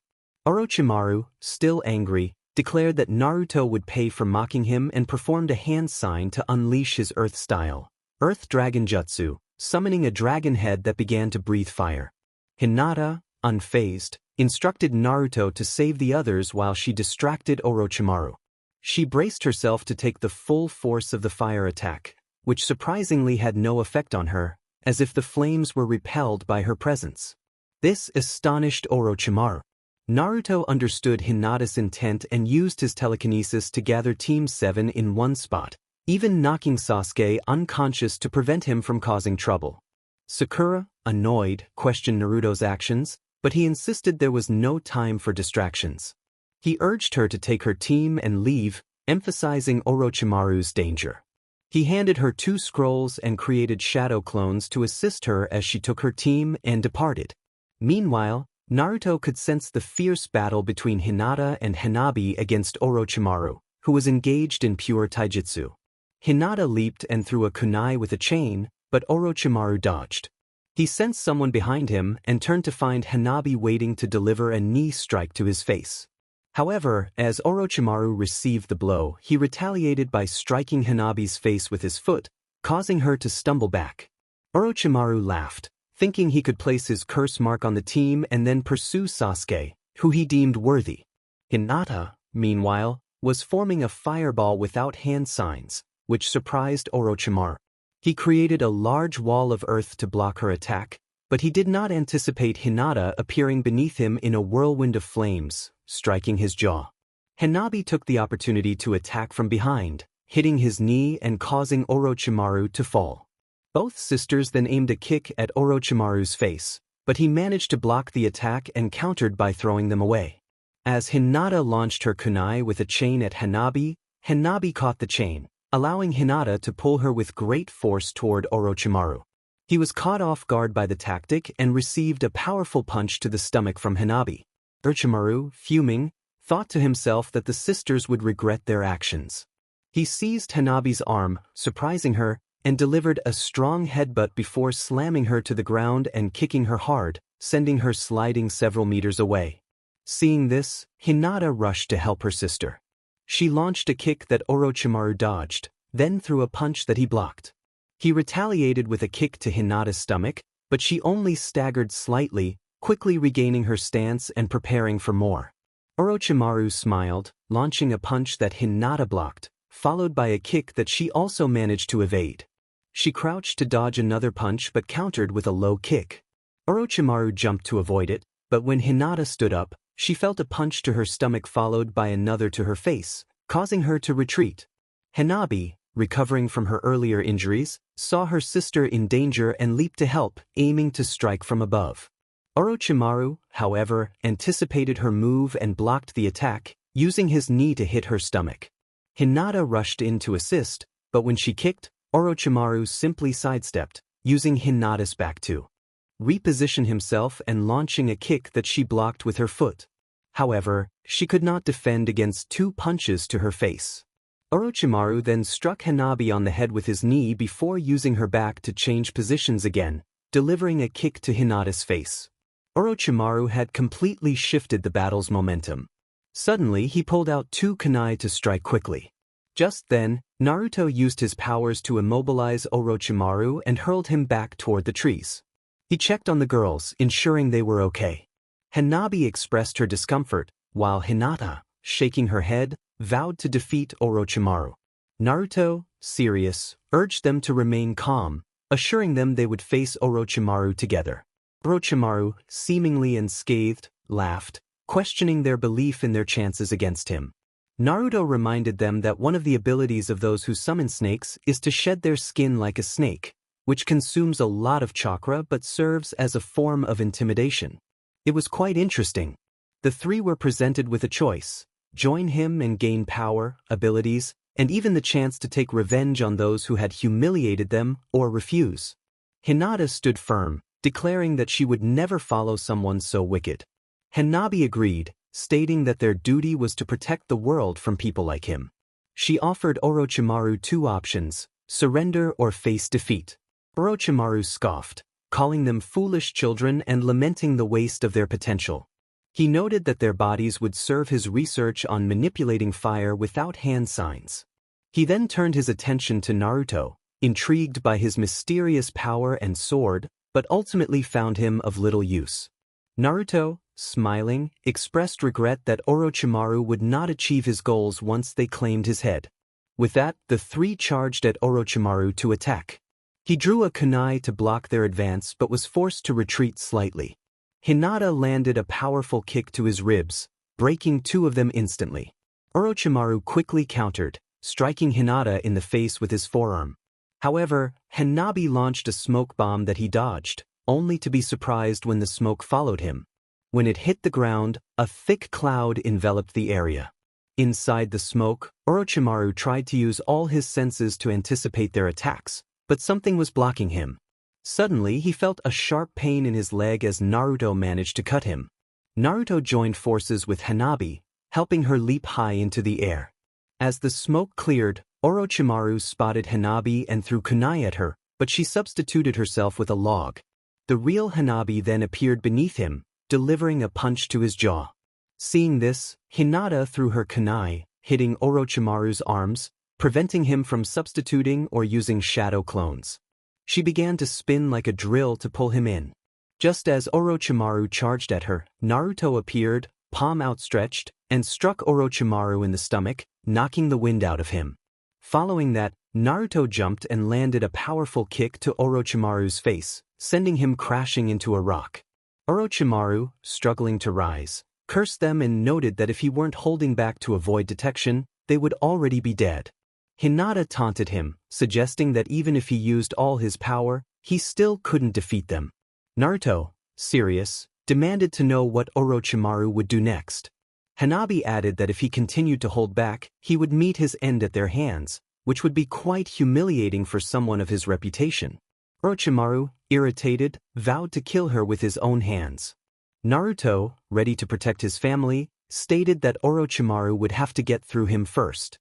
He used his power alongside Hanabi to immobilize Orochimaru, who was tossed around but managed to escape just as they were about to release him. The blue aura vanished, and Orochimaru quickly formed hand signs to flee. Hanabi expressed frustration, wishing they could have talked to him. Naruto, putting away his weapon, explained that it would have been a bad idea. If the leader fell, his second-in-command could lead the attack, and they had no idea how many forces they were up against. Hinata reminded him that their friends from the Sand Village were coming to support them, knowing the truth and still being a considerable force. Naruto agreed, taking Hinata's hand and stating it was time to head to the tower, as he was tired and still mastering his power. They ran off hand in hand, leaving Hanabi with a sigh. She felt lonely watching them together, but her thoughts were interrupted when someone took her hand. She turned to see someone she didn't expect. The person, nervous, assured her that she wasn't alone. Hanabi, serious, demanded to know if this was a plan to achieve the Hokage's objective, pulling away angrily as she thought he was a coward. The nervous individual insisted he wouldn't do something so low. He explained that while he knew the plan, he had not followed his sensei's orders. His team had secured the scrolls, and as their leader he needed to ensure they weren't attacked. He proposed that they work together, combining their teams. Hanabi hesitated, unsure whether to trust him, but her heart raced strangely. She smiled beneath her mask and took his hand, and they ran toward the tower together. Hanabi encouraged Kiba to show her how strong he had become, prompting him to smile and call his dog to join them. However, Kiba's team was frustrated. They could have attacked each member of the opposing team, but Kurenai had been clear in her orders. This wouldn't end there, as Shino vowed to take revenge, knowing the prize was essential for his clan's recognition. 5 days passed, and the Leaf Village's newcomers were the only ones to advance to the next phase, alongside some unfamiliar ninjas from other villages, including the Grass, Rock, Sound, and Sand villages. The censor for the next stage, Hayate, struggled to speak clearly due to frequent coughing. He announced that anyone unable to continue was free to withdraw. A silver-haired boy with glasses raised his hand, admitting he had no chakra. Hayate, still coughing, stated that with so many participants, eliminations would be necessary, and they would face off in combat. One by one, the participants were instructed to head to the stands, and when the board displayed their names, they would descend to showcase their combat skills. Minato, feeling nervous, expressed his disbelief, while Jiraiya swallowed hard, remarking on the overwhelming odds they. Hiruzen, calmly smoking, indicated that he didn't quite understand the concerns but assured them that if anyone thought Naruto's team would fail this test, they were mistaken. Tsunade, with a slight smile, affirmed that the training in Yuzu had prepared them well. She warned Minato not to crush Naruto's dreams by any means, threatening him with dire consequences if he did. When Tsunade revealed where they had been training, everyone was taken aback, realizing they had indeed found remnants of the Yuzu village. Minato, in shock, acknowledged that she had known its location all along. Tsunade, still smiling, shifted the focus to what Minato would do when Naruto discovered the truth, noting how Minato trembled in fear, knowing that Naruto always seemed one step ahead of him. In the arena, the board began to spin, revealing the names of Sasuke and a Leaf Village ninja. Naruto sensed that the opponent was an infiltrator from Orochimaru, but it seemed he was merely a pawn with little useful information. Sasuke's fight lasted about 10 minutes, concluding with one of the most complex taijutsu techniques. The battle was intriguing, providing Team 11 with more insights into the ninjas under Orochimaru's command. In Naruto's mind, Kurama spoke seriously about the danger posed by Orochimaru's subordinates. Naruto acknowledged this, having detected that the opponent had used chakra to drain Sasuke's energy. Kurama suggested alerting others, expressing concern that it might be more than Naruto could handle. Naruto, analyzing the situation, noted that they weren't alone, as Baki had uncovered the truth and they had the support of the Sand Village. Kurama doubted Baki could convince everyone, but Naruto felt it was essential to gauge how many from their village believed him. He sensed a confrontation was imminent. Outside Naruto's mind, Hayate announced the next match would be between Mito and a Rock Village ninja. The fight was brief, with Mito emerging victorious, albeit with some difficulty. The following match featured Menma against a Leaf ninja, with Menma boasting about his strength and declaring that everything Naruto had belonged to him, while Mito echoed similar sentiments from the stands. Kakashi and Kushina sighed in disappointment and fear, realizing the surprise of Naruto's team surviving the Forest of Death had turned into a concern about what Naruto might discover regarding Minato's plans. As the board continued to spin, the next match was between Kiba and Naruto. Kiba was slightly taken aback to learn his opponent was the future fiancé of his sister-in-law, but he thought it could be interesting. In the stands, Kurenai, feeling frustrated, reminded Kiba that this was his chance, having learned from Shino that he had disobeyed her orders to ensure Naruto's team lost. She warned him in a low voice that he would face consequences if he did not win. The only ones who heard her were Naruto's team, who felt both annoyed and relieved when Kiba responded with a strong sense of honor and responsibility. Kiba, serious, acknowledged Kurenai's authority but expressed his respect for her as a teacher. He declared that he wouldn't be coerced into winning. If he succeeded or failed, it would be through his own efforts. He admitted to being against her orders and recognized that it was not honorable to act on them. He leaped into the arena, ready to face Naruto. Kurenai was taken aback by Kiba's unexpected response, feeling both humiliated and angry. She was unsure of how to react, knowing Kiba had a point, but still felt disrespected by his defiance. Naruto, with a smirk, commented on Kiba's growth, teasing Kurenai about how Kiba had transformed from a lapdog into a wolf, suggesting that perhaps Kurenai's teachings had not contributed to his progress. In essence, Naruto implied that Kurenai had been a poor teacher, and it appeared that the student had surpassed the master in wisdom. How dare that kid? The actions of all of us have never been ideal, but there's no need to mock or belittle us, especially those of us with much more combat experience and wisdom. How did this happen? Calming down, he realized the truth in Naruto's words. His ethics and morals were lacking. He had accepted Minato's plan to help, but the actions taken were unforgivable, and he felt he had no forgiveness to offer either. It seemed that participating in that plan would only tarnish their legacy. He thought to himself that he hadn't been a good teacher, and it appeared Kiba had surpassed him. In the arena, the announcer cleared his throat and signaled for the match to begin. The two fighters stood still for a long moment, and the crowd grew restless, unsure of what was happening until one of them finally spoke.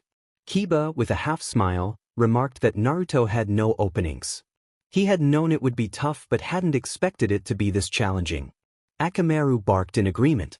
Naruto, also smiling, noted Kiba's improvement in hand-to-hand combat and asked if he had been training for this day. Kiba confirmed that he had been training day and night to surpass them and prove something to someone special. Naruto, with a knowing smile, suggested that Kiba should just tell her, knowing she felt the same way. Kiba insisted he would do so once he faced her again, determined to win this time. He didn't feel worthy of her yet. Naruto sighed, calling him foolish, reminding him that she didn't care about those traditions. Kiba acknowledged this but explained that he wanted to show her he had become strong enough to protect her, even willing to give his life if necessary, causing his face to flush slightly as he took a fighting stance. Meanwhile, in the stands, Hinata noticed her sister creating a lot of smoke and teased her about it. Hanabi, nervous and blushing, asked her not to laugh.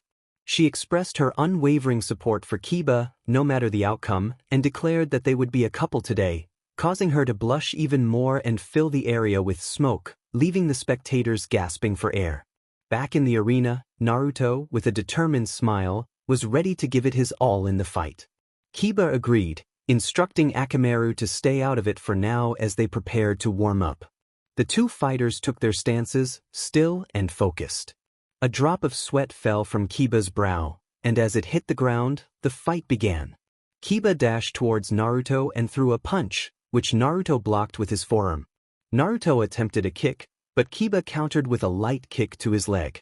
Naruto spun around and struck Kiba in the stomach with his palm, but Kiba jumped back to avoid further damage. Naruto noticed Kiba's retreat and charged at him, delivering a powerful punch that Kiba blocked with crossed arms. Kiba felt the weight of Naruto's punch but stood firm. As Naruto charged again, he executed a ground maneuver, kicking Kiba in the face. Though not a strong hit, it was effective enough to draw blood from Kiba's nose.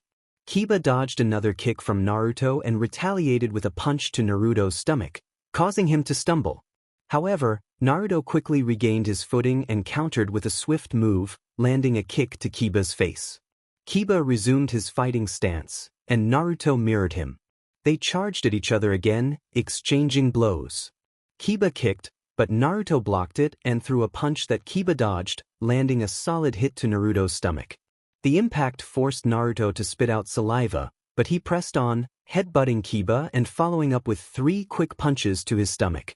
Kiba countered with a right hook, which Naruto avoided, landing another punch to Kiba's stomach before executing a split kick to his knee and finishing with a punch to Kiba's face. Kiba blocked a kick aimed at his jaw and countered by sweeping Naruto's leg, bringing him down, though Kiba also fell, and they both rolled away to regain their distance. The fight was spectacular, and even though only a few minutes had passed, the audience was captivated, eyes wide and jaws dropped. In the stands, Hanabi cheered for her wolf, while Hinata, smiling, reflected on how Kiba had transformed from an arrogant alpha to a formidable fighter. Anko, astonished, commented on the intensity of their battle. Guy noted that both fighters were demonstrating pure taijutsu, showing great respect for one another as they gave their all to win. Lee observed that Kiba had once claimed Naruto's stance and defense were impenetrable, but now it was clear that Naruto was also a force to be reckoned with. Niji observed the situation with a serious expression, acknowledging that Kiba was adapting to Naruto's fighting style, which meant he was improving himself. Mito dismissed the significance of it, stating that it wasn't as interesting as everyone believed. Menma agreed, finding the fight rather dull. Sakura, feeling nervous, looked at the arena and noted that they appeared to be natural fighters. Anko, with her eyes closed, confirmed Sakura's observation, pointing out that despite Naruto's lack of sight, he had enhanced his other senses, proving the lesson of not relying solely on one's eyes to be correct. Kushina, feeling anxious, questioned how Naruto could tell friend from foe, worried that he might confuse allies and attack them.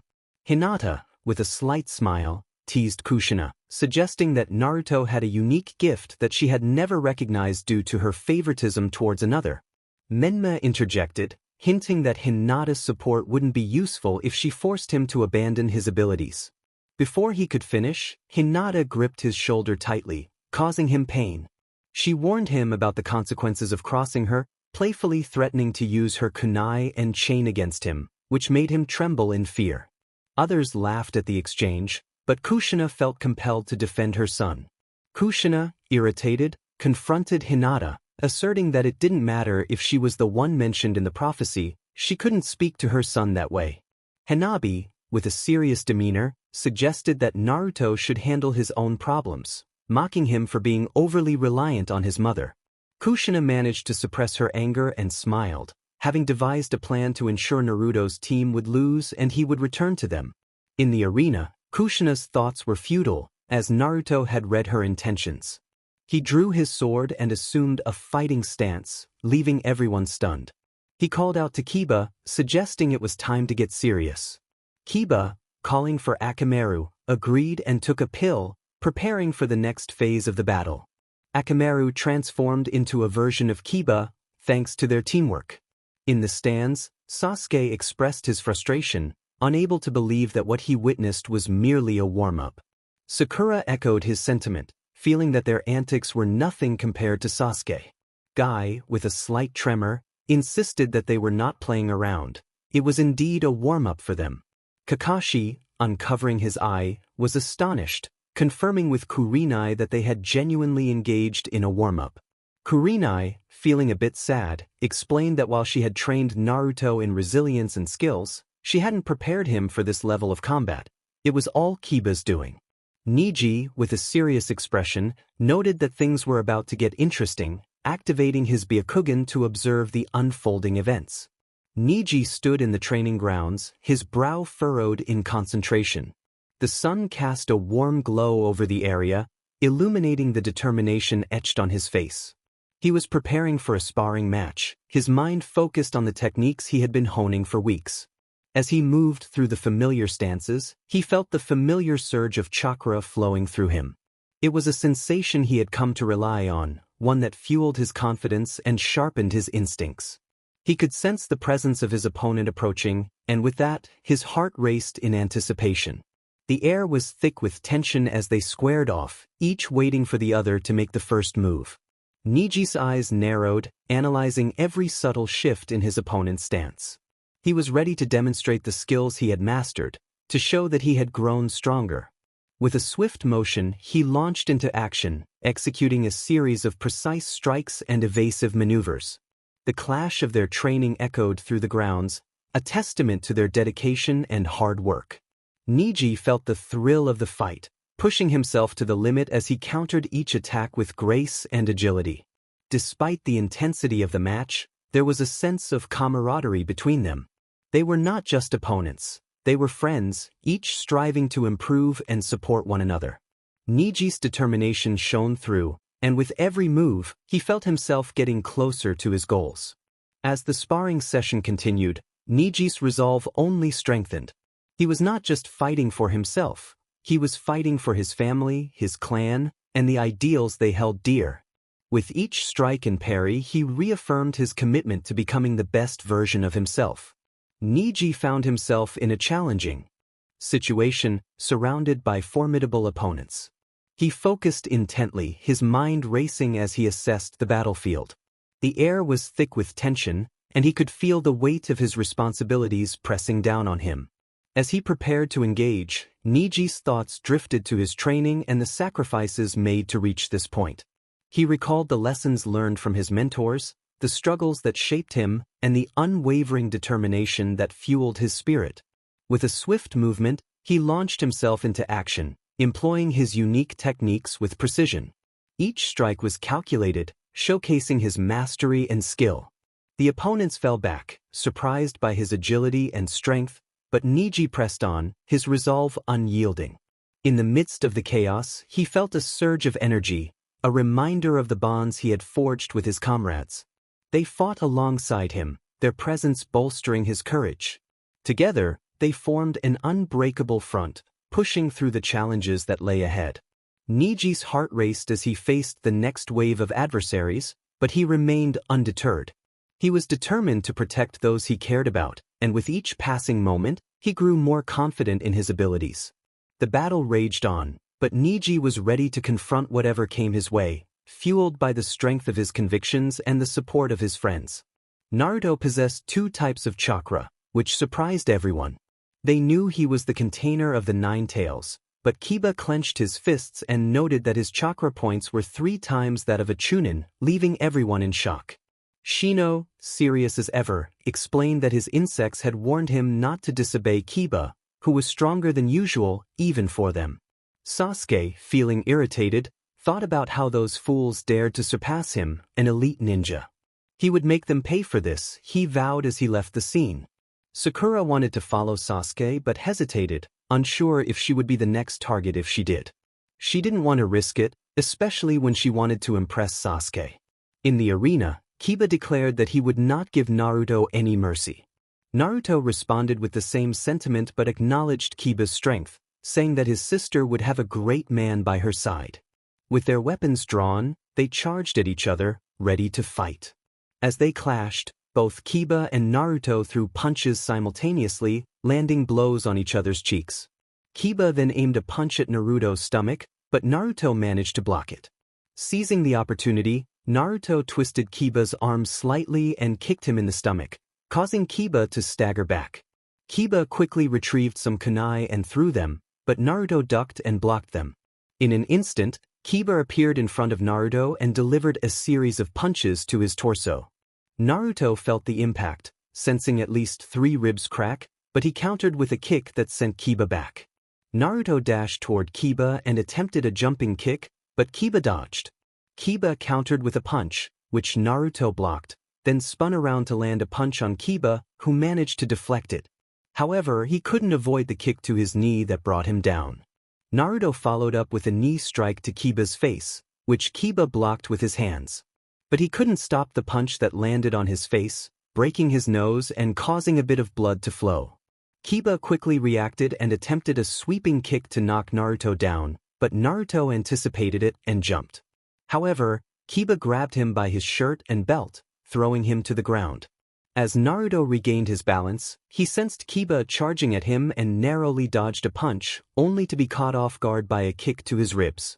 Reacting quickly, Naruto blocked another kick aimed at his right side with his forearm, then struck Kiba's chest with both hands, pushing him back. Kiba saw Naruto leap and attempted to evade a punch, but Naruto's kick to his chest caused him some pain. Kiba then tried to deliver a knee strike to Naruto's stomach, but Naruto blocked it. In retaliation, Naruto landed a powerful blow to Kiba's shoulder, dislocating it. Kiba responded with a kick to Naruto's stomach, but Naruto caught his leg with both arms. Kiba jumped and delivered a strong blow to Naruto's face, forcing him to stagger back. Naruto, feeling the pain, acknowledged Kiba's injuries, noting that Kiba's nose was broken, making it hard for him to breathe, and his shoulder was dislocated. He urged Kiba to surrender and not prolong the fight. However, Kiba, adjusting his dislocated shoulder, refused to give up. He declared that he had to win for the one he loved, looking at Hanabi with determination. He struck his chest with both hands, vowing to prove his worth. As he did this, a spectral wolf appeared beside Kiba, astonishing everyone. Akamaru sat beside Kiba, bowing in respect. Naruto sensed a spirit within Kiba, recalling tales from his ancestors about various spirits that protected the world. He remembered a tribe that had become extinct, known for using forest spirits to safeguard their territory. This tribe was the Mitoka. With a smile, Naruto shifted his fighting stance, while the others were still in shock at the sight. Kiba, now slightly more muscular and without his jacket, caught Hanabi's attention, causing her to blush. Kiba then charged at Naruto with incredible speed. Naruto felt Kiba's rapid movement and ducked to avoid a punch, but he couldn't evade the next attack. To be continued. Kiba delivered a knee strike to Naruto's stomach. Following that, he grabbed Naruto by the collar and belt, lifting him slightly before slamming him onto the ground. Naruto felt a bit dazed, and as Kiba lifted him again, he landed a punch to Naruto's face, followed by a kick to his ribs. Just as Kiba was about to throw another punch, Naruto reacted quickly, blocking the attack and countering with an elbow strike to Kiba's face. Naruto then swept Kiba's legs out from under him, knocking him down, and followed up by dropping his elbow onto Kiba's chest. Quickly getting back on his feet, Naruto attempted to stomp on Kiba, but Kiba rolled away, narrowly avoiding the strikes. Naruto took a step back, waiting for Kiba to rise. When Kiba got back up, he assumed a fighting stance, and both were prepared to unleash their ultimate techniques. Kiba initiated his jutsu, Fong over Fong, but Naruto managed to dodge the attack. The spectators were left in awe as Kiba's attack shattered the ground beneath them. Realizing he had missed, Kiba dispelled his technique, bracing himself for Naruto's counter. Sensing Kiba's readiness, Naruto positioned himself, enhancing his psychic state and controlling his power to avoid serious harm to his friend. With a powerful leap, Naruto struck Kiba with an open palm. Kiba crossed his arms to absorb the impact, but the force was so great that he felt his arms weaken, causing them to drop. The attack continued, and Naruto's palm struck Kiba's face, sending him flying across the arena. Kiba, now semi-conscious, managed to chuckle and express his gratitude to Naruto, acknowledging that he had given it his all. As Hay-8 called for the medics, Naruto rushed to check on Kiba's condition. Feeling remorseful, Naruto apologized for not controlling his attack better. Kiba reassured him, reminding him that they both understood the risks when they started the exam. He lamented that he hadn't proven himself worthy of the girl he loved, but he couldn't finish his thought as Hanabi appeared by his side, tears in her eyes. Hanabi comforted Kiba, wiping his face with a handkerchief and declaring that he had shown his worth even if he didn't win. She then leaned down and kissed him, expressing her desire to be his girlfriend. The medics arrived promptly, placing splints on Kiba's broken arms and lifting him onto a stretcher. Kiba, still smiling through his tears, told Hanabi not to cry, saying she looked more beautiful when she smiled. He urged her to continue fighting and win for both of them. Naruto, feeling guilty, turned to Hanabi and apologized for going too far. Hanabi, wiping her tears, reassured him that it was fine, as Kiba had given everything he had. She playfully kicked Naruto, reminding him that he had gone overboard with that last attack. As Naruto knelt from the impact, Hinata rushed over to check on him. Everyone expected her to scold Hanabi, but instead, she simply asked if Naruto was okay. Naruto, in pain, responded with sarcasm, and Hinata, with a light-hearted tone, mentioned that she would have done the same to Kiba if the roles had been reversed. Naruto joked about hoping for a future together, and Hinata teased that she would take care of Kiba, ensuring they were even. As the fights continued, the next match was between Hinata and Niji, which promised to be an exciting battle. In the arena, Niji acknowledged Hinata's strength and expressed his respect for her as a warrior, but he was determined to win. Hinata agreed, stating she would give it her all, but suggested they make things more interesting. She pulled out a kunai with a chain, indicating a different fighting style than that of their clan. Niji, activating his Byakugan, asked what she had in mind. Hinata proposed that if she won, she would deliver a package of poems to Tenten on Niji's behalf, encouraging him to confess his feelings. Niji turned red with embarrassment and Tenten, watching from the stands, blushed as well. Hinata explained that she had found the poems using her Byakugan, but preferred to use it for other things. As Niji struggled to respond, the atmosphere was charged with anticipation. The spectators were surprised by Hinata's boldness, and the tension in the air was palpable as the match was about to begin. Hanabi observed her sister's intense playfulness and remarked that it seemed like she was playing quite rough. Naruto, slightly defensive, requested that she keep a distance of 2 meters from him, not wanting a repeat of a previous incident. Anko found this amusing, laughing uncontrollably and teasing Naruto about his fear of someone. Naruto, feeling a bit sulky, insisted that the pain from those hits was real and even his ancestors would have felt it. Hanabi playfully dismissed his concerns and asked about Kiba's well-being. Naruto assured her that Kiba would be fine, but Menma interrupted, dismissing Kiba as insignificant and criticizing Hanabi for losing to someone without sight. At that moment, Hanabi appeared behind Menma, holding a kunai to his neck, expressing her anger and defending Kiba's worth. She pointed out that Kiba was strong and had simply faced a tough opponent, while Menma was trembling in fear. Just then, Naruto intervened, reminding everyone that it was rude to interfere in matters that didn't concern them. Anko, with an annoyed expression, urged everyone to stop, explaining that Menma was just jealous of Naruto's fight and that she had a bet on the outcome of the matches.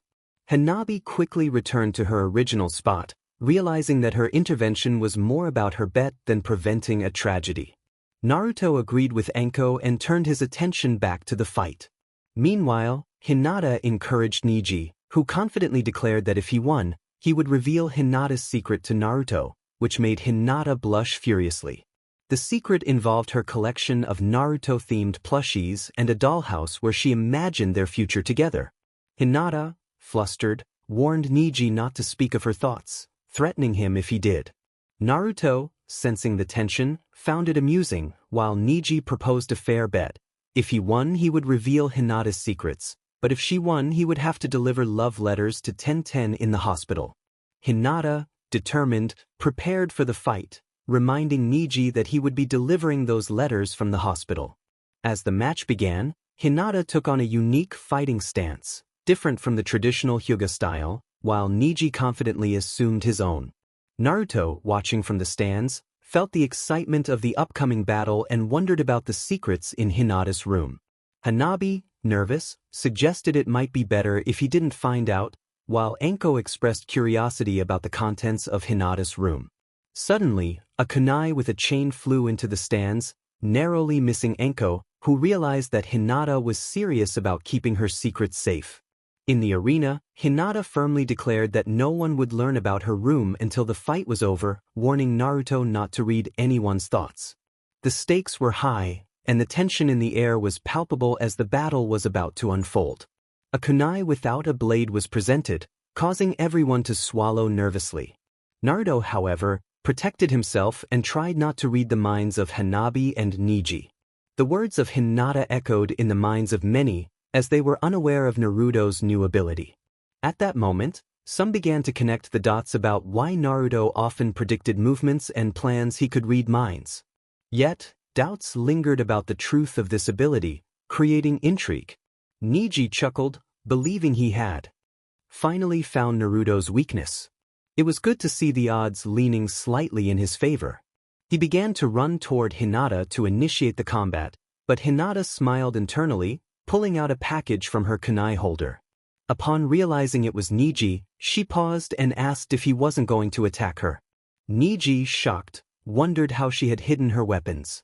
Hinata teased him, mentioning that hiding cards under his bed was not the best strategy and jokingly noted his unexpected collection of magazines. Before she could continue, Hinata jumped back as Niji threw shurikens.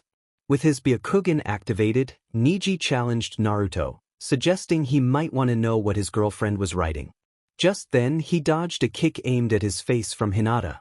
Niji blocked a punch aimed at his stomach, then leaped to land a knee strike to Hinata's face. Hinata quickly retaliated with a kick to Niji's jaw, declaring that she was going to defeat him. As the fight progressed, Hinata attempted a punch, but Niji blocked it and countered with a quick jab to his own face. Hinata then struck Niji in the ribs, followed by a series of knee strikes to his face. Niji reacted swiftly, kicking Hinata's foot, causing her to stumble. He tried to land a kick to her chest, but Hinata blocked it and spun to throw Niji off balance. He was propelled several meters back but quickly regained his footing. Niji crouched to dodge a kunai with a chain that Hinata launched at him. However, he didn't see Hinata reappear from behind a ledge, landing a punch to his jaw. Niji swiftly countered with a kick to Hinata's ribs. He then pulled out a kunai, attempting to cut the belt holding Hinata's kunai holder, but she reacted by striking his chest with her palm, creating distance between them. Hinata warned Niji that if he wanted to play dirty, he shouldn't be surprised when she fought back. Niji, serious, acknowledged that she had started the game, and he was determined to win not just to reclaim the cards but also to show Naruto how much he missed him. As Hinata charged again, Niji was prepared but was taken aback when she vanished in a burst of flames, reappearing behind him to land a knee strike to his back. The impact caused Niji to lose his balance momentarily, but he quickly recovered. He saw Hinata preparing to punch again, and he grabbed her arm, attempting to throw her. However, he was caught off guard when Hinata released her chain, which ensnared his neck, pulling him down. Hinata used her feet to propel herself up and yanked the chain, sending Niji crashing against the wall. Niji reacted quickly, stepping on the chain to prevent Hinata from following up. He managed to free himself from the chain and jumped back just as Hinata pulled on it again. They both returned to their fighting stances, with Niji sporting a small cut at the corner of his mouth. Niji, not hesitating, launched another attack with kunai. Hinata swiftly drew her katanas, blocking each one, but one kunai managed to slice the belt holding her kunai holder. Realizing Niji's strategy, Hinata prepared for his next move. As Niji charged, she attempted a slash, but he deftly blocked it with a kunai. Niji then placed his hand on the ground and kicked Hinata in the face, but he wasn't finished. He unleashed smoke bombs, surprising Hinata with his tactical approach. As Niji seized Hinata's kunai holder, he threw several kunai at her. Hinata blocked them with her katanas, but she was unprepared for a kunai that passed by. Niji had used a transformation technique. He kicked her from behind, causing her to lose her balance. Niji followed up with a punch to her stomach and an elbow strike to her jaw. After stumbling back from the blow, Hinata was met with a kick to her chest from Niji, sending her crashing to the ground. In the stands, Kushina smiled, thinking that if Niji could defeat Hinata, Naruto's team would fall apart, allowing her son to return to them. It would also enable his brother to fulfill his destiny alongside Hinata to save the ninja world. Meanwhile, Naruto, serious and contemplative, wondered what was going through Hinata's mind. The prophecy had been calling to him lately, and he sensed that she was unaware of its significance. Who was the person who told them that ridiculous prophecy? It must have been someone who doesn't understand that prophecies are not set in stone. Anyway, I will focus all my attention on Hina-chan's fight because it seems she is already angry. Hanabi noticed her sister's mood and expressed her concern, commenting that Hinata looked upset as she got back on her feet. Anko, with a smirk, agreed, noting that it was understandable considering someone had destroyed the gift her boyfriend had given her. Kakashi, slightly confused, asked what they were talking about. Guy, serious, explained that when Niji struck Hinata with his elbow, he did so with such force that it practically shattered the mask covering her mouth. Kakashi, realizing he hadn't been paying much attention, acknowledged that it was clear who the winner would be based on the abilities of the students involved. Naruto, with a grin, proposed a bet, suggesting they wager on the outcome. Kakashi dismissed the idea, confident that Naruto would end up crying when he lost. Naruto, undeterred, pulled out a frog-shaped wallet filled with money, impressing everyone around him. He insisted on betting all his money against something that would hurt Kakashi. As Kakashi prepared to take the frog, Naruto drew his sword, enveloping Kakashi in a blue aura and sending him crashing against the wall. Kakashi, serious, questioned Naruto's actions as he began writing something on a piece of paper. Hanabi, smiling, pointed out that it was rude to take money that didn't belong to him, especially since the fight was still ongoing. Naruto handed the paper to Anko, who read it and smiled before disappearing in a blur of speed. This made Kakashi uneasy, but he remained convinced that Hinata wouldn't win, believing her anger made her an easy target. Kakashi reluctantly accepted the bet, warning Naruto not to go crying to Minato, Kushina, or Tsunade if he lost. Before he could finish, Anko appeared with a bundle in her hand, announcing that it was ready. Kakashi, shocked, wondered how she had obtained it. Naruto simply smiled and returned his focus to the fight. Kakashi initially doubted Naruto's mind-reading abilities, but after witnessing the situation, it became clear. However, no one could believe it without proof, as Anko could have just guessed where he hid his most prized possessions. Kushina asked about the books Kakashi was trying to protect, and he nervously insisted they were unimportant. Suddenly, the books began to levitate, floating in the air. Naruto, grinning, reminded Kakashi that he had accepted the bet and now had to face the consequences for underestimating his girlfriend. Menma arrogantly claimed that Hinata would only be useful for fulfilling the prophecy.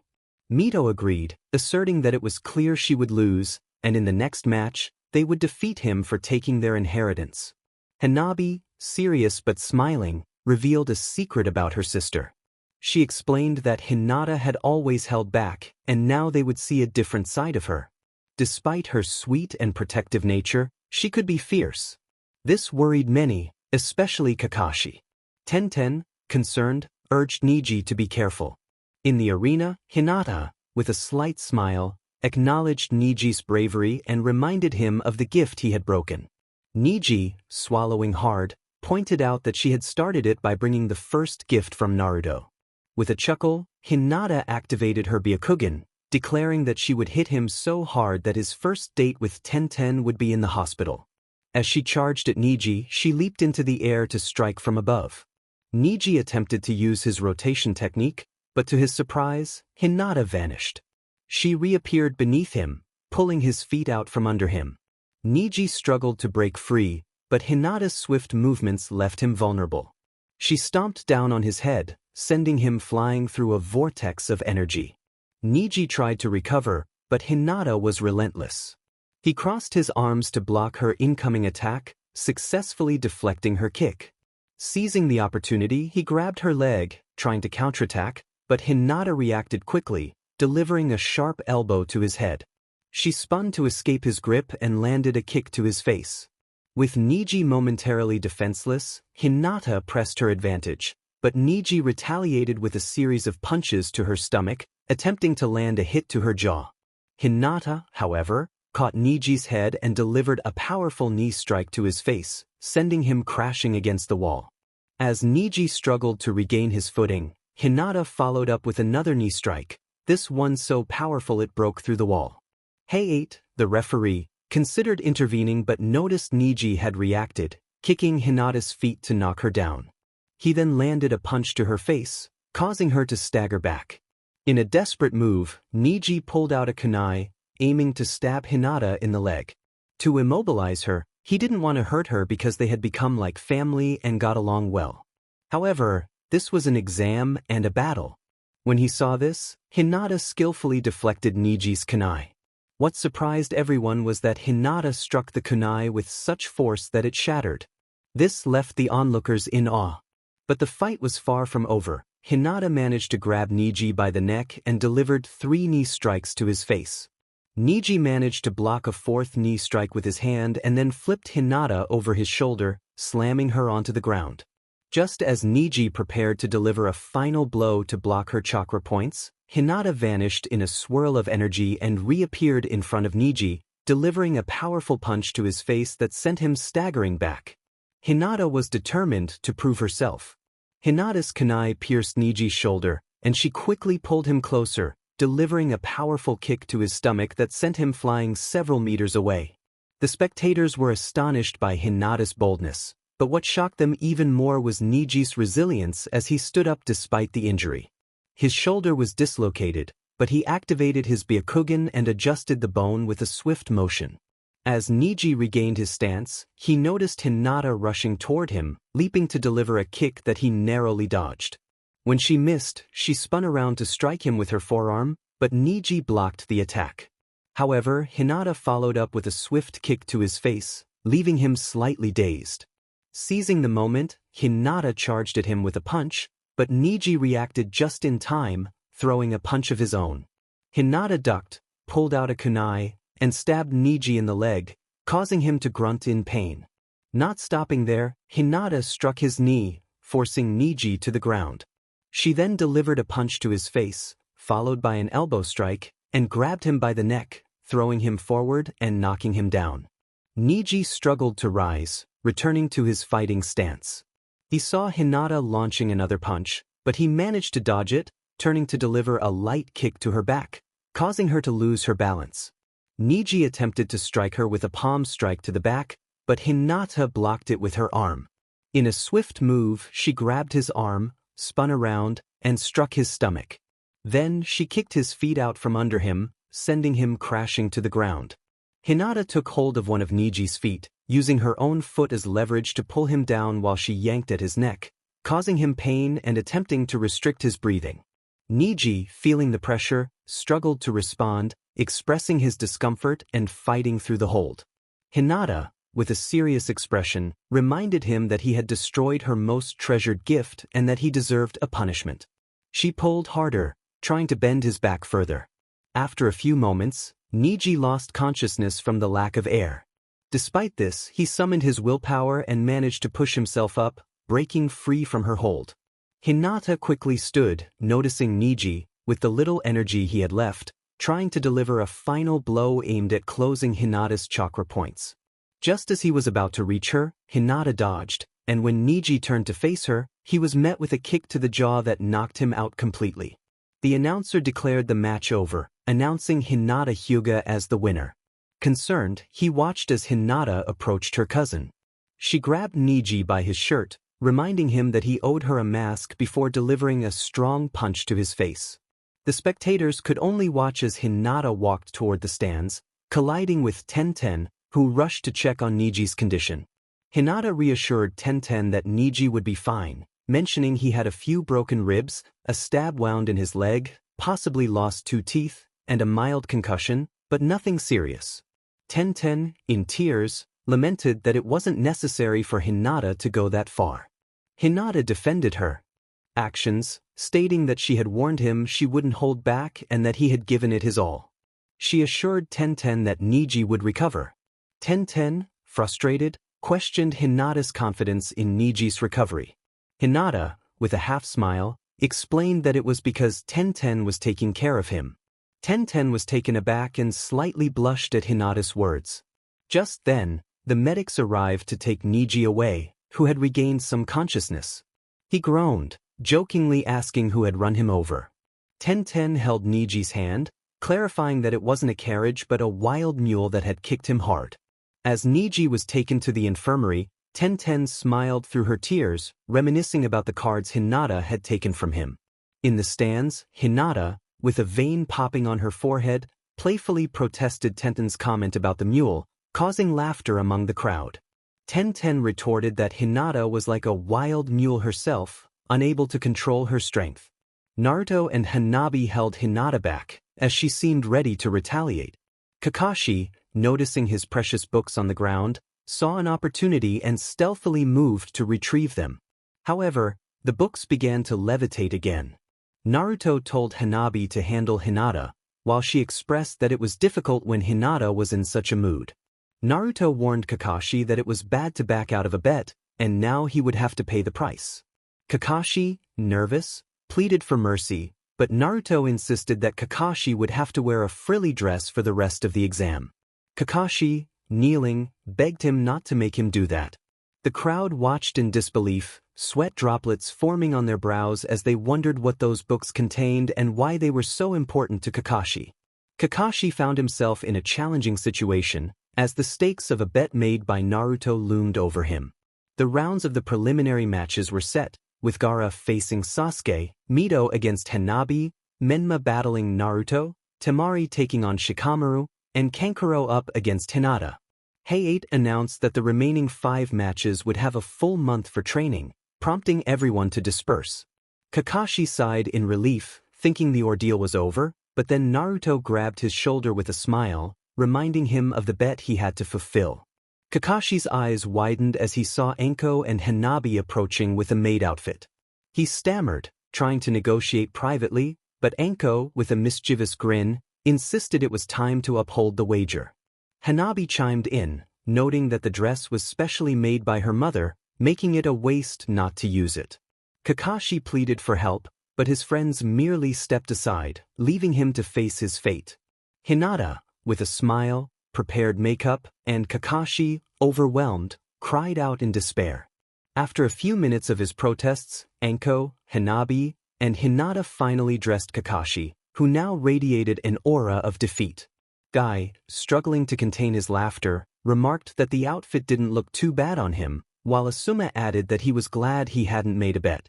Kurenai and Kushina joined in the laughter, each sharing their thoughts on the situation, and Kakashi, blushing, expressed his frustration at being left alone in this predicament.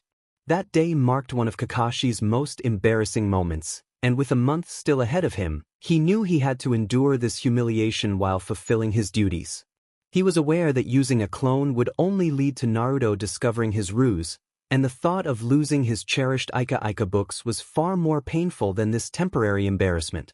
A month passed, and the final stage of the Chunin exam was about to begin.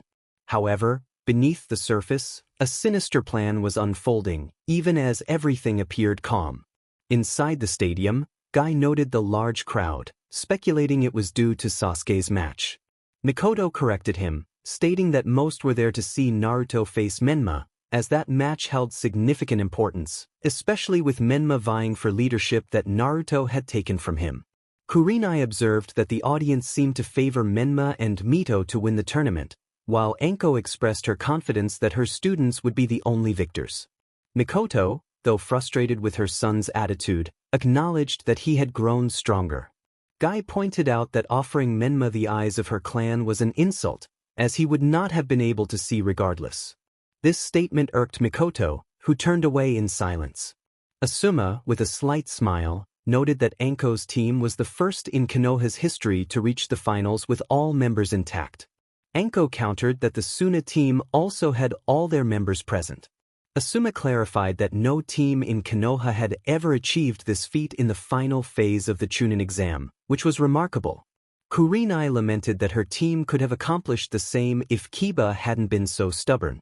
Guy disagreed, stating that Kiba fought valiantly, driven by honor, and suggested that Kurenai was being unreasonable by trying to justify Kiba's actions. This struck a nerve with Kurenai, who clenched her fists, knowing there was some truth to Guy's words. Asuma intervened, defending Kurenai and pushing back against Guy's harsh remarks. Guy stood firm, asserting that he had only spoken the truth and was unrepentant. Tensions rose, and as both men prepared to clash, Anko stepped in, urging them to act like adults. She reminded them that they were there not just to watch the finals but to protect the civilians in case anything went wrong. Mikoto acknowledged Anko's maturity, and Anko credited Naruto, Hinata, and Hanabi for helping her grow. Just then, someone placed a hand on her shoulder, and she turned to see Lady Tsunade, accompanied by her student Shizune. Tsunade, with a playful smile, expressed her excitement to see her godson teach Menma a lesson in humility, while also hinting that Hanabi would challenge Mito. Anko felt a shiver at Tsunade's mischievous demeanor, sensing the intensity of the upcoming matches. Nervousness filled the air as others arrived. A woman with pearl-like eyes, Hana Hyuga, spoke about her daughter's reluctance to train with her. She was accompanied by her husband, Hayashi Hyuga, and Tsum Inazuka, Anko's future mother-in-law. Hana expressed confidence that Hanabi could handle Tsunade's training, noting that Hinata was no pushover either. Hayashi smiled, acknowledging that Hanabi was tough like him, while Hinata was also strong. He lamented the damage done to the Hyuga training grounds, wishing to avoid further destruction. Tsum sighed, offering her clan's help, but only because of Hanabi, who was dating her son. She proudly stated that Hanabi was a worthy match for an alpha. Hana interjected, humorously suggesting that it was the opposite, claiming her daughter had taught Sum's son humility. The atmosphere turned tense as they exchanged playful yet threatening remarks, prompting Enko to urge Hayashi to prevent a conflict as many began to leave. Hayashi felt a chill run down his spine as he realized he was left alone with the two fierce women. They sweetly asked him how he had referred to them, then playfully dragged him down the hall, leaving behind the sound of a man pleading for mercy. In the stands, Naruto was meditating while Hinata sharpened her kunais, curious about his thoughts. He mentioned a significant loss that day, which piqued Hanabi's interest. Naruto stood up, downplaying its importance, but in his mind, he wished for his father-in-law to avoid angering two fierce women who showed no mercy when provoked. Kurama, in Naruto's mind, questioned whether he was exaggerating about his mother-in-law's temperament. Naruto defended Hinata's character, asserting that she would not show compassion to anyone who angered her. Kurama sighed, urging Naruto to stay alive and avoid provoking Hinata, as he was the only host he liked. Outside of Naruto's mind, Hinata stored her kunai, noting that the fights were about to begin. Naruto confirmed that the first match would be between Sasuke and Gaara, practicing his moves in the air without using his psychokinetic powers. Hanabi, preparing smoke bombs, expressed annoyance that no one had arrived yet, irritating Shikamaru, Shino, Mito, and Menma. Shikamaru yawned, teasing Hanabi about her comments. She clarified that her remarks were directed at Mito and Menma, who took offense. Hanabi confidently declared that Mito would eat dirt after losing to her. Mito, furious, was ready to confront Hanabi, but Menma held her back, promising her a chance to humiliate Hanabi later. Menma challenged Naruto, demanding his sword and everything he had, vowing to prove himself. Naruto retorted that his place was as the leader of the Uzumaki clan, while Menma was just a spoiled child. Menma charged at Naruto, but Shikamaru used his shadow possession technique to stop him, warning that attacking would lead to disqualification. Naruto thanked Shikamaru for his intervention, though it made Shikamaru slightly uncomfortable. Hinata asked Hanabi about Kiba's condition, to which Hanabi nonchalantly listed his injuries, jokingly reminding Naruto that he was lucky she had only kicked him instead of causing more harm. Naruto rubbed his face, asking Hinata to control her sister, but Hinata decided to let it go, stating she would have done the same in Hanabi's position. However, she warned that if Hanabi struck again without permission, they would have to see if the smoke would clear. Hanabi, brandishing a kunai, declared that whenever her sister was ready, she would be waiting. She felt that Mito's boyfriend deserved a lesson for leaving her beloved wolf in such a poor state, and she was grateful that she hadn't taken things further. The aura radiating from Hinata and Hanabi was intimidating, resembling a standoff between a tiger and a dragon. Shino, maintaining a serious demeanor, addressed Naruto, acknowledging their rocky relationship but requesting that he calm the two sisters, as his insects were frightened. Naruto sighed, realizing he had no choice but to intervene, as he was the one responsible for the situation. After a while, Naruto managed to soothe both girls, and they returned to their usual camaraderie. They soon learned that Sasuke's fight against Gaara had been postponed and that the final match would feature Mito against Hanabi. The crowd's cheers were directed at Mito, who upon hearing this, grew more arrogant. She taunted Hanabi, suggesting that if she didn't want to be humiliated, she should surrender. However, when Mito looked for Hanabi, she found only a column of smoke. As the smoke cleared, Hanabi reappeared in the arena, ready for battle. In the arena, Hanabi proclaimed it was time to take down the redhead. Mito, annoyed, retorted that she was supposed to be the star of the show. Hanabi, donning her mask, clarified that this was not a beauty contest but a fight, taking her stance with her left hand forward and her right hand back, holding a uniquely curved kunai. Mito, smirking, pulled out a three-pronged kunai and positioned herself like a member of the Namikaze clan. Genma, observing the scene with a half-smile, found the matchup intriguing but was certain of the outcome. He noted that Hanabi's stance had no openings, allowing her to both defend and attack effectively. In contrast, Mito, despite her clan's legacy, had several vulnerabilities. Genma sensed that Hanabi was eager to relish every moment of the fight against the Hokage's daughter. He prepared himself to intervene if the situation escalated. With a smirk, Genma announced that if they were ready, it was time to fight, stepping back as the atmosphere thickened with anticipation. The crowd was silent, unsure of what to expect, but somehow, it felt like the perfect moment to begin the battle. As the fight began, Genma signaled the start, and Mito quickly dashed toward Hanabi. However, Hanabi anticipated the move, executing a small jump and turning around to deliver a kick to Mito's chest, causing her to stagger back. In retaliation, Mito threw a three-pronged kunai, but Hanabi blocked it with her own kunai. In the process, she became slightly careless, allowing Mito to land a punch to her face. Yet, Hanabi used the momentum to spin around and deliver a kick to Mito's face as well. Not stopping there, Hanabi leaped behind Mito and struck her back with such force that Mito lost her balance and fell forward. Furious, Mito quickly got back on her feet, forming hand signs and creating several shadow clones that charged at Hanabi. One clone threw a punch, but Hanabi blocked it and countered by stabbing the clone's ribs with her kunai, causing it to vanish. Another clone attacked with a kick, but Hanabi dodged, only to hear another clone launching a kick at her. Noticing the arrogance in the smiles of the remaining clones and the original Mito, Hanabi decided to go straight for the original. Just then, a clone threw a punch, which Hanabi blocked before delivering a knee strike to its ribs and an elbow to its face, making it disappear. The remaining clone and the original Mito attacked.